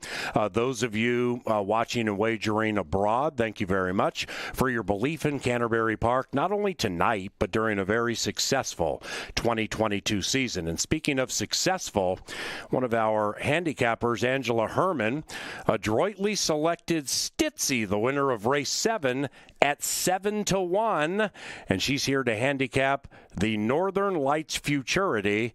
Let's go down to the paddock. Thanks, fellas. Yeah, I'm down here with a whole different group. I mean, we had a bunch of established turf horses in the Blair's Cove. Now we go to a pretty much blank slate. This is the Northern Lights Futurity. 6 furlongs is the distance, 8 go in the gate. Very talented look at what's to come on future festivals, derbies, etc. for Minnesota breds. We start on the inside with the favorite. It's Bob's Business. Looks to rack up another win for his connections, that being the Lothenbach connection and Joel Burnt. Now, Constantino Roman rode this horse in his debut. That was back in June. Apparently, that was just enough to get him up to this point. He's been freshened since that time. The works have been regular leading up to this, and it seems that It's Bob Business caught on to things very quickly and probably didn't need the start in between that, or they couldn't get one to fill. Either way, this one was so impressive at first asking. It's hard to imagine him not being the favorite, except for the rail draw. I mean, you can't hold that against him too much with the speed that he showed at first asking. It's Bob Business is going to be really, really tough. I wouldn't expect anything over even money. So we can go to Jose Patio. Jose Patio has 2 starts as opposed to the Rail Horses 1, and has run recently. He ran on August 18th. That day he was 4th, just like in his debut. It was a very sloppy track, though. I mean, the skies just opened up, and a lot came out of that Sir Sterling race. Unfortunately for him, Sir Sterling is 2 stalls away in the starting gate. I thought that Jose Patio, and after discussing it, I guess, with his owners, Barry and Joni Butso, might want a little bit more ground down the road and could handle either surface. He could handle turf or dirt in the future. For right now, though, he's sprinting on the dirt, and I think that maybe better things for this one are down the road. Sam Says was ready to rock at first asking, and he won clearly, just like the Rail Horse, but he did so at almost 20-1, just a shade north of 19-1, and Sam Says did that from the rail. However, he is the son of Sam Lord's Castle. progeny of Sam Lord's Castle win at over 40% as 2-year-old firsters, and Sam says followed that pattern beautifully. He did so at 5 furlongs too. Has to go an extra furlong today. Zeke Lara will look to go back-to-back with upset victories, as this one is currently 8-1. You get 6-1 on Sir Sterling, the aforementioned horse who beat Jose Patio in his second start. Sir Sterling was very much a pro in his first start. He didn't break out of the gate right on top, but he managed to get himself up in contention very early with Crystal Conning aboard. He'll try to do the same thing, I'm sure, again today, and he was just north of 15-1 when he came home victorious that day. I don't see any forthcoming rainstorms right now to help out Sir Sterling with his mud resume, but I think this horse will handle a dry track just fine. He's another son of Sam Lord's Castle too. Both he and Sam Says just to his inside, one at first asking, following in that pattern. Handpay to their right though is the son of Painter, and Handpay gets Alex Conchari today for start number 3. It only took him 2 to come home victorious, and he took money in both of them. He was just under 4-1 last time. He beat Roses by Liam, and he beat Scatamaran. Scatamaran did come back to win very impressively next out. It seems that Handpay has a lot in his corner, and he's also 11-1. Very good value for him, and his stablemate at 12-1 just to his outside, Quarantina Bambino. He just passed me by. He's a little bit bigger and taller than his stablemate, but Quarantina Bambino also took 2 starts to break his maiden. He's the son of Bella Notte, who we saw in the winner's circle an awful lot back in the day here at Canterbury Park. Quarantina Bambino hasn't done quite enough to fill those horseshoes yet, but is on the way, and right now he is 12-1. 7-1 on Scatamaran. The very speedy Scatamaran drew well for this, as it looks like he drew to the outside of all of his pace competition. The horse to his right, Horses by Liam, does not have much speed to speak of, or at least he didn't show any in his debut. Scatamaran looks really, really good down in the paddock too. I'll say physically he's one of the ones that makes the best impression, and Harry Hernandez will be aboard him looking for another win on Festival Day. He showed excellent speed at first asking, kind of tuckered out after about 4 furlongs, but carried it all 6 furlongs last time when he broke his maiden. However, that was just 9 days ago. That worked against his favor a little bit for me. I prefer the freshness of the horse on the rail, but certainly not the price. If you're going to give me 3-5 as opposed to 7-1 on this horse, I'm going to take Scatamaran all day long at those odds. Roses by Liam on the outside is another long shot. He showed ability to pass in his first start. Not always the case for 2-year-old firsters, but Roses by Liam did that very professionally. He was on his left lead. He got second right on the wire, but if this horse has matured a little bit, grown up, and does get the outside positioning again, it can maybe stay a little bit closer. He could be right in the thick of things at a big number. Right now, that number is just 12-1, but will probably grow as we approach post time. These baby boys head out to the track, 8 of them exact, to be the next champion of the Northern Lights Futurity. We'll find out who that's going to be in about 10 minutes. You can do pick 3s, doubles, exactas, tries, and 10-cent super. So your 3-5 favorite is leading the charge out to the track. That is It's Bob's Business. They head to the track now 9 minutes to post. Good luck. We'll be in the winner's circle to greet the winner of the Northern Lights Futurity.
Ladies and gentlemen, a round of applause for our bugler, Sir Leonard Dykert.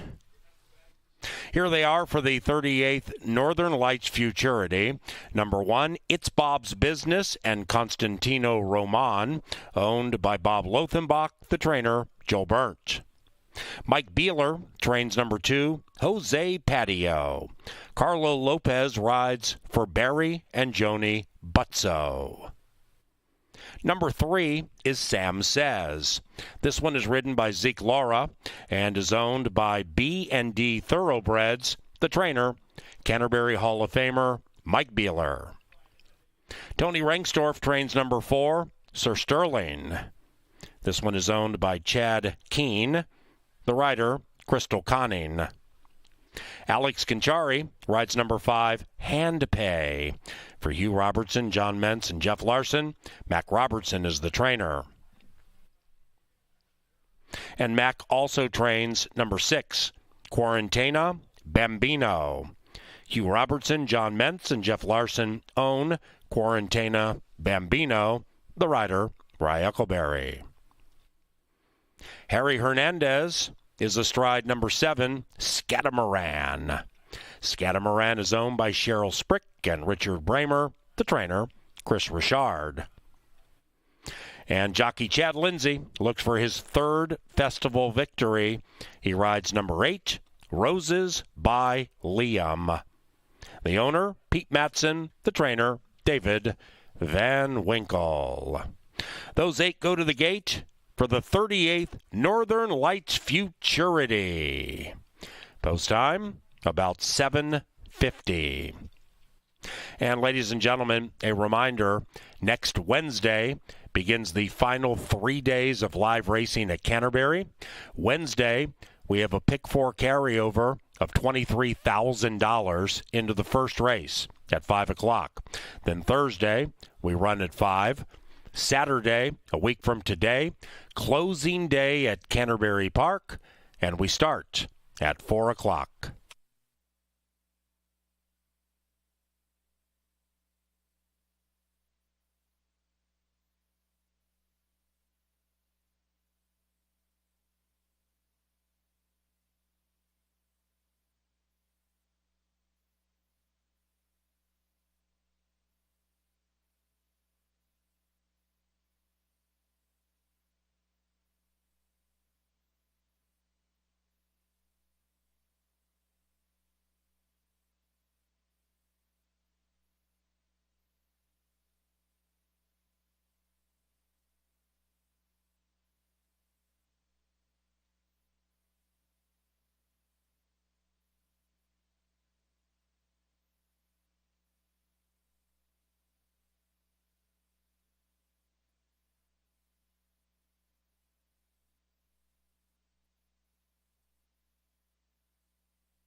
All right, Kevin Gorgan, the press box as we get set for the $100,000 Northern Lights Futurity. And the race really, as you can look at the board, it goes through the inside marker. What's going to happen with It's Bob's Business? And this horse was super impressive. But we're going back to June 30th when this horse debuted. And he was unbelievably good in that race, winning off by nearly 12 lengths. But the layoff is pesky. It's hard to get 2-year-old races here once you pass through that maiden ranks, which he did. Workouts have been steady. Joel Burnt just 4 behind in the chase for champion trainers. Mac Robertson looks to win his 15th title. I thought the post draw didn't do him any favors. And I think if you talk to Joel Burnt, if you even talk to jockey Constantino Roman, it's going to require this horse to work out a trip. If he gets out of the gate in good order and can show that speed that he showed in his debut, then everything's cool. But if he breaks just a little bit slow, he's never had dirt kicked in his face. So this would be a completely different trip. He could be a superstar. If you look at that debut and go back and watch the replay, he is unbelievable talented. Now we see him warming up. It's a very cool, crisp fall night here in Shakopee.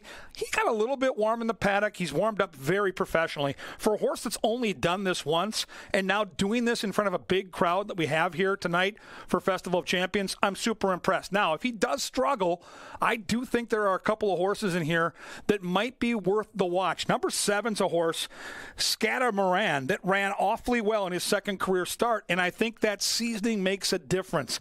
He's had 2 starts, and in his debut, he was still learning. It looked like he took the next step, and the horse we see on screen right now, the 5, Hand Play, it's a rarity when you see 2-year-olds early in their career learn how to pass horses, but he did that last time. Conchari takes over for Nick Goodwin in from Prairie Meadows to ride this one, and if the favorite gets locked up in a pace battle early, the 5 could be one of those horses at a double-digit price that could be a late factor. So a lot of things to watch. We saw a heavy favorite in the earlier 2-year-old race for the girls struggle because the pace battle was too much. These are uncharted waters.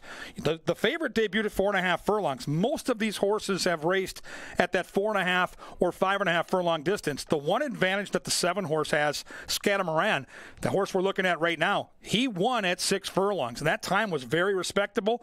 And Harry Hernandez, who's running away with our Jocks title this year, has been extremely good with 2-year-old horses, and you can see how relaxed this horse is warming up. Harry has had the hot hand with these youngsters, and he's had a proficiency to get them out of the gate in good order, and that experience at 6 furlongs does matter. The most talented horse, without a doubt. On paper, It's Bob's Business, but I do think there are a handful of horses here that loom a danger, and when the bright lights are on and you're racing for $100,000, like I said way back when we ran that first stakes race, he's going to have to earn it in that final furlong. We'll see if Joel Burnt can stay hot. We'll see if the Lothenbachs can win another race. It's been quite a season for the Lothenbachs here at Canterbury. It's the $100,000 Northern Lights Futurity, and they're approaching the gate. Get your bets in now. This will truly be superstars of the future on display here at Canterbury.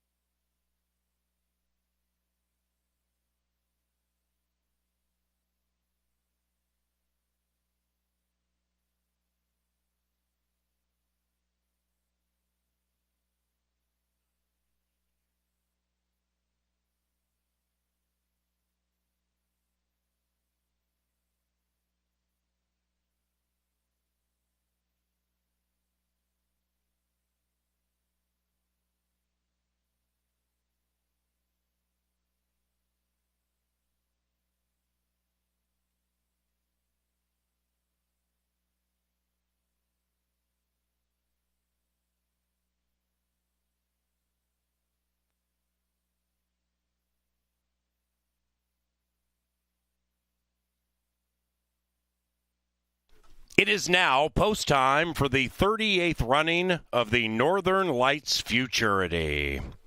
1985, first year of racing in Minnesota. Cherokee Prince won this race. Jockey M. Solomon won for trainer Penny Lewis.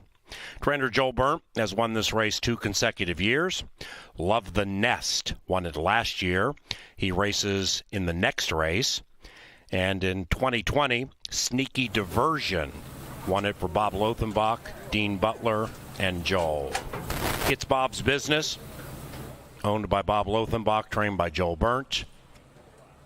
That is the prohibitive favorite, looking to stay undefeated as they move in line for the $100,000 Northern Lights Futurity.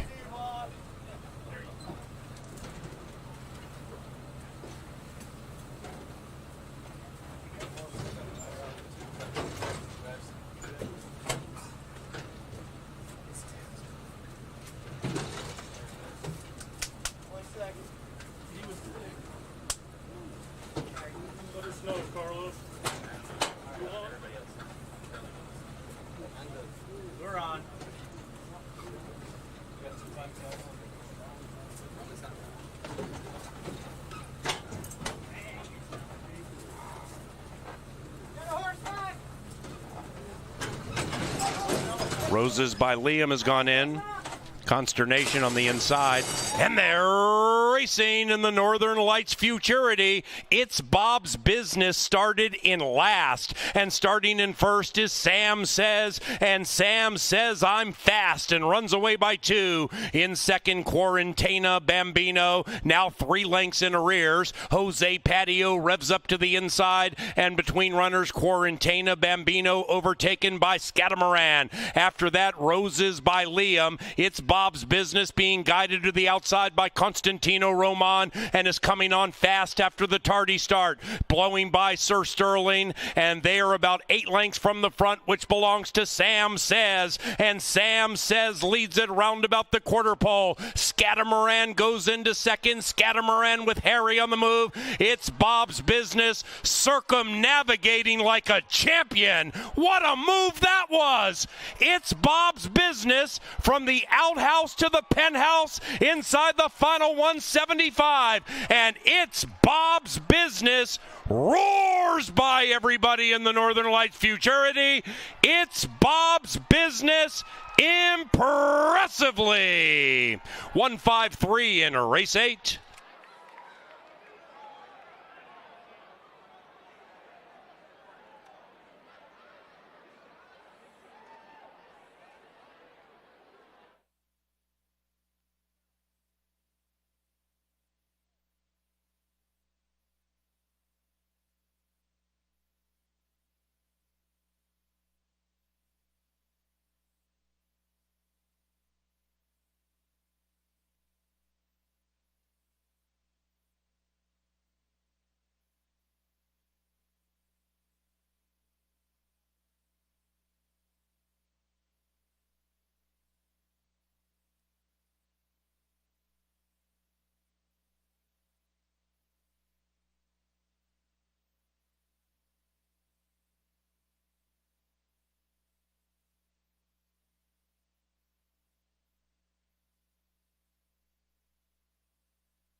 Number 1, it's Bob's Business first.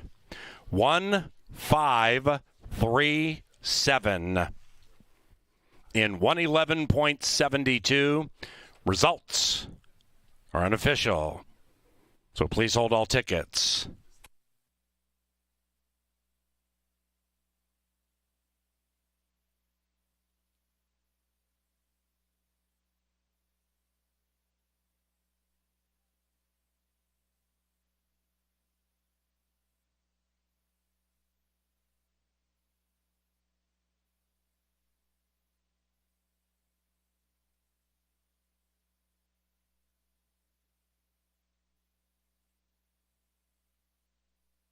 The Northern Lights Futurity is official. 1537. Superfecta paid $33, 1537, with a 2 to 5 shot winning. The trifecta was chalk all odds. Pick 4 paid nearly $20. Double $10 and change. Pick 3 on races 6, 7, and 8, $9 and change. The 9th, the Croc Rock Minnesota Sprint Championship, about 22 minutes from now. No scratches, no rider changes.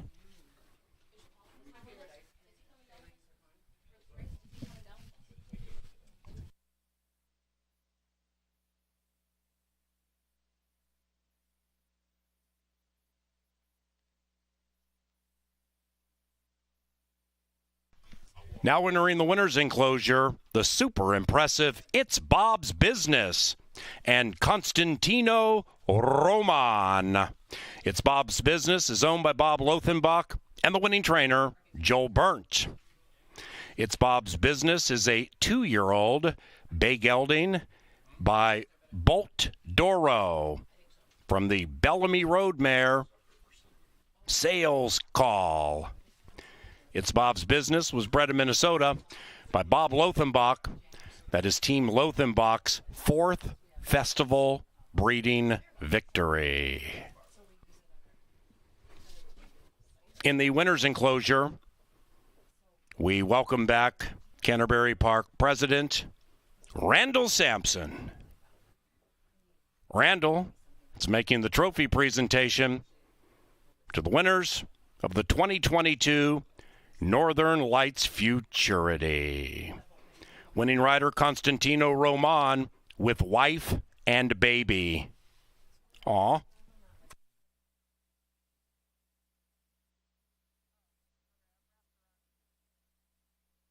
Racing at Canterbury is provided in part by Ornitos. And don't forget, we have an elite sandwich shop on level 1. It's named Bo Diddley's, right across from Cutwater.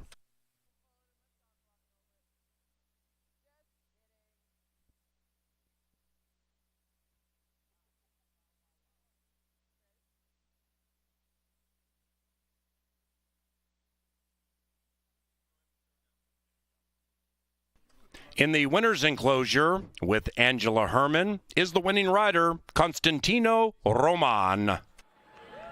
Right. I have known Constantino Roman since Chicago days, and my goodness, what a win for It's Bob's Business. A lot different than the first one. Not, I guess, probably according to plan. Take us through it from your vantage point. Well, it's a really smart horse, you know. We're working behind horses after he win because, you know, they say anything can happen, you know, and what happened now, like, he break a little slow. I worry because, number one, you know, we had to wait for the other horses, but he didn't so good, you know. It's a nice horse. He's a really nice horse. Do you think that he'll take to two-turn racing? Is his intelligence and his skill that he's shown thus far kind of showing you that he'll do a lot more? Well, it's easy horse to ride, you know, whatever you want, do whatever you're asking for, you know, I don't know. But I think it's kind of a spring horse. He don't have to go to the lead. Yes, it's a nice horse, you know. Like, I want to say thank you to the owner, to Joe. Well, congratulations. He couldn't have done it without his teammate, Constantino Roman. Congratulations on your win in the Futurity and an excellent ride. Thank you. I appreciate it. It's Bob's Business is 2 for 2, and Bob Lothenbach and Joel Byrne get another one on Festival Night.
Consternation on the inside, and they're racing. racing in the Northern Lights Futurity. It's Bob's Business started in last, and starting in first is Sam Says, and Sam Says I'm fast and runs away by 2. In second, Quarantena Bambino, now 3 lengths in arrears. Jose Patio revs up to the inside, and between runners, Quarantena Bambino overtaken by Scatamaran. After that, Roses by Liam. It's Bob's Business being guided to the outside by Constantino Roman, and is coming on fast after the tardy start, blowing by Sir Sterling, and they are about 8 lengths from the front, which belongs to Sam Says, and Sam Says leads it round about the quarter pole. Scatamaran goes into second. Scatamaran with Harry on the move. It's Bob's Business circumnavigating like a champion. What a move that was! It's Bob's Business from the outhouse to the penthouse inside the final 175, and It's Bob's Business roars by everybody in the Northern Lights Futurity. It's Bob's Business impressively. 153 in race 8.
It's Bob's Business was circumnavigating the field, taking a trip on the wide side, and with a dazzling move running away in the $100,000 Futurity. That was very nice, and we'll see how nice it was compared to this race. This, what a humdinger this is. The Croc Rock Minnesota Sprint Championship. The Alligator Hunter is favored. Love the Nest won the Futurity last year. Dr. Oscar is lickety-split fast.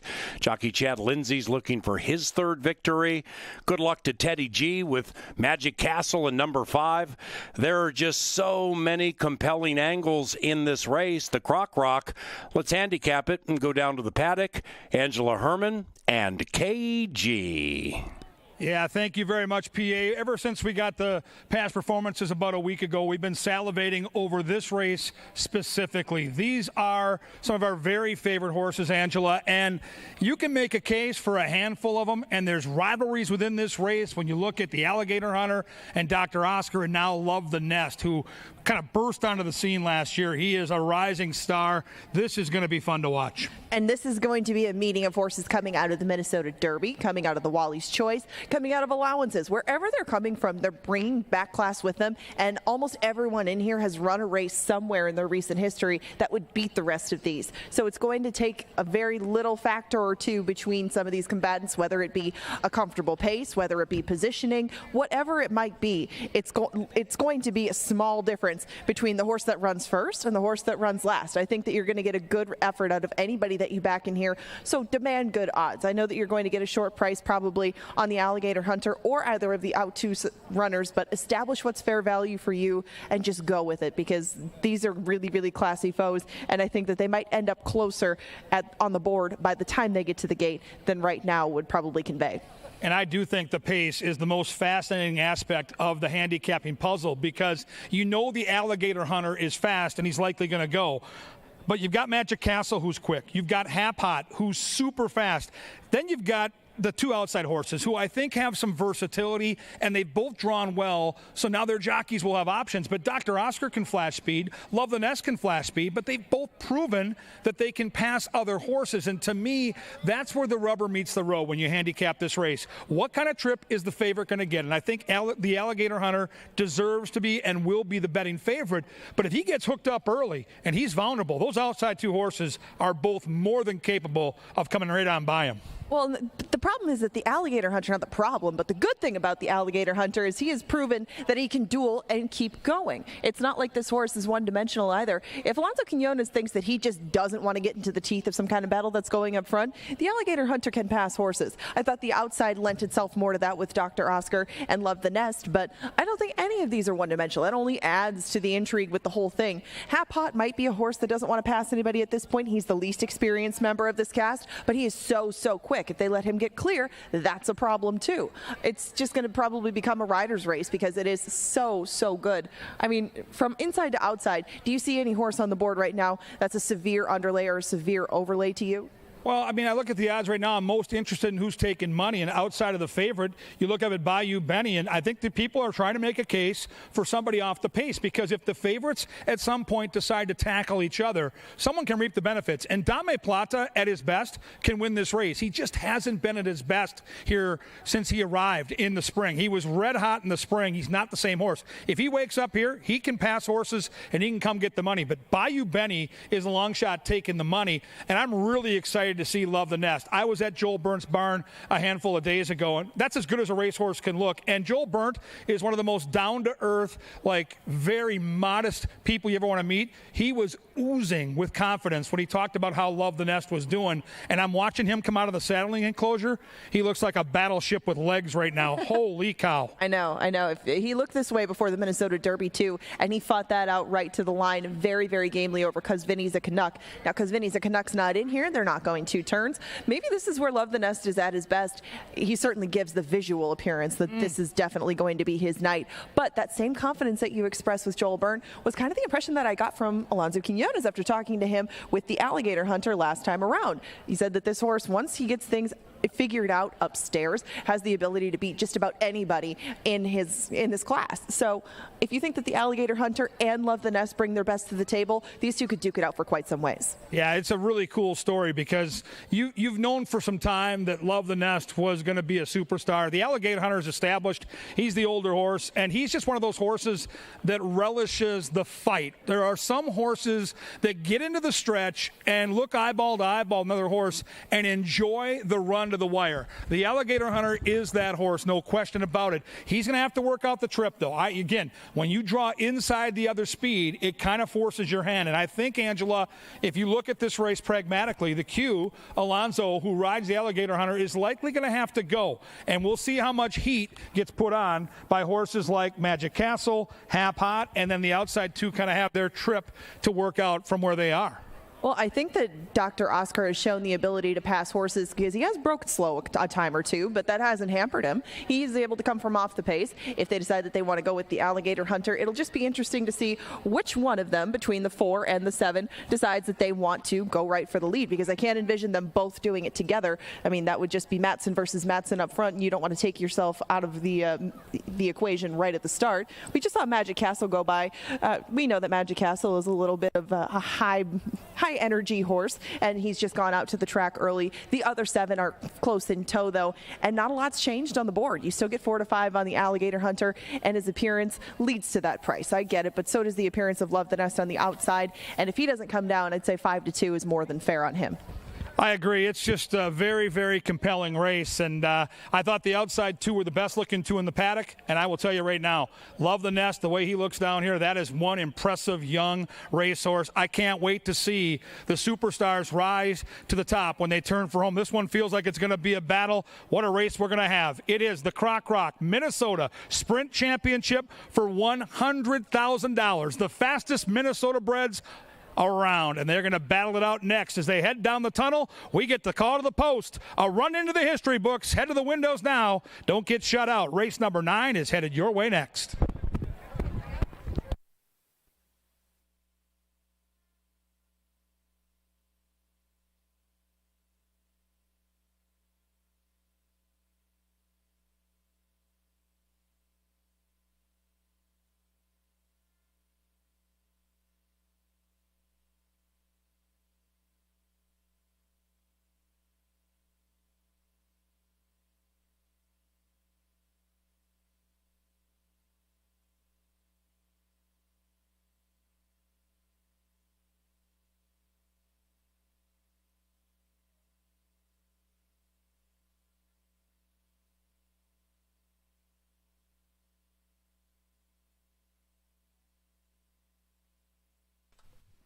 Ladies and gentlemen, with the Croc Rock call to the post, Mr. Duke Ellington.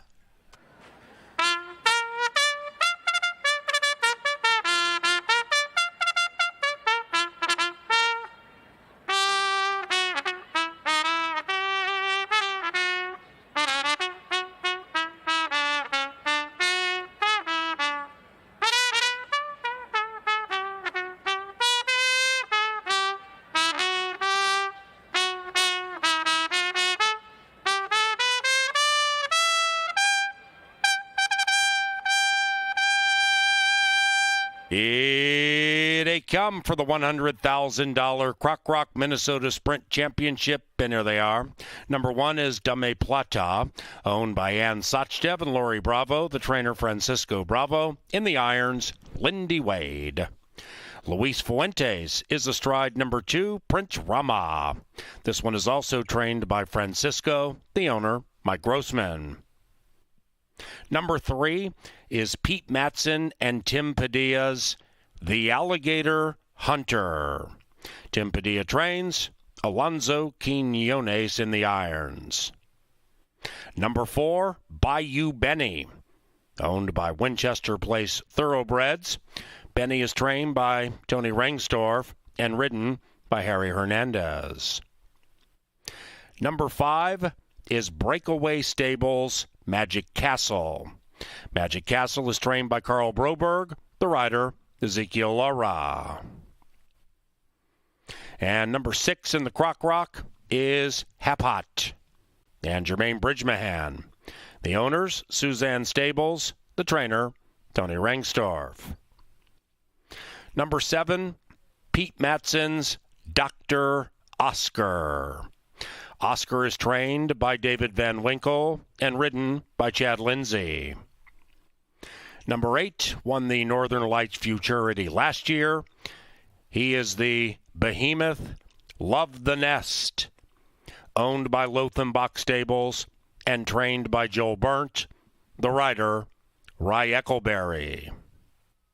That's the lineup for the 29th Croc Rock Minnesota Sprint Championship. They blast 5 minutes from now.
Shenian's Croc Rock is one of the fastest Minnesota breds in the history of the state. The Speedster earned nearly $360,000 from 42 starts, and that's an average of $8,500 a race.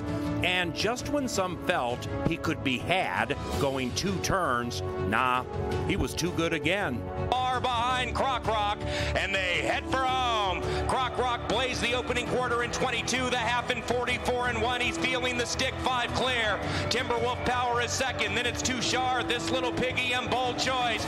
But it's Croc Rock. Rise and applaud the fastest Minnesotan we've seen. Ladies and gentlemen, he is Croc Rock, and he wins. Croc Rock also won the prestigious Festival Sprint 4 times. What a horse. Mr. Dale also bred the son of North Prospect and Spice Wreath, and there's no doubt the great Croc Rock is a Canterbury classic. I made it to the clip, though. That's all that counts. I'm down in the winner's circle with Mark Irving. You saw a bit of him in the video, and you've ridden many a festival day and many a festival horse, but this one's named after one of the fastest of them all, Croc Rock. What was it like to ride him, and how special was it to win with him during the festival? Well, I got to thank Francisco Bravo and Mr. Dale Shenian for giving me the opportunity to ride such an amazing sprinter. And not only was he an amazing sprinter, but we went 1 mile and 70 yards in the Minnesota Derby, which kind of freaked me out. But I just dropped the anchor and said a prayer. And he was an amazing champion. He liked jelly donuts. And he liked to sleep a lot because we'd have to kick him up, or the groom would have to kick him up for his race. So he was a very smart, a very gentle, but an amazing horse to ride. Well, you got to know him very well. What characteristics of his do you see in some of the best sprinters that we see out here? Because, I mean, there's characteristics that make a good young horse, an older horse, but what puts it together for a sprinter in particular that sets them apart? I mean, it's just pure heart, Angela. You know, pure heart and desire. You know, you can try breed for that, and but you can't breed for heart, and you can't breed for desire. And he was just one of a kind. And we'll never see another Croc Rock again here in Minnesota. So he's definitely a Canterbury Park champion. You get to see a lot of these horses day in and day out. If one of them emulates Croc Rock to you and you think reminds you of Croc Rock of old, which one of these would it be? The alligator. The alligator! Because Croc Rock was kind of unpredictable down the lane, especially in the mud and the glare. But kind of like Alligator Hunter. So, yeah, I would say they're kind of similar, both champions. Thank you for your time, Mark Irving, and your perspective on this. It looks like the Alligator Hunter is currently the 6-5 favorite. I know that he's not Croc Rock. A very special place in history has him and you. We'll see who adds to that legacy next. Thank you again for your time. Cheers, Angela. I appreciate it. Good luck, everybody, in betting the sprint. Race 9 is headed to the gate now. Darling.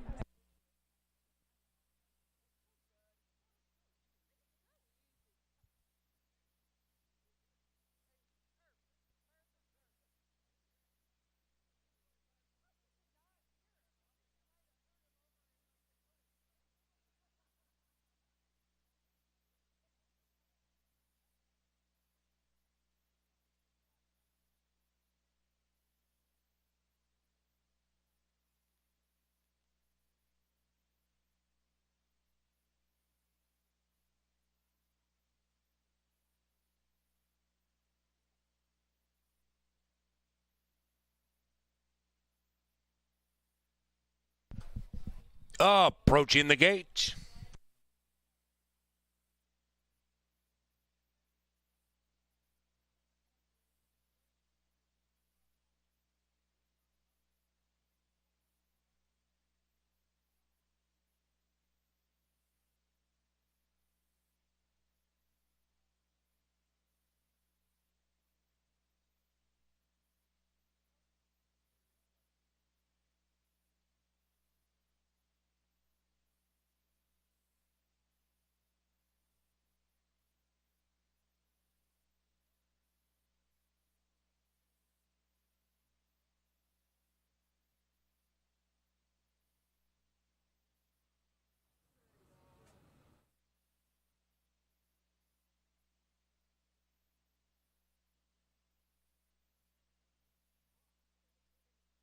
They're at the starting gate, and it is post time for the 29th Croc Rock Minnesota Sprint Championship.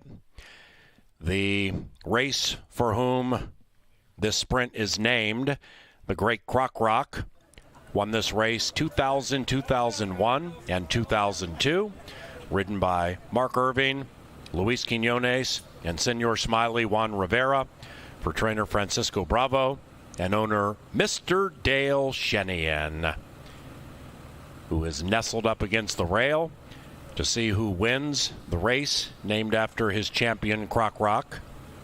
No More Wine for Eddie also won this race 3 times, 2010 through 2012, for Mr. Anthony Didier. Dean Butler, Canterbury Hall of Famer, was the rider for trainer Bruce Rieken. Drop of Golden Sun won it last year for Tony Rengstorff and Ry Eckleberry. Mr. Jägermeister, the richest Minnesotan of them all, won it in 2019. Half Hawk goes in, Dr. Oscar, and Love the Nest, 2-1, last in line.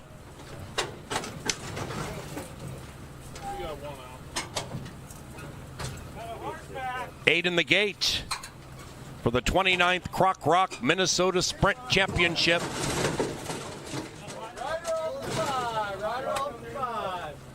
Zeke Laura off Teddy G's horse. We're off. Let us know something. Still off. Still off, guys. Rejoining. All right, we're tied. And they're racing. Dr. Oscar and Love the Nest came out very, very fast. Here comes the Alligator Hunter. And the Alligator Hunter zooms through on the inside and is in a breakneck pace battle with Dr. Oscar. And they're 5 clear from Love the Nest, who is tracking now 6 lengths out of it, and about 5 clear from Prince Rama. That one's to the inside of Bayou Benny. Outside of them is Hap Hot. Then it's Magic Castle, 12 lengths from the front and about 1.5, 2 clear from Dame Plata. They're approaching the top of the stretch, and Dr. Oscar has put a length on the Alligator Hunter. Dr. Oscar leads it by a length and a half, and Lindsay still has a tight hold. And now the Alligator Hunter angles to the outside. Love the Nest takes the route inside and is trying to run down the tearaway Doctor. It's Dr. Oscar leading it with 150 to go. Love the Nest sets his sight on the Doctor, and here he comes. Love the Nest will roost in the winner's circle.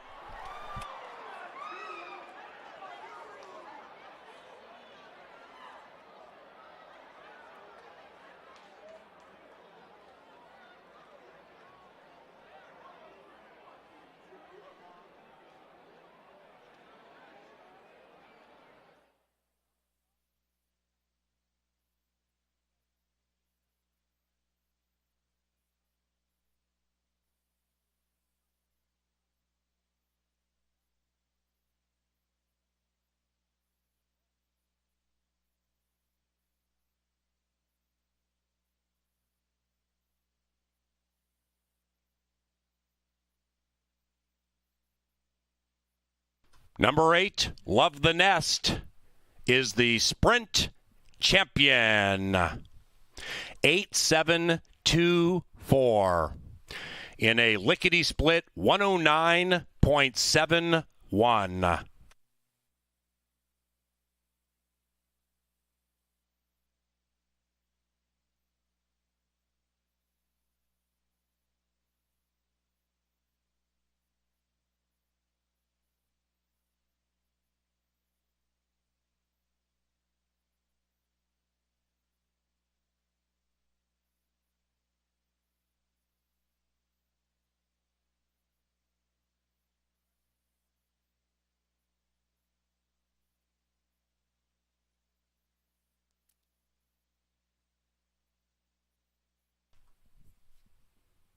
We welcome to the winner's circle Mr. Dale Shenian, co-founder of Canterbury Park and former vice chairman of the board. Mr. Dale bred, owned, and raced the Hall of Famer Croc Rock, for whom the stakes race is named. Mr. Dale is joined by former rider Mark Irving, who won the sprint in 2000 aboard Croc Rock. Mr. Dale and Mark are presenting the trophy to the winning connections of this year's Croc Rock Minnesota Sprint Championship.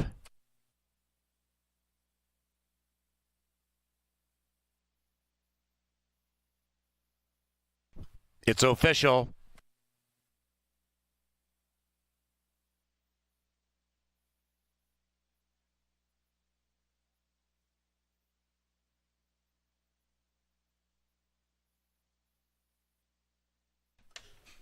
The 10th race is the Bellanote Minnesota Distaff Sprint.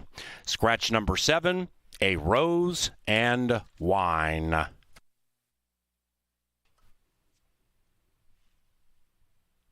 About to enter the winner's enclosure, one of the most beautiful horses you will see.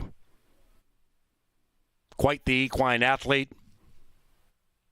And here he comes, the behemoth, Love the Nest, and Rye Eckleberry.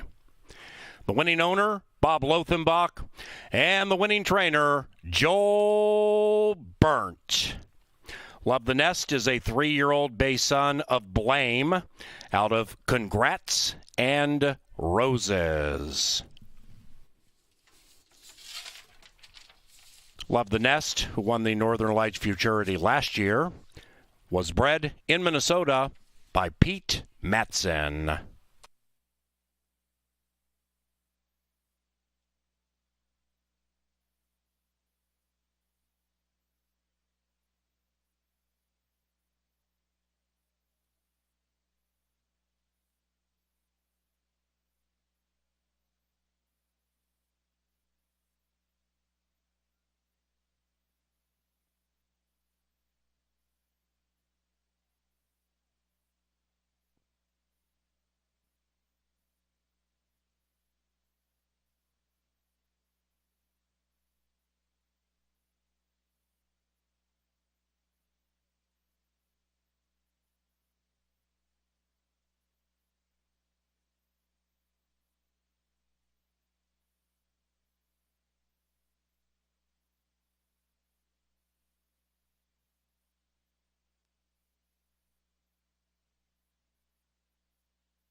Let's go down to the winner's enclosure. And with the winning rider, here's Angela. We've seen a lot of these silks tonight. That's the Lothenbach colors, and one of the most impressive members of that camp is Love the Nest. Wow. Take us through it. Oh, he's just a beast. He's a really nice horse. When the 7 went with the 3, I was pretty confident on the backside, and he does the rest. He's as he's aged, he's become a lot more professional, and he's just an awesome horse to ride. Well, and after the Derby, what did you and Joel talk about as far as what to do on Festival Day? Because he is so versatile. Did you have kind of the deciding factor, Joel, Bob, going in the sprint? Well, I think the sprint's really his game. I think we were all on the same page with that. And though he routed last time, I think really the sprint's more up to his speed. And I just really like to thank Joel and Lothenbach. And, it's been 17 years, and I've always said that I would say it for her. So, hi, Mom. Well, hello, Mama Eccleberry. Congratulations to you. I know you still got more tonight, but congratulations on another nice win with Love the Nest. This one, not down to the wire. An excellent ride on your part. Thank you. Appreciate it. Love the Nest does it again. He wins the sprint.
And they're racing. Dr. Oscar and Love the Nest came out very, very fast. Here comes the Alligator Hunter. And the Alligator Hunter zooms through on the inside and is in a breakneck pace battle with Dr. Oscar. And they're 5 clear from Love the Nest, who is tracking now 6 lengths out of it, and about 5 clear from Prince Rama. That one's to the inside of Bayou Benny. Outside of them is Hap Hot. Then it's Magic Castle, 12 lengths from the front, and about 1.5, 2 clear from Dame Plata. They're approaching the top of the stretch, and Dr. Oscar has put a length on the Alligator Hunter. Dr. Oscar leads it by 1.5 lengths, and Lindsay still has a tight hold. And now the Alligator Hunter angles to the outside. Love the Nest takes the route inside and is trying to run down the tearaway Doctor. It's Dr. Oscar leading it with 150 to go. Love the Nest sets his sight on the Doctor, and here he comes. Love the Nest will roost in the winner's circle.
A beautiful moon over Shakopee, Minnesota, and what a beautiful night it's been. Festival of Champions 2022.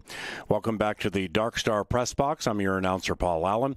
The most impressive victor this evening, Love the Nest, 109 and change. Sat off a breakneck pace battle, ran down Dr. Oscar, and the Northern Lights Futurity champion comes right back the next year and wins Festival Day.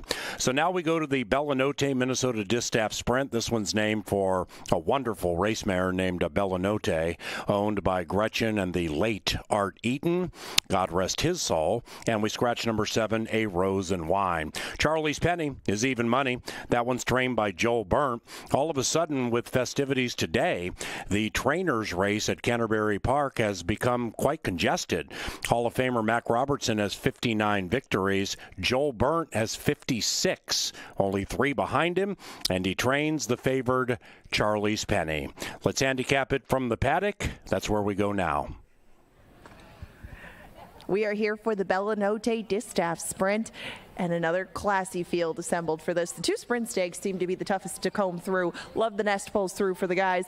Now we see who's going to pull it off for the females. We scratch number 7 out of here. We still have 6 going to post, and hard to pick out who the favorite's going to be by the time they get to the gate, but right now it's Charlie's Penny, a face that we locally have not seen yet. No, she's raced against some really nice horses, and she's run at some glitzy racetracks. When you go down to Arlington Park, then you go to Churchill, the fairgrounds. This is a Minnesota bred that's been facing unbelievable talent, but outside of her state-bred competition. Now they find a stakes race with Minnesota breds only, and so that 7-2 morning line we talked about earlier today was a pipe dream, and rightfully so. But let's not disrespect some of these horses in here. Clickbait has been one of the best female sprinters at this track for a long time. Then you look at Ready to Runaway. This horse has earned over $500,000, and both those horses, by the way, trained by Mac Robertson. So as much as this has been a night that's been all about Lothenbach Stables and Joel Burnt, and he's crept within 2 of that chase for champion trainer, Mac Robertson still has something to say, and I think this race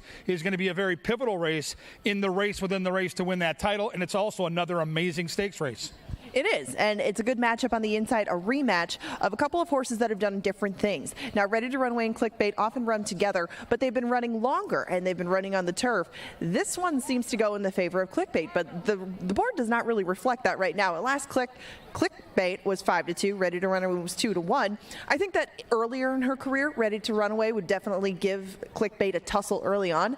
As far as pure speed goes, I would have to give the nod to Clickbait. It'll be interesting to see what Charlie's Penny does to their outside, because Charlie's Penny is not one that we've seen as far as she handles this track, as far as what she's going to be able to offer as far as pace pressure, because she does seem to prefer to come just from off the pace. Now, does somebody go with Clickbait, or does Clickbait get clear?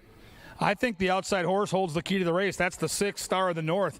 Even though I don't know that this is a prime win contender, I think she holds the key to how this race unfolds, because she is quick enough to make Clickbait work early. The cool thing about Clickbait, though, Angela, is she can work out her trip. She doesn't need the lead. She's been racing at a longer distance, so I think they're going to wait and see with Star of the North, who is super fast early, and I think Clickbait, the key for her winning this race is how much energy will she have to expend to get clear of the 6, because Charlie's Penny figures to be a big-time factor in the stretch, and we saw it in the most recent race. The pace matters in these sprints, and I thought if you looked at that last race, the 2 Pete Madsen horses went out there and ran each other into the ground. They went too quick, and Love the Nest was sitting back there just waiting to make his move. So I think Clickbait has to be smart, and I think that's going to be the key to the race. When she makes the move, how much will she save to hold off that big gray that figures to be charging? Well, she's a big gray herself, but how much has Clickbait learned from those races where she has taken back off the pace, where she has had to pass horses? Because prior to that, I mean, her speed just carried her so far naturally. She didn't need to pass anybody. How much has she learned out of those 2? We find out, but I think the 3-1 is a fair enough price to maybe take a gamble that she has, because Charlie's Penny is continuing to take the money. Maybe her connections add to that too, as right now she is just dipped below even money again. And coming from those races and shipping in here, you really don't know if she's going to love this main track or if she's going to fall far off the pace. I mean, we thought we would get value with her. Right now, we're not. I would say that our second choice is definitely the better value on the board, and if this is how it's going to end up, that's who I would bet. Yeah, I'm with you. And I think Clickbait looks spectacular down here. She is such a gorgeous horse. She always catches the eye.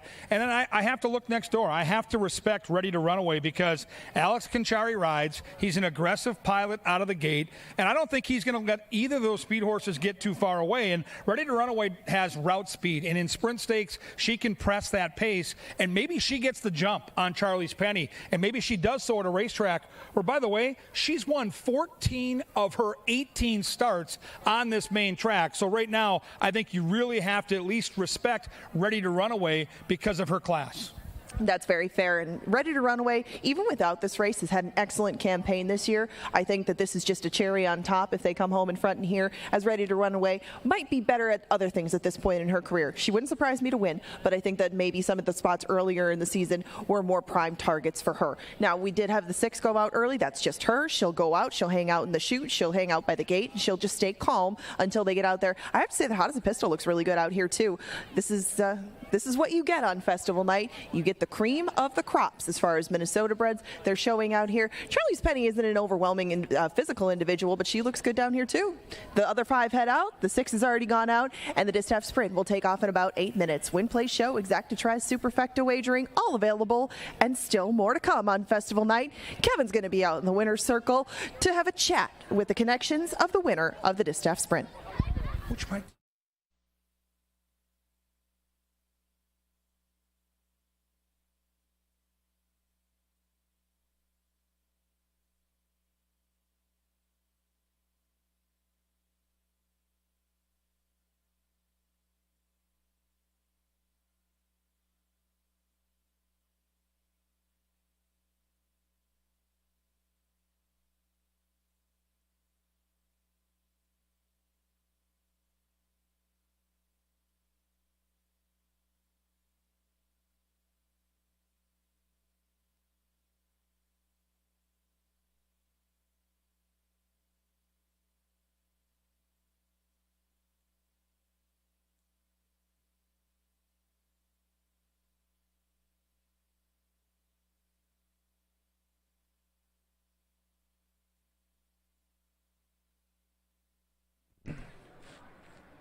Here come the fillies and mares for the Bellanote Minnesota Distaff Sprint Championship. And there they are.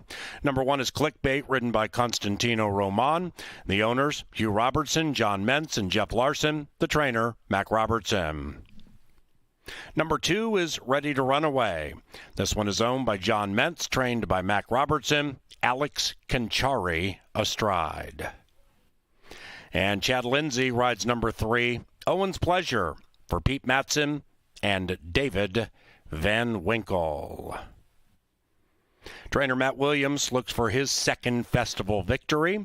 He trains number 4, Hot as a Pistol. Likewise for the owners, Gary and Brenda Bergsrud. The rider, Harry Hernandez.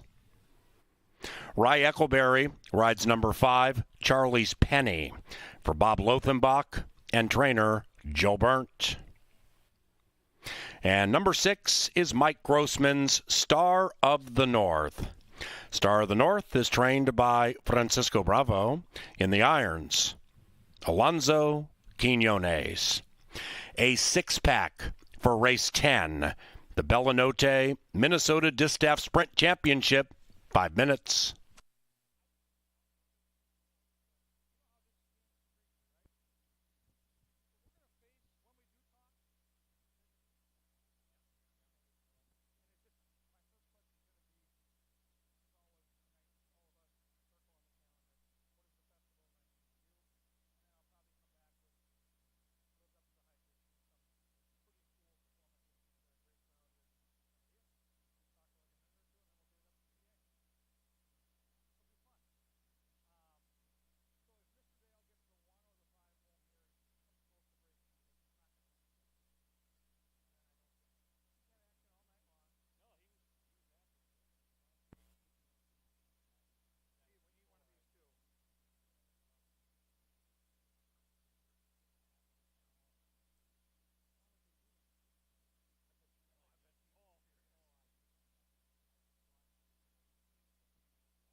Ladies and gentlemen, let's head to the winner's enclosure.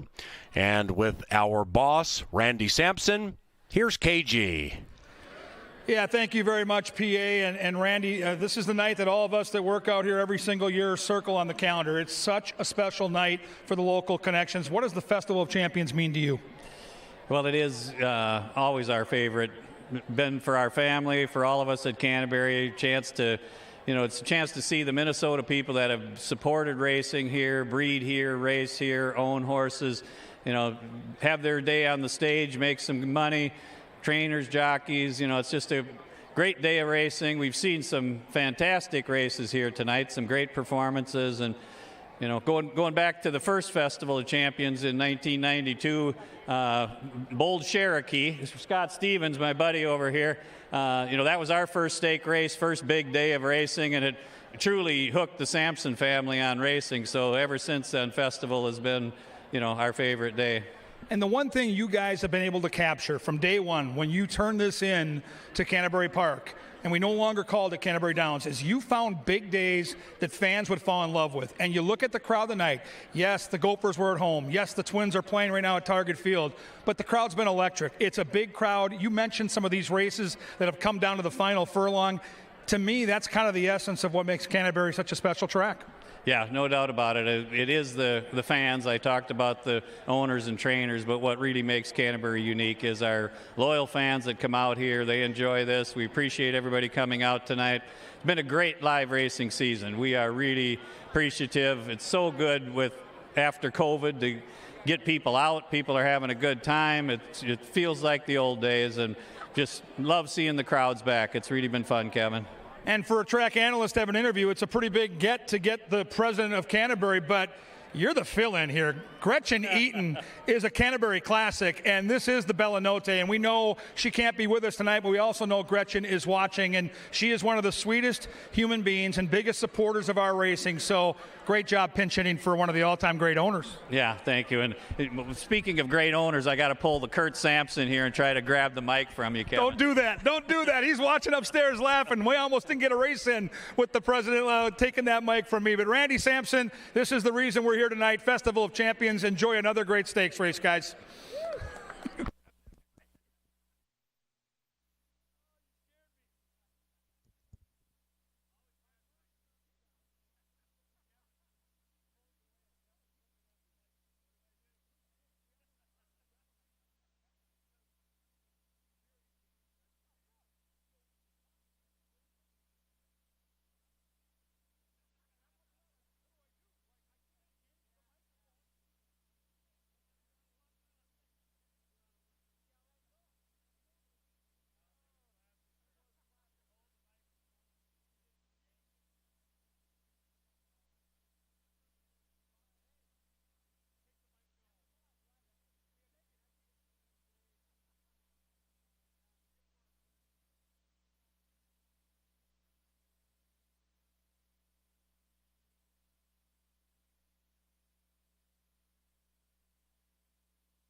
The horses have reached the starting gate, and it's post time for the Bella Notte Minnesota Distaff Sprint Championship. This is the 28th running. Scotty's cashing in. Won it in 1995, the first year of Canterbury Park. Ginny Peters was the owner. The rider, Paula Bacon, for trainer Tony Rengstorff. Mac Robertson has won this race 2 consecutive years. Clickbait looks to go back-to-back. Ready to Run Away won it in 2020. Charlie's Penny, the 3-5 favorite. Clickbait 2-1. Still out, guys. 6 ain't loaded. The long shot, Star of the North, is the last in line. Number 3, Owen's Pleasure, is being disobedient. Settling. No pushing, guys. Hold on, guys. Hold on. He's off. You're locked. And they're racing in the Bellanote, and they've broken a line. And the long shot, Star of the North, like a shot, shoots out of the gate and with a killer crossover gets down to the inside. And Star of the North leads it by 3. Charlie's Penny takes up the running in second.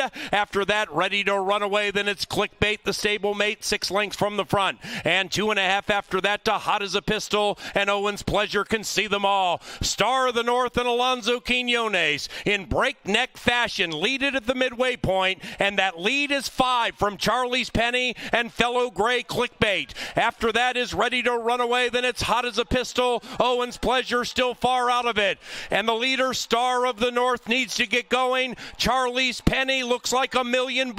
Outside of that, Ready to Run Away and Clickbait. Star of the North tries to fight on, but Charlie's Penny, this gray blur, opens up by 2 lengths on Clickbait to the inside. Outside of that, Ready to Run Away, but Charlie's Penny is gone. Charlie's Penny is the Bellanote champion.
Number 5, Charlie's Penny, first.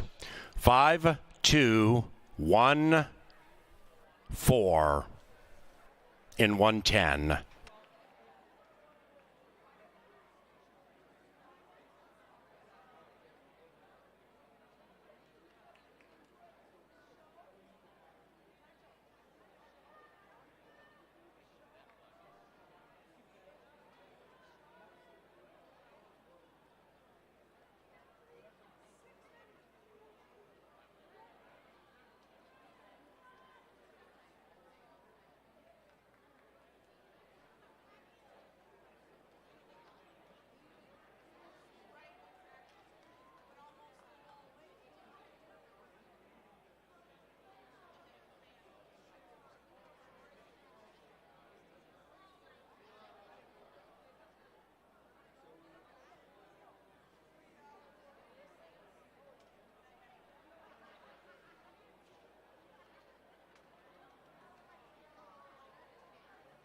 The 10th is official.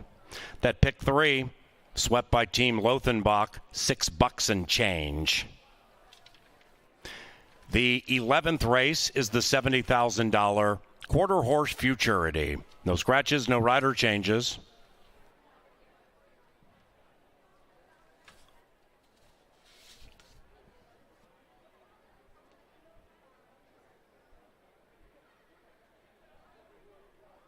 We welcome Kay King to the winner's circle. Kay is making the trophy presentation to the winning connections of the Bellanote, Minnesota Distaff Sprint. This one was named in honor of the race mare Bellanote, who won the Minnesota Distaff Sprint 3 consecutive years. She was bred and owned by Hall of Fame members Art and Gretchen Eaton.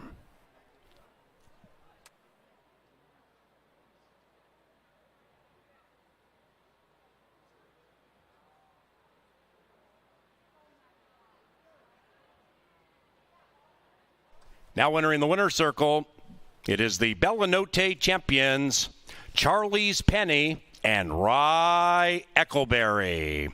Charlie's Penny is owned by Lothenbach Stables and the winning trainer, Joel Burnt. Charlie's Penny is a 4-year-old roan filly by race day out of Sweet Lorraine, bred in Minnesota by Mr. Bob Lothenbach.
In the winner's enclosure with Kevin Gorg, after his 5th victory tonight, it's trainer Joel Burnt.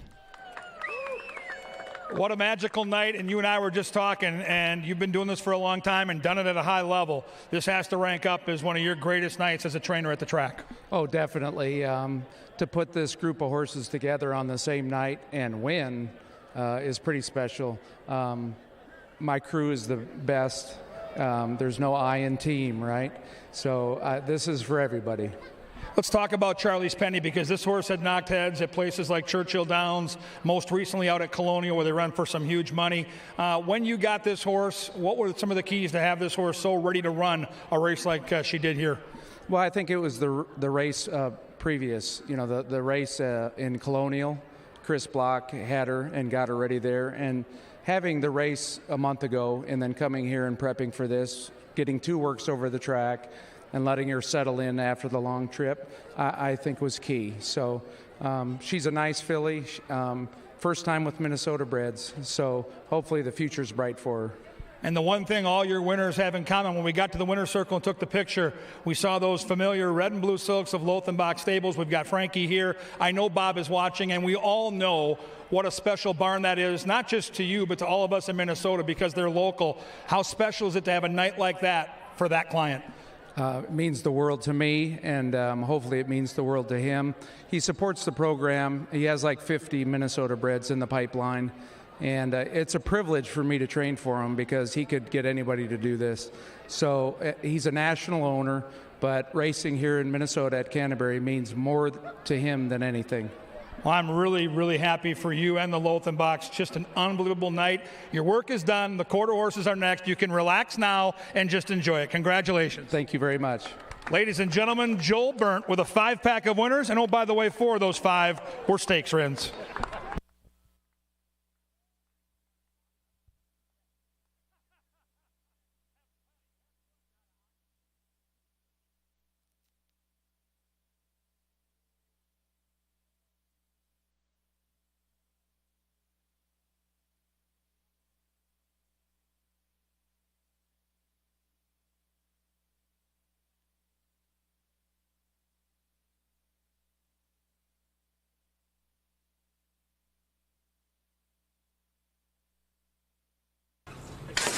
And they're racing in the Bellinote, and they've broken a line, and the long shot, Star of the North, like a shot, shoots out of the gate and with a killer crossover gets down to the inside, and Star of the North leads it by 3. Charlie's Penny takes up the running in second.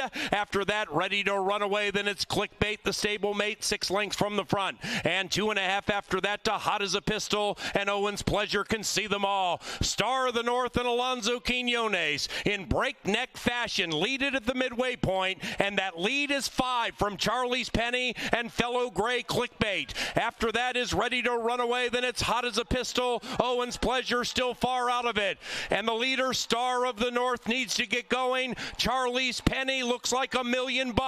Outside of that, Ready to Run Away and Clickbait. Star of the North tries to fight on, but Charlie's Penny, this gray blur, opens up by 2 lengths on Clickbait to the inside. Outside of that, Ready to Run Away, but Charlie's Penny is gone. Charlie's Penny is the Bellanote champion.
What up?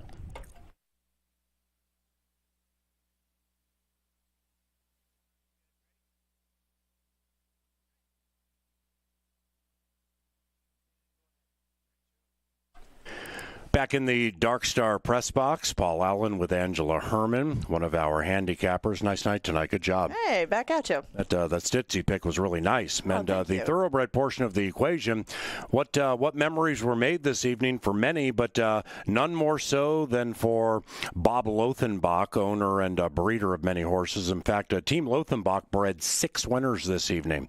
Trainer Joel Burt won 5 times, and Love the Nest and Charlie's Penny, I mean, they were really nice. And nice, lightly raced 3-year-olds that can go places and do things.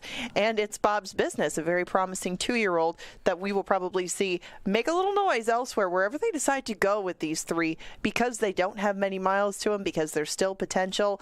They could really make some noise outside of the state bred ranks, and that's part of the fun of watching these horses on festival night. Not only what they do against each other, but how they separate themselves as the best of the state breds and how they can compete with outside company. It's becoming more and more of a thing as more interest in the breeding program, as we've seen with these really, really talented horses has grown over the last decade, and it's fun to watch them go elsewhere and have success. And I think that that's what we'll see out of at least a couple of those. And weaving your way through the wagering opportunities this evening, that was quite interesting because remember, it feels like 4 or 5 hours ago, we started with a 25-1 winner, then a 5-1, then a 13-1, Stitzy middle of the card, 7-1, and then it got a little favorites filled near the end, and that could be the case here with Beep Beep Rev Rev 3-5. That one's number 2 to begin the final 2 races, Festival of Champions Day. We throw it to the paddock, and Kevin Gorg is there to handicap. Yeah, what a wonderful night it's been. Thank you guys upstairs. It's been magical down here watching race after race. Some of these horses put out performances that we'll never forget.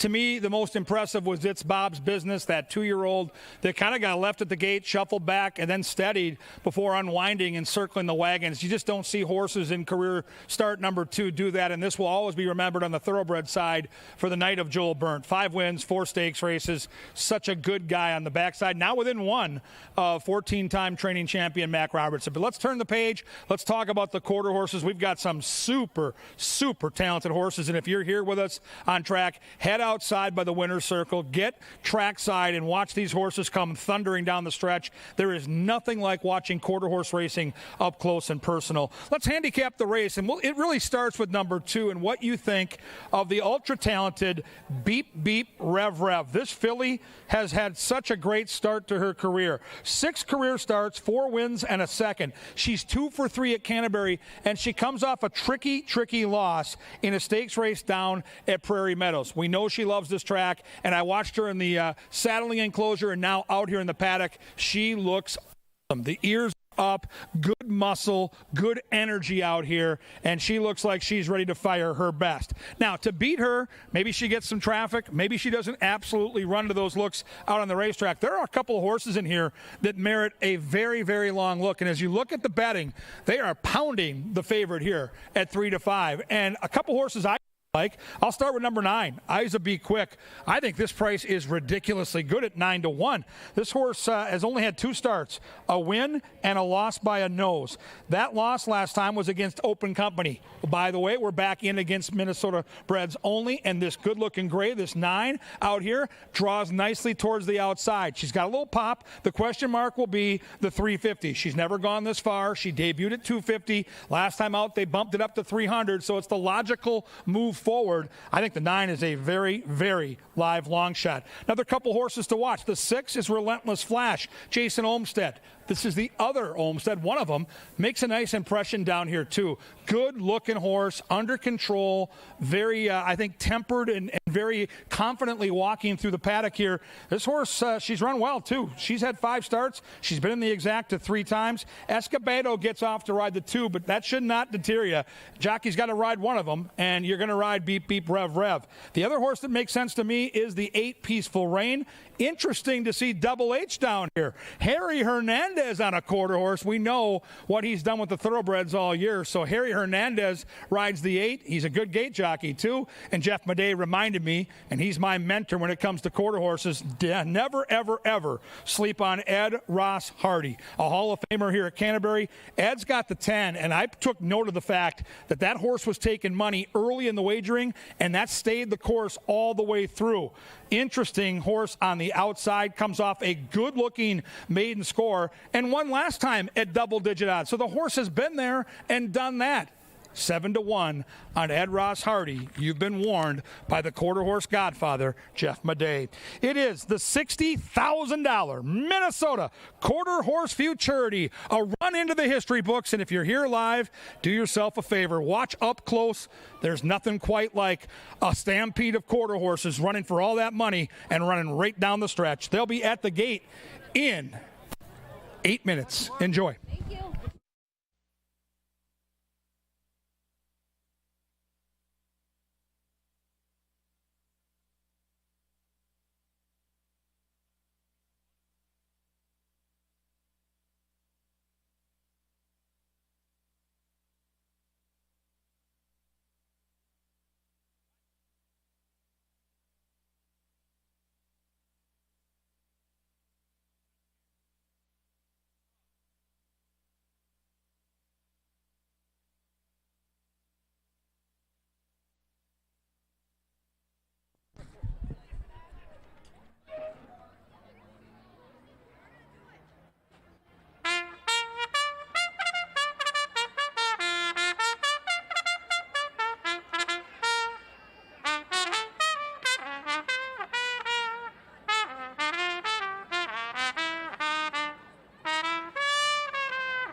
Satchmo. Canterbury Park's Louis Armstrong brings them onto the track for the $70,000 Minnesota Quarter Horse Futurity, and here they are.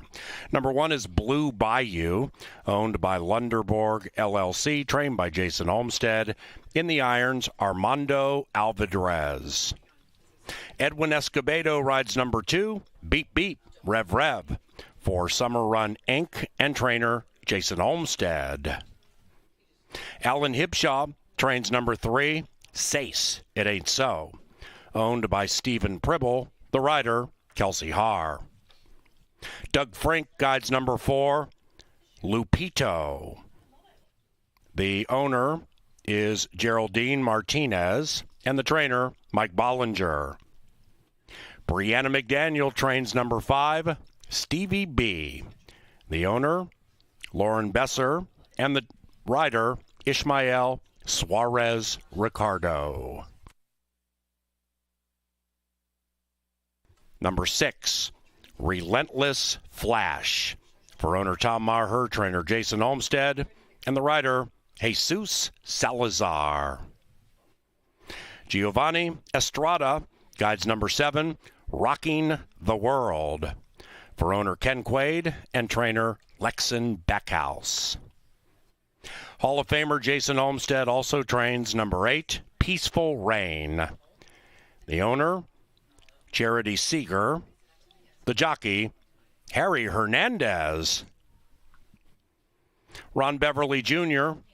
rides number 9, Isa Be Quick, for Kim Christensen and trainer Mallory Norton. And Canterbury Hall of Famer Ed Ross Hardy trains EOS Whiskey Girl. The owner, Corey Wilmus. The rider, Nick Goodwin.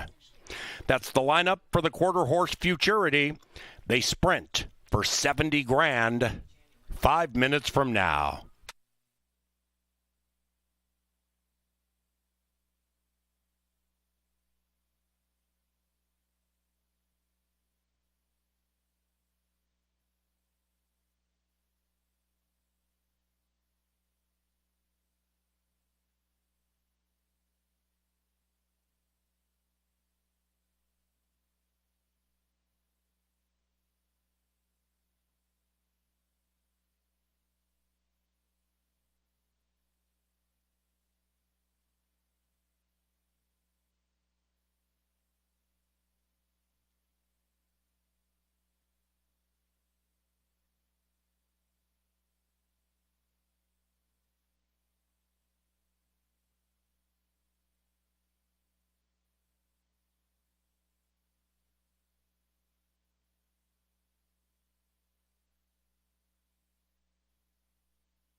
We've got just a couple of minutes until the first of our 2 quarter horse races. The Futurities did not end with the Debutant and the Futurity. We've got quarter horses now for race number 11 to kick off the late double, and a full field at that. Of course, we have to start with the horse that's taking a lot of attention and has a sterling record up here at Canterbury Park. That's Beep Beep Rev Rev. Now, she has a lot of experience, especially compared to her competition, but you can see her on the track. It's not a warm night out there, and it looks like Beep Beep Rev Rev is getting a little bit warm to the eye, but nothing that's going to probably sap her race. Beep Beep Rev Rev usually breaks right on top. Really, the only time that she didn't break ahead of their competition was the final for the MQHRA Futurity. She was still only beaten 2 lengths that day. A lot of ooh la la is not a horse that you lose much in defeat to. Beep Beep Rev Rev is now back with the pony, should settle down a little bit. And I will say that my second choice in here, Peaceful Rain, looked kind of hot on the track too. Peaceful Rain is drawn further out in the gate, which I like, and she's usually pretty good. I was kind of surprised to see her warm, but Peaceful Rain still comes off a close third place finish behind Isa Be Quick, who's just to the outside of that one. I expected her to be a better price. She is more than twice the price of Isa Be Quick, and I thought that maybe she could pull a little bit of an upset in here. EO's Whiskey Girl on the outside got sort of excited too, but nothing that was too out of hand. I was watching Lupito too. The 4, Lupito, has had some problems in the paddock and behaving on the main track. Looks like he's very well behaved today. Maybe after 4 starts, he's figured things out. He's in a good part of the track and could be another viable long shot to use if you think that nobody beats Beep Beep Rev Rev in this start. It is 350 yards. A lot of these have done their running at shorter distances. And Beep Beep Rev Rev, one of those who excelled going 300 yards thus far in her career, could find a little bit of a challenge in here, but facing off against Statebreds thus far, she is 1 for 1, and it looks like her race to lose. They're getting very close to the gate right now, and Beep Beep Rev Rev remains your 1-2 favorite. Only one other entity under 10-1 that's at the other end of the gate, and that is Isa Be Quick, making start number 3 for Mallory Norton. Wouldn't expect too much change across the board. I don't think that anybody else is going to take much of a late hit besides these two. Paul Allen will take you through the first of 2 quarter horse races, and Kevin will meet the victorious winner of the Futurity coming up in just under a minute. Good luck.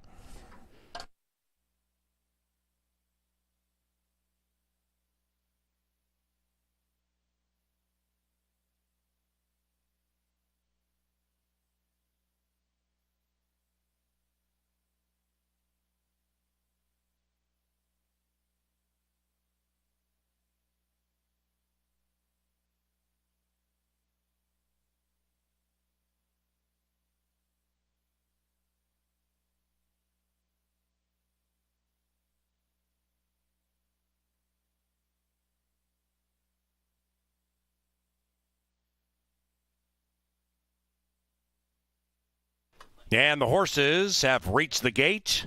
It's post time for the Minnesota Quarter Horse Futurity. This is the festival penultimate. Beep Beep Rev Rev, heavily favored. Winner of the MQHRA, check that, the North Star Futurity.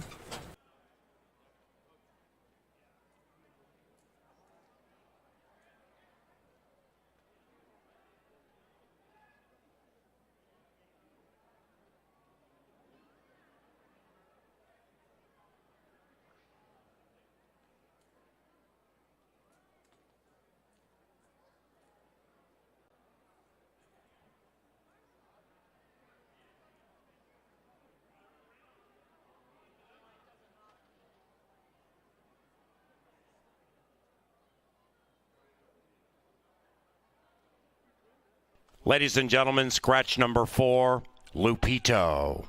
Number 4, Lupito, a late scratch. Refunds available right now for Win Play Show, Exacta, Trifecta, and Superfecta wagers involving the scratched 4. Likewise for double wagers into the 12th. There will be a consolation double paid from Charlie's Penny to Lupito. And pick 3 and pick 4 wagers, including number 4, Lupito, shift to the starting favorite. Now, they all have been backed out of the gate.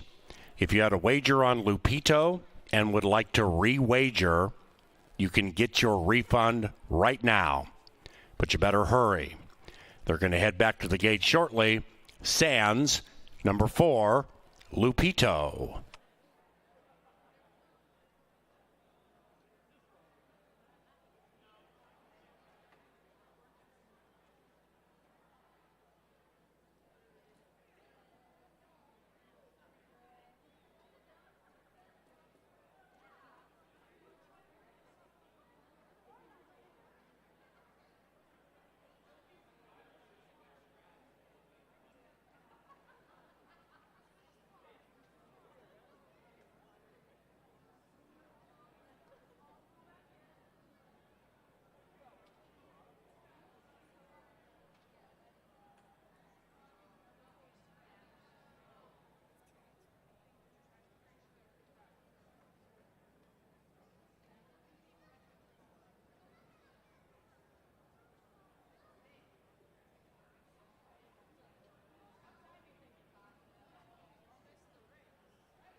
All righty, back into the starting gate for the quarter horse Futurity.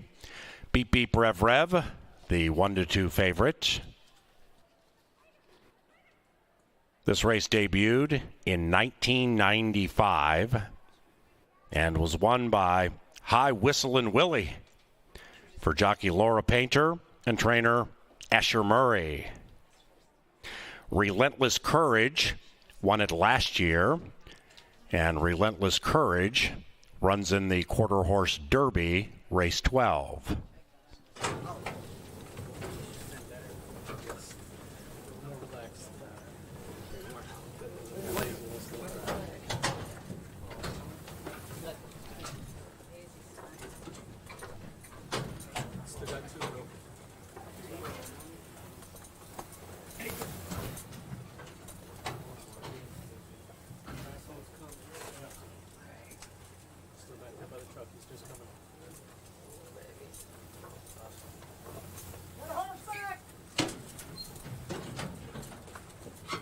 Whiskey Girl back in. Here they come.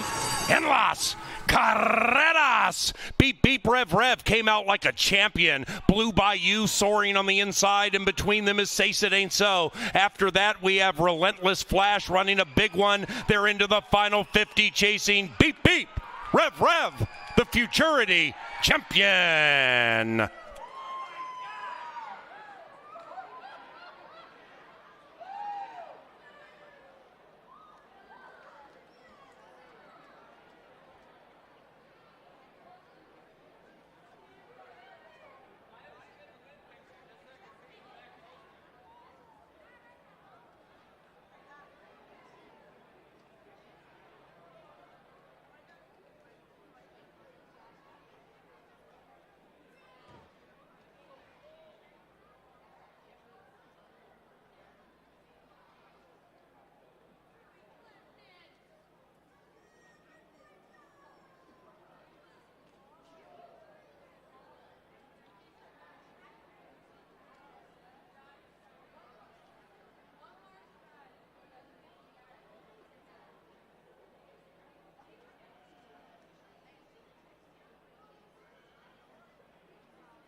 Number 2, Beep Beep, Rev Rev, first.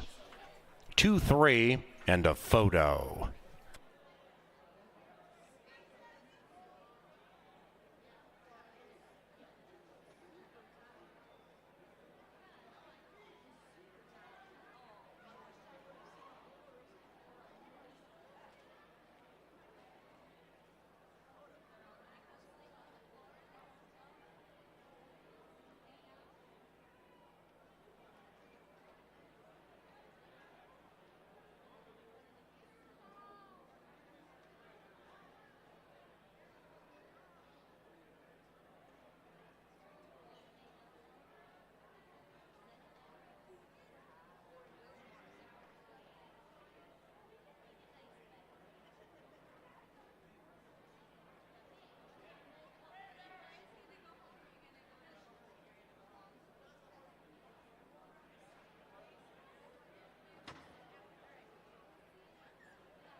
The quarter horse Futurity is official. 2-3-1-10.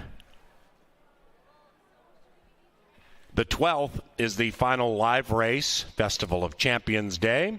It is the Minnesota Quarter Horse Derby. No scratches.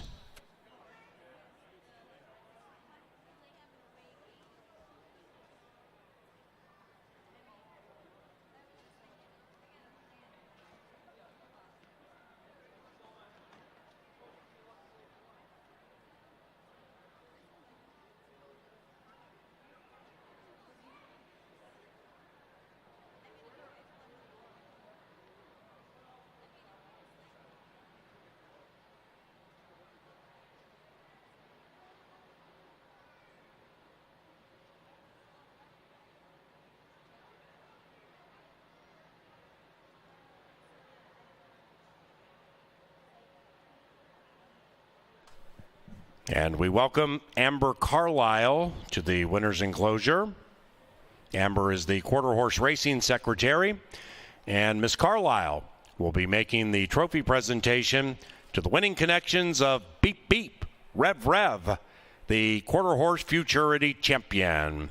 The winning rider, Edwin Escobedo, the winning trainer, Jason Olmstead, and the winning owner, Paul Ludeman.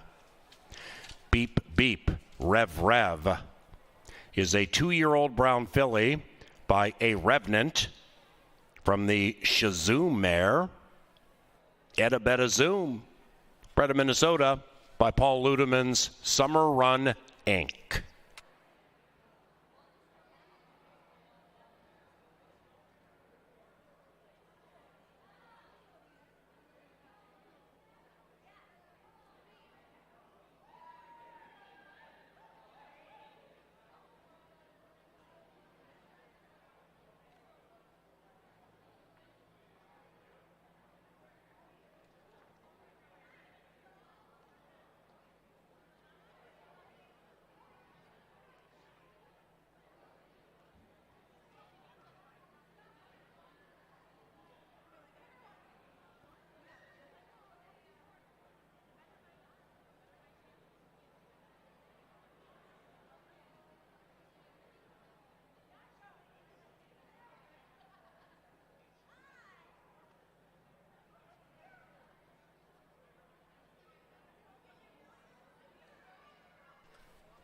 To the winner's enclosure with KG, it's Edwin Escobedo. Yeah, this guy's been a superstar all year with the quarter horses, and so has your horse, Beep Beep Rev Rev. The last time we saw you guys, it was a stakes race in July on this racetrack, and she broke a little slow. What was different tonight? Well, today she was all business. She went in there and just did her job, broke really good, and it was all her after that. What's it like riding for a trainer like Jason Olmstead? Because this is a guy that knows how to put horses in the right spot and certainly knows how to get a horse fit for a race. Well, it's pretty good because you get to ride really good horses and get to win a lot of races. And you're his go-to rider, and it's back-to-back years that you've won the riding title on the quarter horse side. With riding for a great trainer and great horses comes great pressure. How have you been able to roll with the punches, answer the bell, and deliver the results you've delivered, because you've had another unbelievable summer? Well, it's just hard work and believing in yourself and just wake up every morning ready to work. You're ready to work tonight. You got that horse out of the gate. You guys did the rest. Congrats on a really fun race to watch. Appreciate it. Thank everybody. Arrow Connections. Edwin Escobedo, beep, beep, rev, rev, lives up to the name. And by the way, that guy's a pretty good rider, too. Horse and jockey, super talented, and they showed it tonight.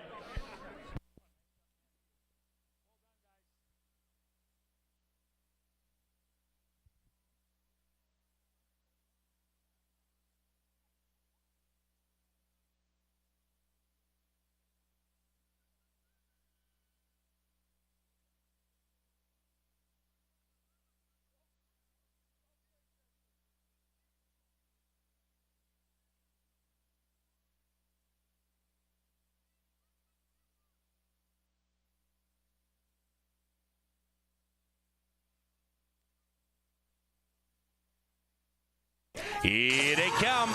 En las carreras. Beep, beep, rev, rev came out like a champion. Blue Bayou soaring on the inside, and between them is Sace It Ain't So. After that, we have Relentless Flash running a big one. They're into the final 50, chasing Beep, beep, rev, rev, the Futurity champion.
Kevin Gorg and Angela Herman getting ready to take you through the lucky last and the final stakes race on festival night.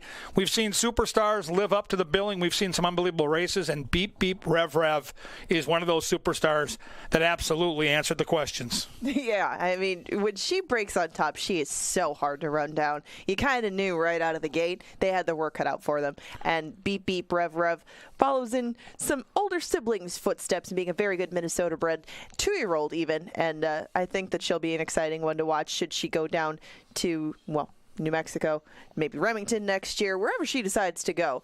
I think that she has a bright future, and I think that the money will be probably better once she gets outside of state competition. You might be able to catch her at a price somewhere. Yeah, and when we handicapped these races, we thought that race 11 might be the chalkier of the 2 quarter horse races, and we thought race 12 had upset potential. And you look at this Derby, you look at this field, and you even look at the betting board right now, and I think it's going to play out that way. I think there are 6 or 7 different options here that can legitimately win this stakes race. So I think what matters now is how these horses look in the paddock and how you handicap the race. There's a lot of different directions to go when you start to take a look at this race on paper. Yes, and I start with the 400 yards factor because not everybody wants to go 400 yards. When they're 250, 300, 350, and the cream can go 400 at 2. These are older, and they might have established that they like this distance, even that they like going further. Some kind of hit a wall around 350. So you sort around that because a lot of the money is going to go the way of horses that probably prefer a little bit shorter distance, but that's all that they run throughout the season. They don't necessarily run 400. So when you look up and down the line, I know that quarter horses aren't what you prefer to thoroughbreds, but you have handicapped enough of these this year. When you see a 400-yard horse in here at a decent price of value, who is it? Well, I landed on Trippin' Guns because of the distance. I saw that this horse was 1 for 1 at 400 yards. Not a lot of horses in this race had success at that distance. Then I see a horse that comes out of a stakes race with Doug Frank last time at 440 yards and ran second in that race. Now, the value isn't there right now because the horse is the lukewarm favorite up on the board, but I will tell you that there are other horses in here that fit that bill, including a horse that I've got third in my analysis, the Minnesota Moon. Harry Hernandez just rode his very first quarter horse race, and I'm fascinated by the idea that Harry is willing to do this. He's our top thoroughbred jockey, and he's a young superstar in the saddle with the thoroughbreds, and now he's learning his craft with the quarter horses. He's got a live one here in Minnesota Moon. It's true, and this horse gets off the rail. I thought that was the biggest plus in the favor of the Minnesota Moon. Last time, he was the favorite. He drew the rail. He broke fine, but he just tired out a touch at the end. He only lost by half a length. Nothing really to take away from him, but this is one of those that I thought might get a touch over bet and maybe didn't want 400 as opposed to a 350, a 330. He can do it, but I just don't know if it's his best. Now, right now, he's 7-1. That's plenty of value. I think very undervalued is my second choice next door, PR Little Miss Guns. My top choice, Relentless Legacy, has raced exclusively at 400 yards up here in Minnesota, has done very well at it, and I thought landed in a good spot. Gets Escobedo. Jason Olmstead does have multiple runners in here. That's where his top pilot lands, and 9-2 is more than fair. Your horse, Trippin' Guns, I feel, is getting respect, but is a little bit underlaid on the board at 6-5. I would expect 5-2, 3-1, just like the morning line, and that would be fair for Trippin' Guns. But if I can get Relentless Legacy at 9-2, and I can get maybe the 4 or the 5 at those prices, those exactas look awfully appealing to me, and that was where I centered my focus in the Derby. I'm also going to be pulling for Brianna McDaniel. We stopped by her barn earlier this week. She could not have been more cordial. She is a young trainer. She is talented. Her horses have been running great. Yeah, so Michael B is an intriguing horse to me. The 9 horse is double digits right now. 3 starts at this distance with a couple of second-place finishes. If you're looking for a goofball to throw into your tries and supers, I think the 9 Michael B has a big chance to hit the board here. Fair enough. And if he wasn't drawn in that spot, I probably would have factored him in his top 3. But it seems like all year long, that just has not been the place to be. And that's a reversal of trend from some of the more recent history that we've had. The outside has been golden. But I think that right down the middle, where the 4, 5, 6, 7, some of the horses that I liked the most have landed, you could find value there, and that generally has been the place that you want to be in these quarter horse races, especially at 400 yards. We find out if that's the case, but this was one of the more wide open betting races in the card. Even if the board doesn't reflect it at the moment, expect there to be good vertical payoffs in about 9 minutes. This is the finale. We thank everybody for joining us on Festival of Champions Day. Kevin, your final thoughts. Well, it lived up to the billing. It's been a night of finding new superstars and seeing the old ones do what they do best, like love the nest. I'm really excited about the future of racing here in Minnesota tonight. It's been another step in that direction, and now we get to see the final stakes race play out before our very eyes. Good luck and enjoy this one. And remember, we've got one more week of racing. We race next Wednesday and Thursday at 5. Next Saturday might be the best betting card of the year. It's a 4 o'clock post. We're going to have a bunch of races with full fields as everybody says goodbye in style. So get lucky here in the last and come back and see us next week, because those are the final 3 live racing days for the season at Canterbury. Always a sad time for all of us in the press box, but it could be a lot more fun if we win. And don't forget, pick 4 carryover into that card next week on Wednesday. Good luck here in the last.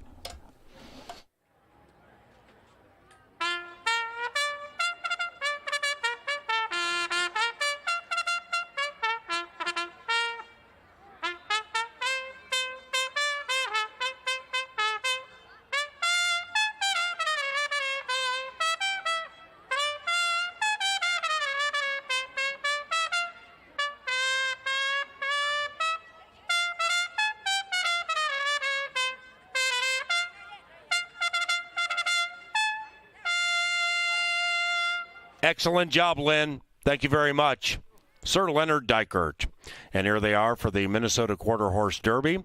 Number 1 is Avery's Rocket, ridden by Nick Goodwin for Bruce Lunderborg, the trainer, Jason Olmstead. Number 2, Trippin' Guns, owned by Asher Murray and Fred Pelzer, the trainer, Brianna McDaniel, the rider, Doug Frank. Armando Alvarez guides number 3, Chloe's Magic.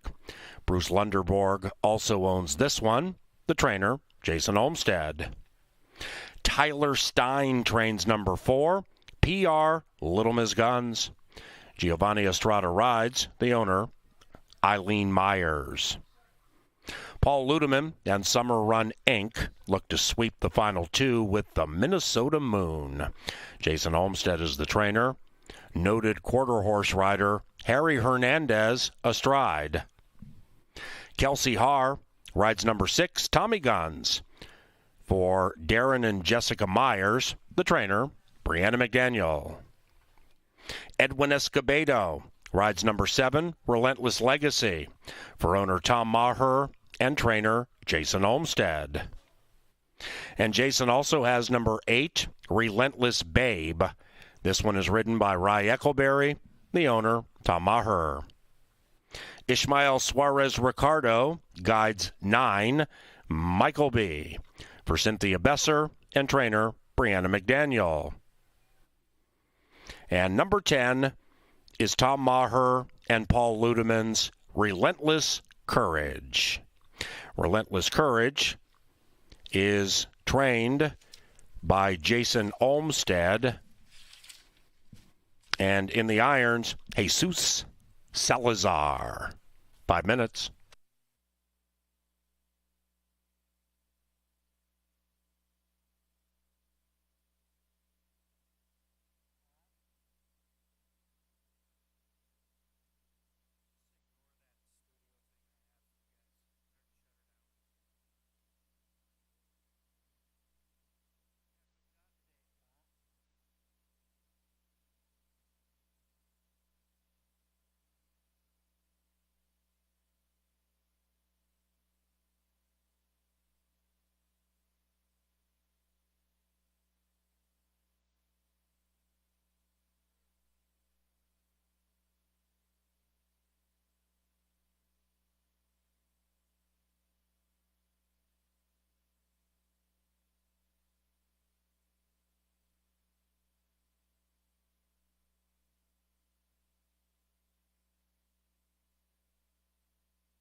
And they've reached the starting gate. It's post time for the final live race, Festival of Champions Day. This is the $70,000 Minnesota Quarter Horse Derby. The talented and rich Jess Rocketman won it last year. Dickie Bob took it down in 2018. Jetson's Leah won it for Doug Hoshick and jockey Laura Painter in 95 when Canterbury Park opened.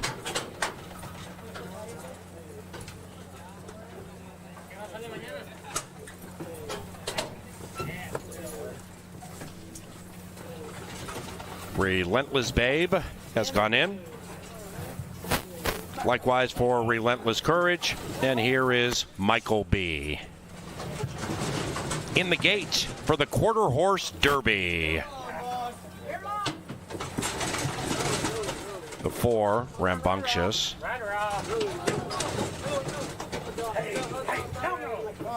Okay, we're on. And they're racing. After all that, they were all off well, save Michael B. From the inside, Trippin' Guns came out okay. So did Relentless Babe, who's disputing the lead. Chloe's Magic is also firing. And now on the outside, Relentless Courage is showing terrific courage. Relentless Courage prevails.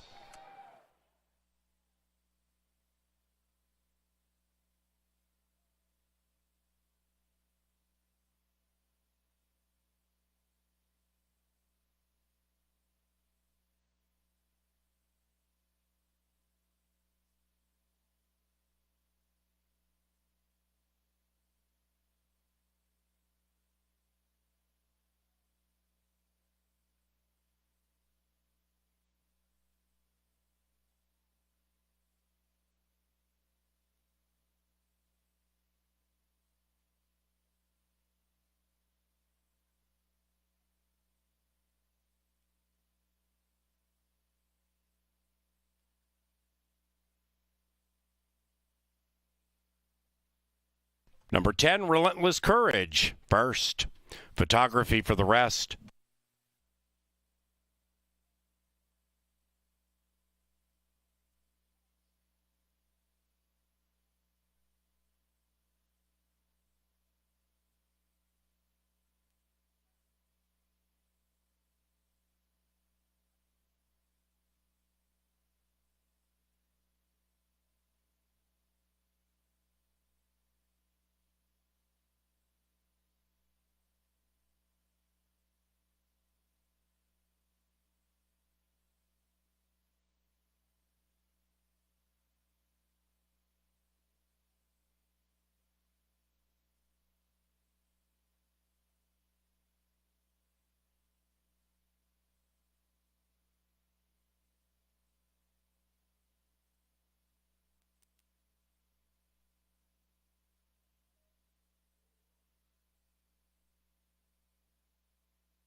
Ten, 8, 3, 2.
Relentless Courage, the Futurity champion on Festival Day last year, goes back-to-back and takes down the Derby in 20.06, and thus a trip to the winner's enclosure. Our quarter horse secretary, Amber Carlisle, has the trophy presentation to the connections of Relentless Courage. That would be Tom Maher and Paul Ludeman. The winning trainer, Jason Olmstead, and the winning rider, Jesus Salazar. Relentless Courage is a 3-year-old sorrel gelding by He's Relentless out of Newport Lily. Bred in Minnesota by Harold Janot. Slight delay with the prices. Stand by.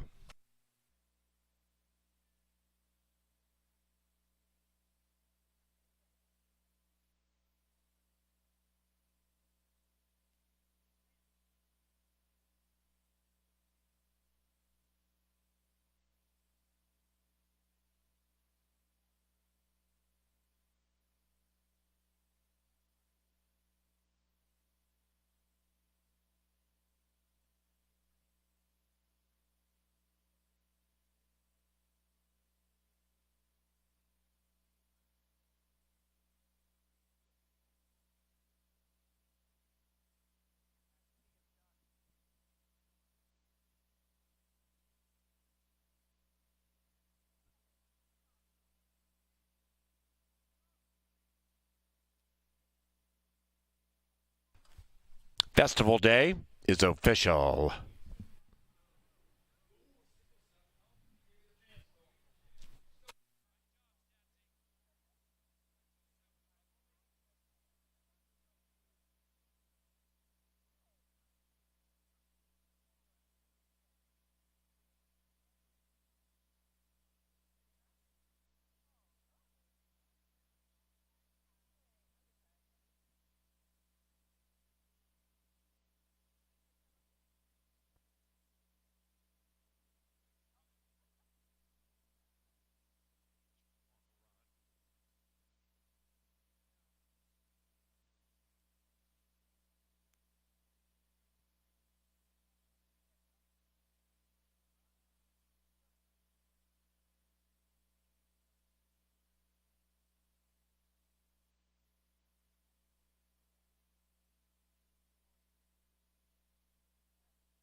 And our final celebratory interview takes us to the winner's enclosure. Here's Angela.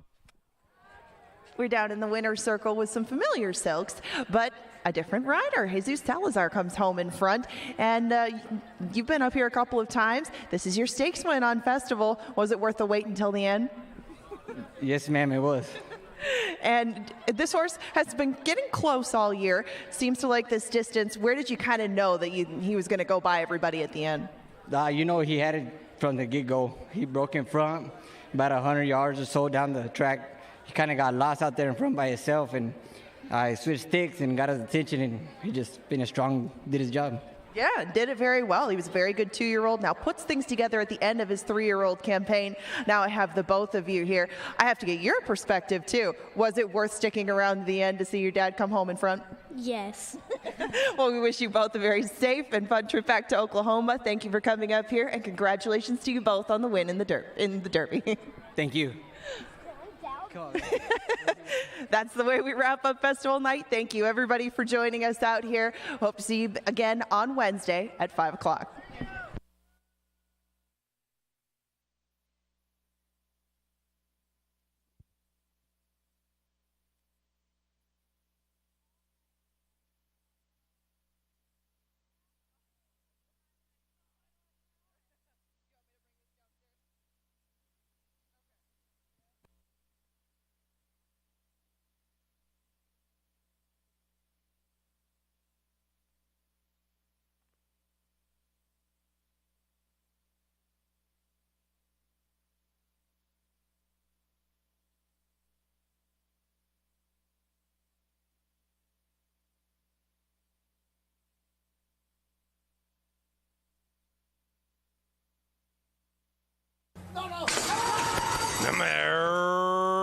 racing. After all that, they were all off well, save Michael B. From the inside, Trippin' Guns came out okay. So did Relentless Babe, who's disputing the lead. Chloe's Magic is also firing. And now on the outside, Relentless Courage is showing terrific courage. Relentless Courage prevails.